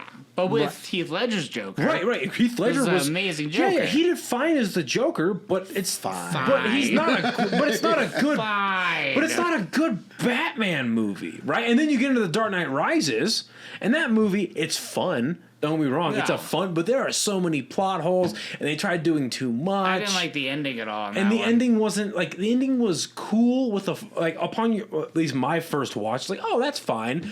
But then I kept watching Yeah, I it don't and I wanna was like, move the on. ending is not that good. The ending fucking killed it because he should have just sacrificed himself. I didn't like the idea that he Right. continues to live. Yeah, exactly. If you're doing a hyper realistic Batman, Yeah, if you want Batman to should be die. a martyr, Batman should martyr himself. Spoiler alert, Jesus Christ. No, I did If you actually. haven't fuck seen it. it No, by I did now, watch. to our Spotify listeners, seen it by now. It's- I don't know, man, but like with Ben Affleck, what I liked about him was you jump into a Batman that's been there for 2 decades. yeah. And I feel like his whole story would have been told a lot better if they would have given it the time. But with what you have with BVS and with the 4-hour Justice League, because I don't count the Joss Whedon nonsense. Yeah. But with you having BVS and the little snippets in Suicide Squad, but in that and the 4-hour Justice League, you get to see a Batman that gets deconstructed so much and then gets built up. And the issue that I have with DC did is they didn't finish building him up.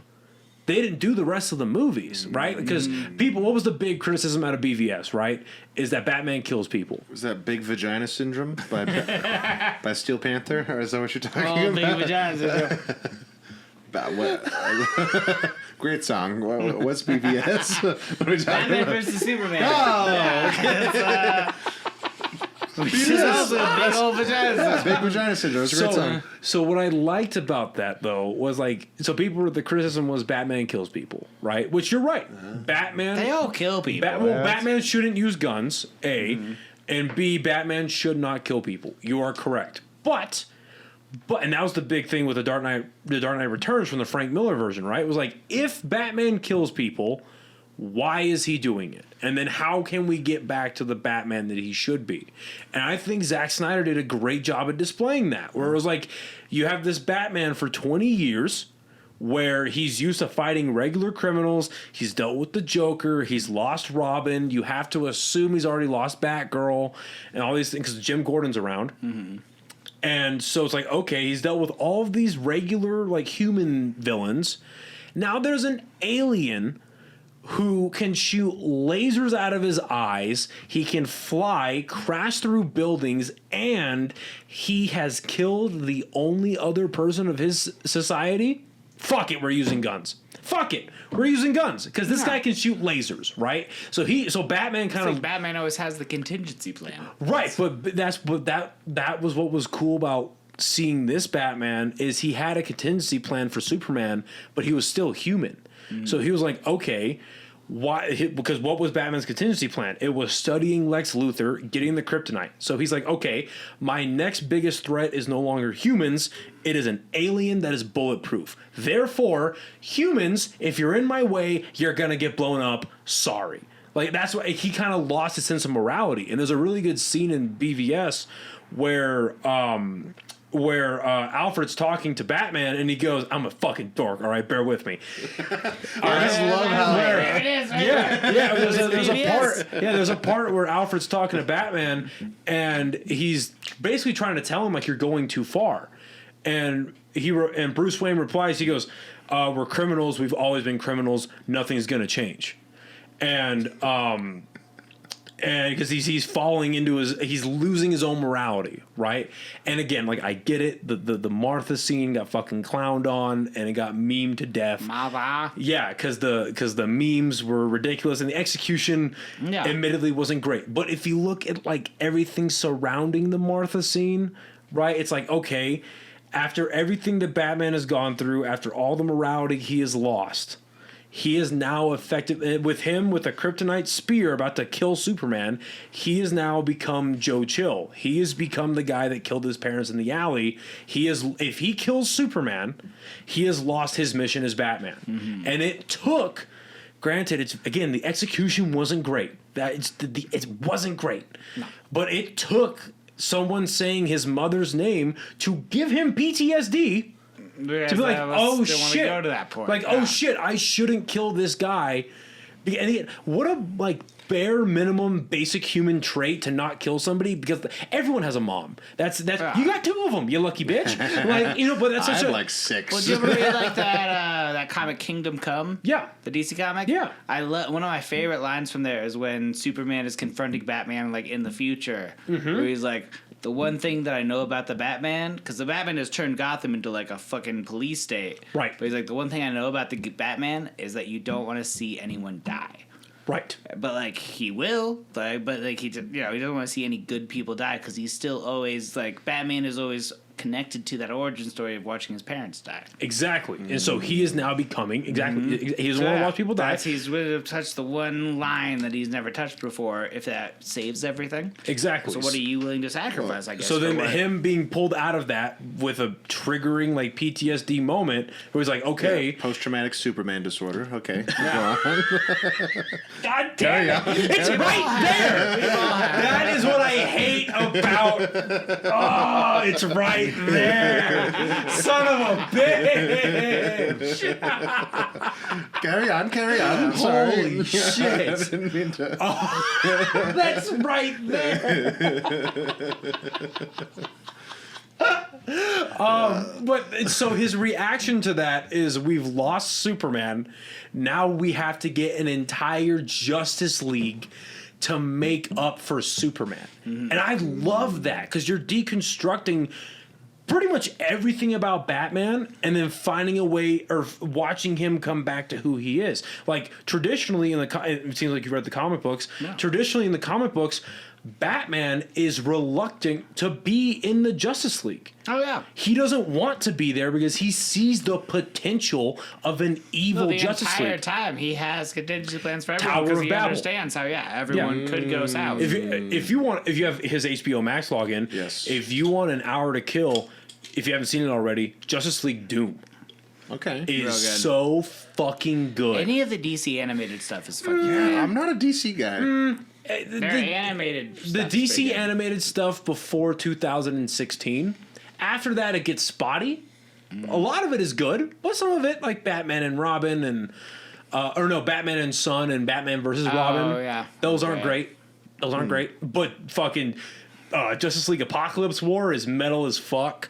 Again, like basically anything with Kevin Conroy in it is fucking amazing. But anyway, right. Yeah, it's fucking amazing. But anyway, so yeah, Batman is traditionally a guy that's like the Justice League is a good thing until it's not.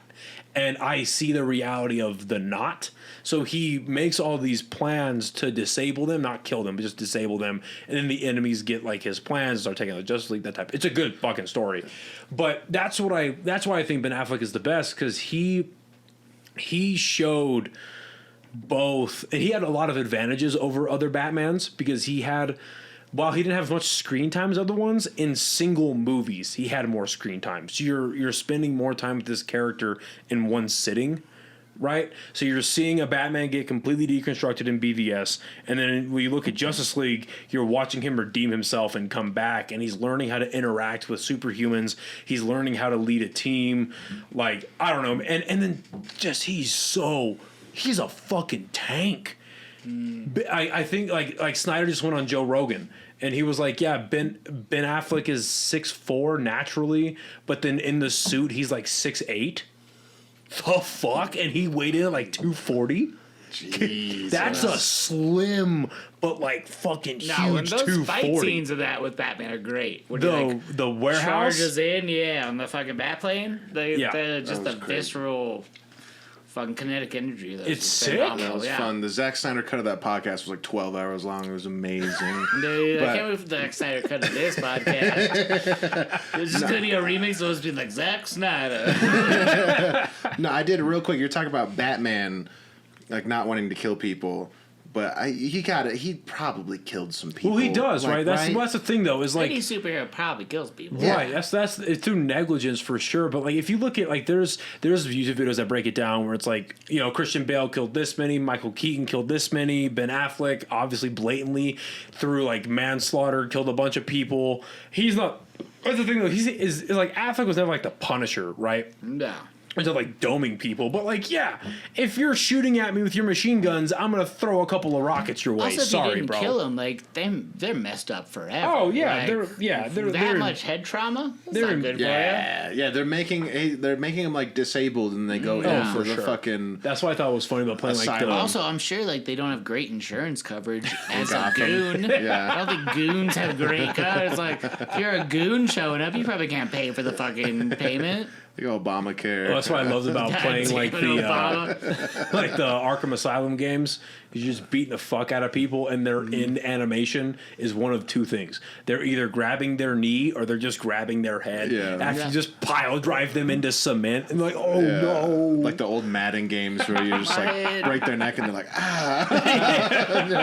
No, but I did a parallel. I just finally watched Avatar: The Last Airbender for the first time. Oh shit. And at Like the animated, the animated or the animated Not the one. M. Night Shyamalan? No. I do want to watch it just to hate So watch it. fucking bad. Yeah, I've seen like 5 minutes of that M. Night Shyamalan nonsense. I've only seen like That's the like only the first, thing of Avatar I've seen is the M. Night Shyamalan. Really? Yeah. Oh, the show is great. I've seen like the first like 5 episodes of the animated show. I know it's good. So good. I know that it's good. I just so haven't good. sat down and done it. Yeah. You know what I mean? Because my wife's a huge fan. She's like, you gotta watch it. So I was like, all right. So I watched that and the whole Legend of Korra.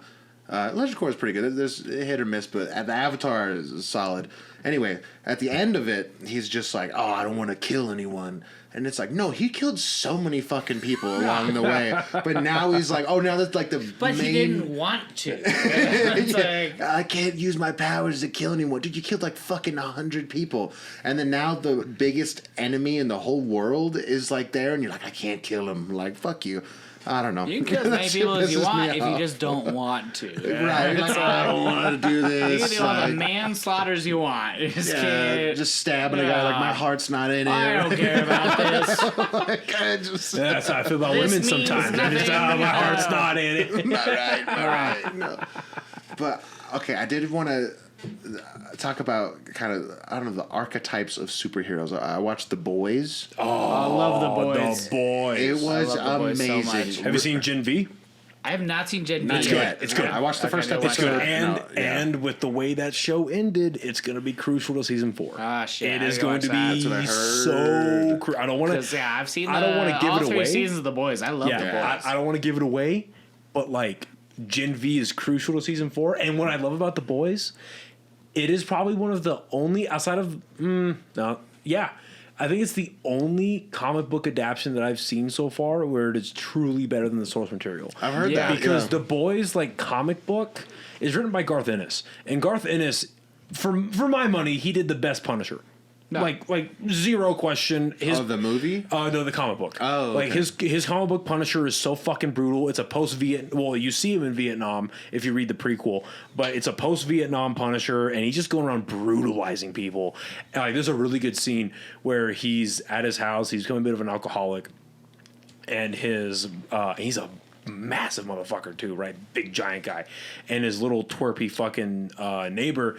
He comes over and he's like, "Hey man, like, Frank, are you doing okay?" And he's like, he always says like, "Come in," and he's like, "Hey, I brought a 6-pack. I know you got back a little bit ago. I know you're missing," because his wife had died. His wife had died a year and a half ago. No, he got back from Vietnam a year and a half ago, and his wife died 6 months ago. He's like, "Hey, no, your wife died recently, 6 months ago. I want to have a beer with you." And they're sitting down, and they're chatting, and they get a little he gets a little buzzed, the neighbor, and the neighbor goes, "Yeah, my wife left me," but he basically alludes to cheating with a girl at the office. And he's like playing it off as nothing. He's like, "Oh, you know how women are, they can just be so persuasive." And Frank Castle, he's sitting there with a beer, and he goes, "I lost my wife. I could do nothing about it. And you threw yours away like it was nothing."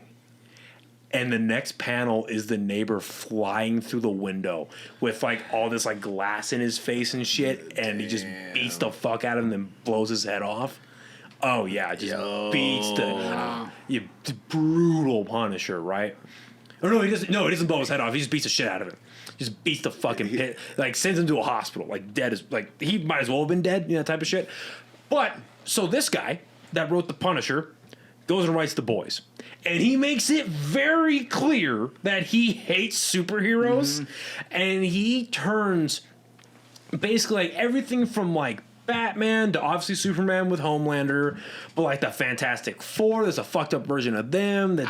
Sexual Iron Man. Yeah. Like Tech Knight. Tech Knight, yes. He fucks an asteroid to Yep. save the day. Yeah, Yep. Okay, so wild.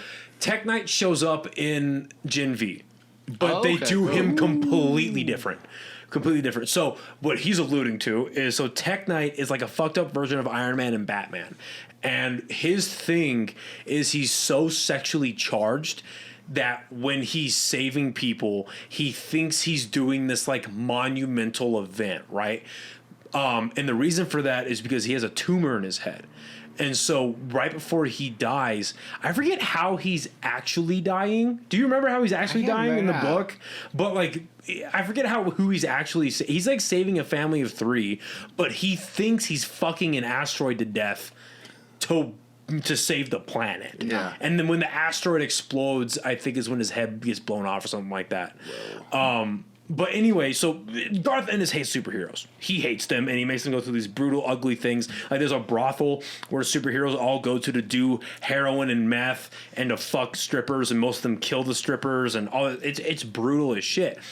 But then you look at Gen V, and Eric Kripke, the guy who used to be the showrunner for Supernatural, for the first 4 seasons of Supernatural.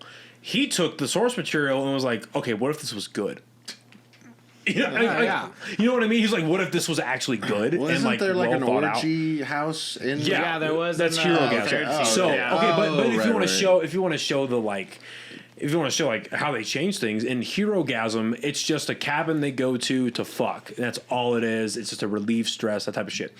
It's kind of funny in the comic, because in the comic book, it's a miniseries. It's this 6-issue miniseries, and Homelander gives this whole press conference, and he's like, all right, everybody, governments of the world, this whatever alien being, they're coming to attack us. Me and all the superheroes and our sidekicks, we all have to go and take them out. We'll see you in a few weeks. And they all fly off majestically and shit. But in reality, they land like 50 miles that way. They get into a bunch of private jets and they fly down to Puerto Rico, and they all just fuck each other on an island. And that's all. Like, they bought out this island just to fuck each other, right? But the show, as you've seen, like there's so much character development, and there's real like from everyone from like Homelander in the comic book is a husk. No, yeah, he doesn't matter at all. He's just like a dope. Mm-hmm. But as you like, one of my favorite scenes in superhero media is Homelander standing in front of the mirror. Oh, it's so good. He starts talking to himself, and he's like, "You want their attention? You want their approval, don't you?" No, I don't. And he's like yelling at him, dude. What's also the actor they got to play Homelander is Anthony incredible. Starr is Anthony Starr is so fucking good in that role.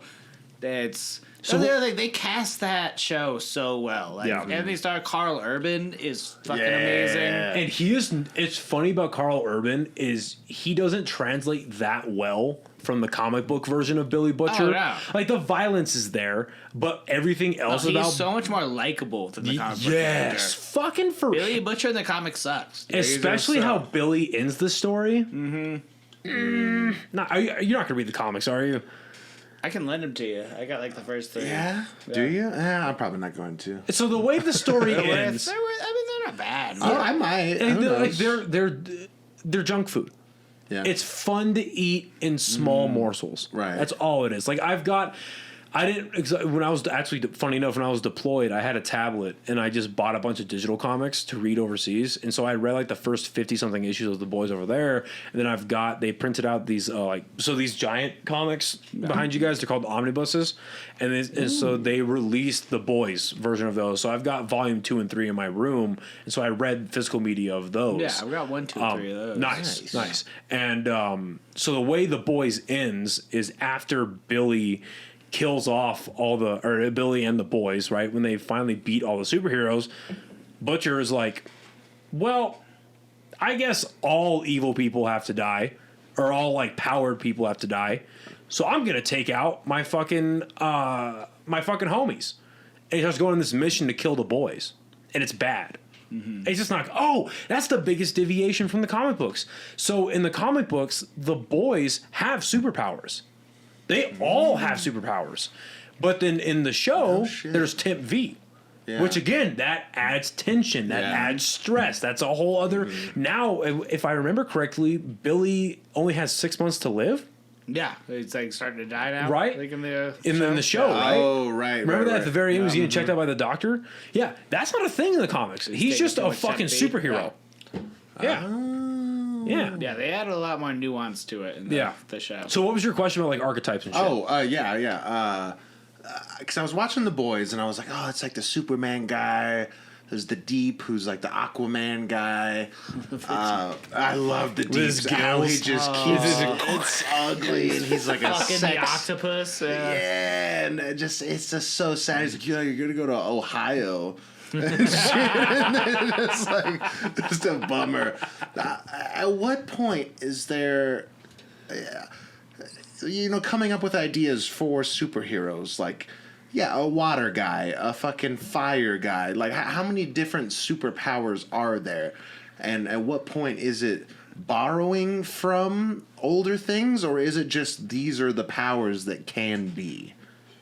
I don't know if that. Well, I think if you look at like the new X-Men and stuff that they've had, like X-Men has gone nuts with powers. Yeah. With a lot of people, it was like, this guy's body is jello. They like Squirrel Girl. or the people who like run pheromones to people and stuff. Like it's Well, okay, so here's to tie this is a good subject to end on. Tie it back to stand up, right? We talked about a little bit earlier that it's your perspective that matters. Right? It's your perspective on what is this structure, how can I make it my own? So you look at something like The Boys, or you look at Invincible, right? Invincible still has effectively a Superman and Superboy character, right? Have you seen Invincible? Yeah, Okay, yeah. okay, great. I haven't seen the back half of the second season, but like I've seen you should. that. Yeah, it's great. Yeah, I know what happens in it, but like yeah. Adam Eve is my favorite. See, Adam Eve, dude, that single shot episode of Adam that Eve. was such a good episode. Oh my god, where she has to kill the sibling. Oh, Isn't get the fuck she out of here. voiced So good. by like one of the girls from Community? I think it's Alison Brie. Yeah, it's Alison Brie, yeah. yeah. So it's your perspective on the archetype. It's your perspective on those powers. Like, what is it? Like, obviously, it's a bit overdone now, especially when Snyder started doing his own version of, like, which was effectively the Injustice version of Superman, right? What happens if Superman went evil? Like, that type of shit, right? But then it's also like, okay, what's your writing team behind it look like? But also, like, well, again, what is your perspective? What could it be? Okay, so what if, because, like, you look at Invincible. Omni-Man is probably the closest to an evil Superman in a good way that we're ever going to get, because he comes from a whole civilization of people that are just like him that are more evil. Like, I haven't read all of Invincible, but I know spoilers from the comic book. There are dudes from Viltrum that are so much worse. They all kill each other. They That's are the thing, like, there's yeah. this real big, like, giant dude with like a full beard, and like, I forget his fucking name, but he's a tank. Like, he looks like an anime character more than like an American superhero. He was like a fucking anime character. But and even the chick they introduced at the end of season 2, she's a fucking monster. All of them are way worse than Omni-Man is. But it's like, that could be the evil version of Krypton, right? That could be General Zod times 10, right? So it's your perspective on how do you make it unique. And then also when you look at like something with The Boys, they took it a step further, and it's like, well, why does it matter? Like, why do we have to see another, let's say like Demented to cover everybody? Why do we have to see another Demented version of like Superman, Aquaman, The Flash, whoever, right? Because they wrap in today's political system with it. And what I like about Eric Kripke and his writers, they don't really take a stand with like, are they pro-left, pro-right? They're just like, here's what we see. What do you think about it? Right? We're like at the end, because that was the big point of contention with The Boys in season 1 and 2, where it's like, Vought can't let everyone know that Homelander is evil, because the whole facade breaks. But then as season 3 is going, Homelander's like, fuck it. What happens if you know that I'm evil? I He will blows fuck. up that person's head and everyone fucking cheers for him. Yeah. And then at the end, he kills somebody, and Didn't everyone's want like, that, woo! And then but then a step further than that, it's not just that everybody in that crowd cheered for Homelander. It's that Mother's Milk's daughter's stepdad cheered for Homelander. Okay, Remember that? yeah. The guy throughout the season that was like watching the TV, loves Homelander. Yeah. He was at the rally. Homelander kills somebody, and he's the one that's cheering. So that sets up another plot line for season 4. Right? So it's like, it's making it matter than making it personal. That's an issue. Like, it's like, I mean, I'm just looking at the shelf like, okay, what if I came up with a fucked up Green Arrow, and he decided to only kill people, and then he has arrows that like makes them mind control, or makes them like, I don't know, like whatever fucked up thing you can make it be. That's okay. That's a gimmick for like a one-shot comic issue, but like, why does it matter? Like, who does that relate to? That type of shit, right? Because we've gotten to the point where it's oversaturated. Like, I just. Well, no, I think the thing is like, it's like the difference between like any political ideal in idea versus in practice. Whereas like the superheroes that we draw up here, like Green Arrow and all that, like that's the ideal about like what would we want people if they had superpowers to do. We want them to like look out for everybody and stuff. Whereas The Boys is like the realistic idea that like they won't. No, if that's the same thing with like any communist government or anything that's like Maoist China was fucking awful for its people because it took these ideas and made them fucking awful because people tend to ruin fucking things. And so we would love to believe that like all these Marvel omnibuses, for the most part, at the exception of the Punisher, are true. Where like people with these great powers would do great things. Where the Boys is like, this is a realistic look. Like people with power typically, like absolute power corrupts absolutely, says Nietzsche, and Nietzsche's probably fucking right. Yeah. Whereas this is a much more realistic thing. Whereas like Captain America or any of these people, if they existed with that much power, they'd be fucking awful. Just like Soldier Boy. Yeah. Oh, Soldier Boy. Dude, Soldier Boy in the comic books literally tries to fuck... No, Homelander fucks him. Yeah. With the promise of getting into the 7 and goes, oh, maybe next year. And Soldier Boy's like, oh, shucks. Oh, well. Yeah. Because they make him a complete lampoon of the 40s. Where it's like, oh, gee, Willikers. I guess maybe next time I'll get the gal. But then in the Boys, they take the opposite of the 40s. Or the opposite flip of the coin in the 40s where he's like a fucking racist. No. And he's irreverent. And he doesn't give a shit what anybody has to say. And he thinks white people are the best. And like all this shit. Yeah. So all that Cold War mentality and everything. Yeah, it's all realistic to a point, right? He was just saying, like, that's if you plucked a fucking World War II soldier from the 40s with all that anger and all that everything he's dealt with and with the social shit he grew up with, you froze him and unfroze him in 2023, he would probably be like, why is there a black person in the front of the bus? Captain America would be a massive racist, dude. Yeah. Right. He'd go with Nick Fury, Samuel L. Jackson running shit. Yeah. He would be a fucking racist. Yeah. And that's what what the Boys shows. Right. So to your point about archetypes, it's gotten to the point, like, for instance, I went to my comic book store that I usually go to, and I picked up, because I heard they're doing an arc right now in the X-Men where it's it's called the Sabretooth War. And it's cool. It's very violent, which makes it fun, but it's cool. But they've gotten so outlandish with these different X-Men. There's like it used to, like, when I stopped reading X-Men, it was just Wolverine and X-23, like Laura, the one with the 2 blades coming out of her hands from Logan. Yeah. Right? It was just her. But now he's got like 2 other kids. He's got like a son. Yeah. Well, Dakin. Yeah. Well, Dakin was a thing, but he's got like. I'm sorry. So he had the 2 kids when I stopped reading it, but there's like 2 more now. And there's like there's different versions, and there's different there's like a multiversal Sabretooth now, where there's like a Sabretooth Captain America and a Sabretooth this and a Sabretooth that. It's fucking ridiculous. So it's definitely oversaturated, but it's a matter of your perspective of how do you take these archetypes and like it's like what's the art style in an old church? Stained glass. Gothic? It's stained glass, right? So you get a stained glass piece and you get a light and you shine it through different parts of that art, you're going to get a different color. Oh. It's like that. Oh, that's okay. Yeah. You know what I mean? Look at you being a poet. Yeah. Appreciating art and glass and stuff. Yeah, because I just think he was like, oh, the stretchy guy, the fire guy. I loved... like how like Fantastic Four. Yeah, Mr. Fantastic. But then like in the Boys, they have like the guy's dick stretches out. Yeah, which is one of the funniest fucking things. Yeah, ever. love sausage or whatever. Oh my god, come on! In the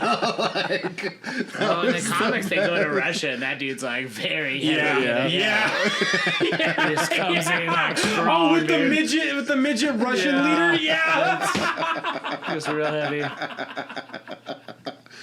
See, that's just it is about how you use it, because at a certain point, well, yeah, that's not how, but it is how big, but it's how you use it. It's the motion of the ocean. Yeah, because there's at a certain point there is only a certain amount of maybe powers that can exist, but it's like how you depict them. Yeah, it's how you depict it, but also but also if you're trying to create if let's say like right now in 2024, you're trying to create a new superhero.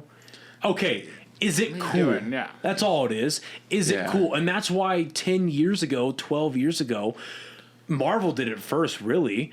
That's why Marvel was like, okay, instead of creating a different version of Spider-Man or creating a different, like, superhero, we're just going to create a fucking black Spider-Man. Right. But what they did is they put a lot of love and attention into it. And Miles Morales, granted, it took him a decade and a couple video games, but people love Miles Morales now. Oh, he's the shit. And people, but that's what's also being a comic book reader, just being a little biased. You know, people now know what I've known since like 2013. It's like, yeah, he's a dope character. He's not just a black Spider-Man. Right. You know what I mean? And don't be wrong, I didn't like him when he first came out because it took a few issues to get used to it because he came out right after they killed Peter. So it's weird. It was weird getting into a new Spider-Man. Okay. It's like, okay, why is this? And it felt like pandering at first, but they built his story and they really like built the whole universe around Miles. Like, oh no, this is a dope Spider-Man. So then upon a reread, it's like, yes, Miles Morales is taking over, bitch. Like, it's cool. Yeah, well, that's the cool thing is someone behind a mask, it could be anyone. And that's the idea. Yeah, it's literally, if someone's who was it pandering. I don't know. I only know about them through the video games. Yeah. And those games are fucking sweet. Amazing. Yeah. Amazing Spider-Man. Yes. Yes. I just started the second one, Spider-Man 2 or whatever. Oh my God. It's so good so far. I will not say anything because there are things that happen in that game. Dude, that game makes... it's about 20 to 22 hours. Okay. It makes that feel like 40 in a good way. Oh, wow. Because there was so much content in the first, the first bit of it when you're dealing with Kraven, because you know Venom's in it, obviously, right? You knew he was in it, right? Yeah. There is so much cool shit before you even get to Venom. And then when Venom shows up, it's like, oh no. Now we have all of this to deal with. It's good. Have you played Spider-Man 2? Oh, yeah, I finished it. Okay, yeah. It's so good. I just started it. It's so good. That's great. Great game. I just kind of a sidebar. I just finished Psychonauts 2. Have you guys ever played the Psychonauts games? Haven't played it. It's so good. It's so unique. It's one of the most unique games I've ever on played. Switch, right? I think so. Yeah. I think they released Psychonauts 2 on Probably. everything. Yeah. I don't know, but it's so stylized, and the whole idea is you're kind of like a psychic superhero, and you go inside people's minds that have kind of different mental disorders, and the whole layout of the level is based off of their different mental illnesses or whatever. And you go in there and you like fight enemies, but you're really trying to like cure them or at least help them see like the wrong, like the way that they're seeing life, and it's almost like therapy. Which I always talk about games like, why are all these games about fighting? Why can't we just help each other? And it's finally the game where you just help each other. Why is there not a button where I can just blame it on your dad? That's literally. It's like you go inside. It's kind of cool. You go inside the mind of someone with like daddy issues or something, and yeah, it's all reflective of that. Highly recommend. Super great. Almost as good as Power Wash Simulator. Dude, so one of my old roommates, I love this guy to death. His name's we call him Springer. His last name's Springer. He would always play when he got off his shift. He's a paramedic. And he'd get off shift. The first game he would play is Power Wash Simulator. And after a month of him, I'm like, dude, why this? He's like, it's fucking relaxing. And he just has a Coors banquet, a fat lip of Copenhagen, and Power Wash Simulator. And I he can was like, see that, this is yeah. it. I'm like, and he got like the DLC for Bikini Bottom and shit. Yeah. No, that and Lawnmower Simulator. I tried. He has that too, and they were fun for a little bit. But I'm like, I need something more. I don't know. You need a story. It's well, whenever you decide to hell dive more. No, okay. Get down in. Because it's cross-platform, Mm-hmm. right? Yeah. Oh shit. We should go dive in some hells. I don't know. Dude. I was so bad at it, and I don't know. You will suck at it for a long time. But that like, for the first like 5 to 8 hours, you're gonna suck. Yeah. As you start figuring out like the controls, and then you also got, admittedly, you got to figure your way around the bugs and figure out like the ragdoll mechanics. Like, how can I recover properly? How can I like heal properly? But once you get past that, dude. Plus, once you get better stratagems too and stuff. Well, yeah, because you're like shooting people, and then you gotta play Dance Dance Revolution, like on the Yeah. Yeah. And I'm like, But then, dude, if you get a good fucking squad of people together, and you just, bro, okay, Fun. It's a fun time. It's a fun time. it is so fucking good. I'll check it out. Well, listen, do it. boys, this has been fucking almost been a great time. almost 3.5 hours. Yeah, marathon For the Kings? Zack Snyder cut. This is Zack Snyder. Zack Snyder shit boys. Which this is all the shit boys. It's all the shit boys For all right of our here. Spotify listeners, this is all the shit boys. 100%. I appreciate you guys coming by and doing this. No, thank you, This is man. a Thanks lot for of having us. This is a lot of fun. Anytime, Great, yeah. man. This is It's a fucking lot blast. of fun. And again, I feel like I have a lot more to contribute to the conversation comedy wise now. So Yeah. I love talking to you guys. This is awesome. Yeah, This is great, especially since the first time I didn't even know who you were. I was like, and now I know you more, and this is great. Yeah, anytime. I just love anyone being like, "You guys have been around comedy for a while." Well, yeah, man. I Like guess we have a little bit. It's cool, like seeing the levels of progression in local comedy right now. It's like what can happen if you keep working. You too can go to. Like, I don't mean this sarcastically. Like genuinely, you can just go up to an open mic and riff off what people did and make the room crack. You can fucking like you two can go to Farmington, a place we've toured. I mean, fuck it, bro. Like you can go to Dry Heat like you did and just absolutely fucking crack after people just got done seeing Jim Jeffries, dude. Like You're my Jim Jeffries. Oh, like I have such a high level of respect for stand-up in general, and then just to see the level of pure talent we have here in Albuquerque. Oh, yeah. It's a gym to watch. It really is. It's fucking, and you guys are a part of that. Like, you guys hold that up. Both of you guys. Seriously, you guys do. It's fucking awesome. So Thanks, man. for people that made it this far, where can people find you on social media and shit? those who oppose on YouTube, TikTok, and all that. Got all the sketches. Got this guy filming some of them. Yeah. I guess apparently I'm a terrible director, so he's going to be directing most of them from now on. Yeah, that might be better. Yeah, I would be a lot better. Those who oppose, Your vision. I got shit that satisfies me creatively, and that's all I need. I don't have reels that get millions of views, all right? I got things that are worse than SNL, all right, with 20 views. But they satisfy me creatively, so watch them. And where people find you on social media and shit? I'm on Instagram at Eyster. Not a lot of comedy stuff, just more of a fever dream. Just like more just candid pictures of Albuquerque comedy. He just takes pictures Yeah, of I just people. take pictures of people doing comedy. But apparently, I need to start posting more of my own stuff. So maybe I'll should. start doing that. Yeah, You should, man. You're good. but also just come to Albuquerque comedy shows. I could start a page off of because he always takes pictures of other people, and I take pictures of him taking pictures of people. And I could start my own page. Real just taking Inception, just pictures of me taking pictures of I people. have so many pictures. Okay, Yeah. good, but That's funny. All thank you so much, man. I appreciate Thanks, this. this was fun. This Thank is you good. guys for coming on, man. I'd love to do it again sometime. Oh, Fuck yeah. yeah, fuck yeah. All the shit boys someday. All the shit Yes, boys. sir. Well, This was all of them. this was all the shit boys. But This is the most shit boys podcast. in case we get Shit 3 Boys more. podcast in the future. Yeah. All right. Thank 4 you guys more for if we can listening get and staff. watching, and we will see you next time. Bye, everybody. Yeah. Fuck yeah. Fuck yeah.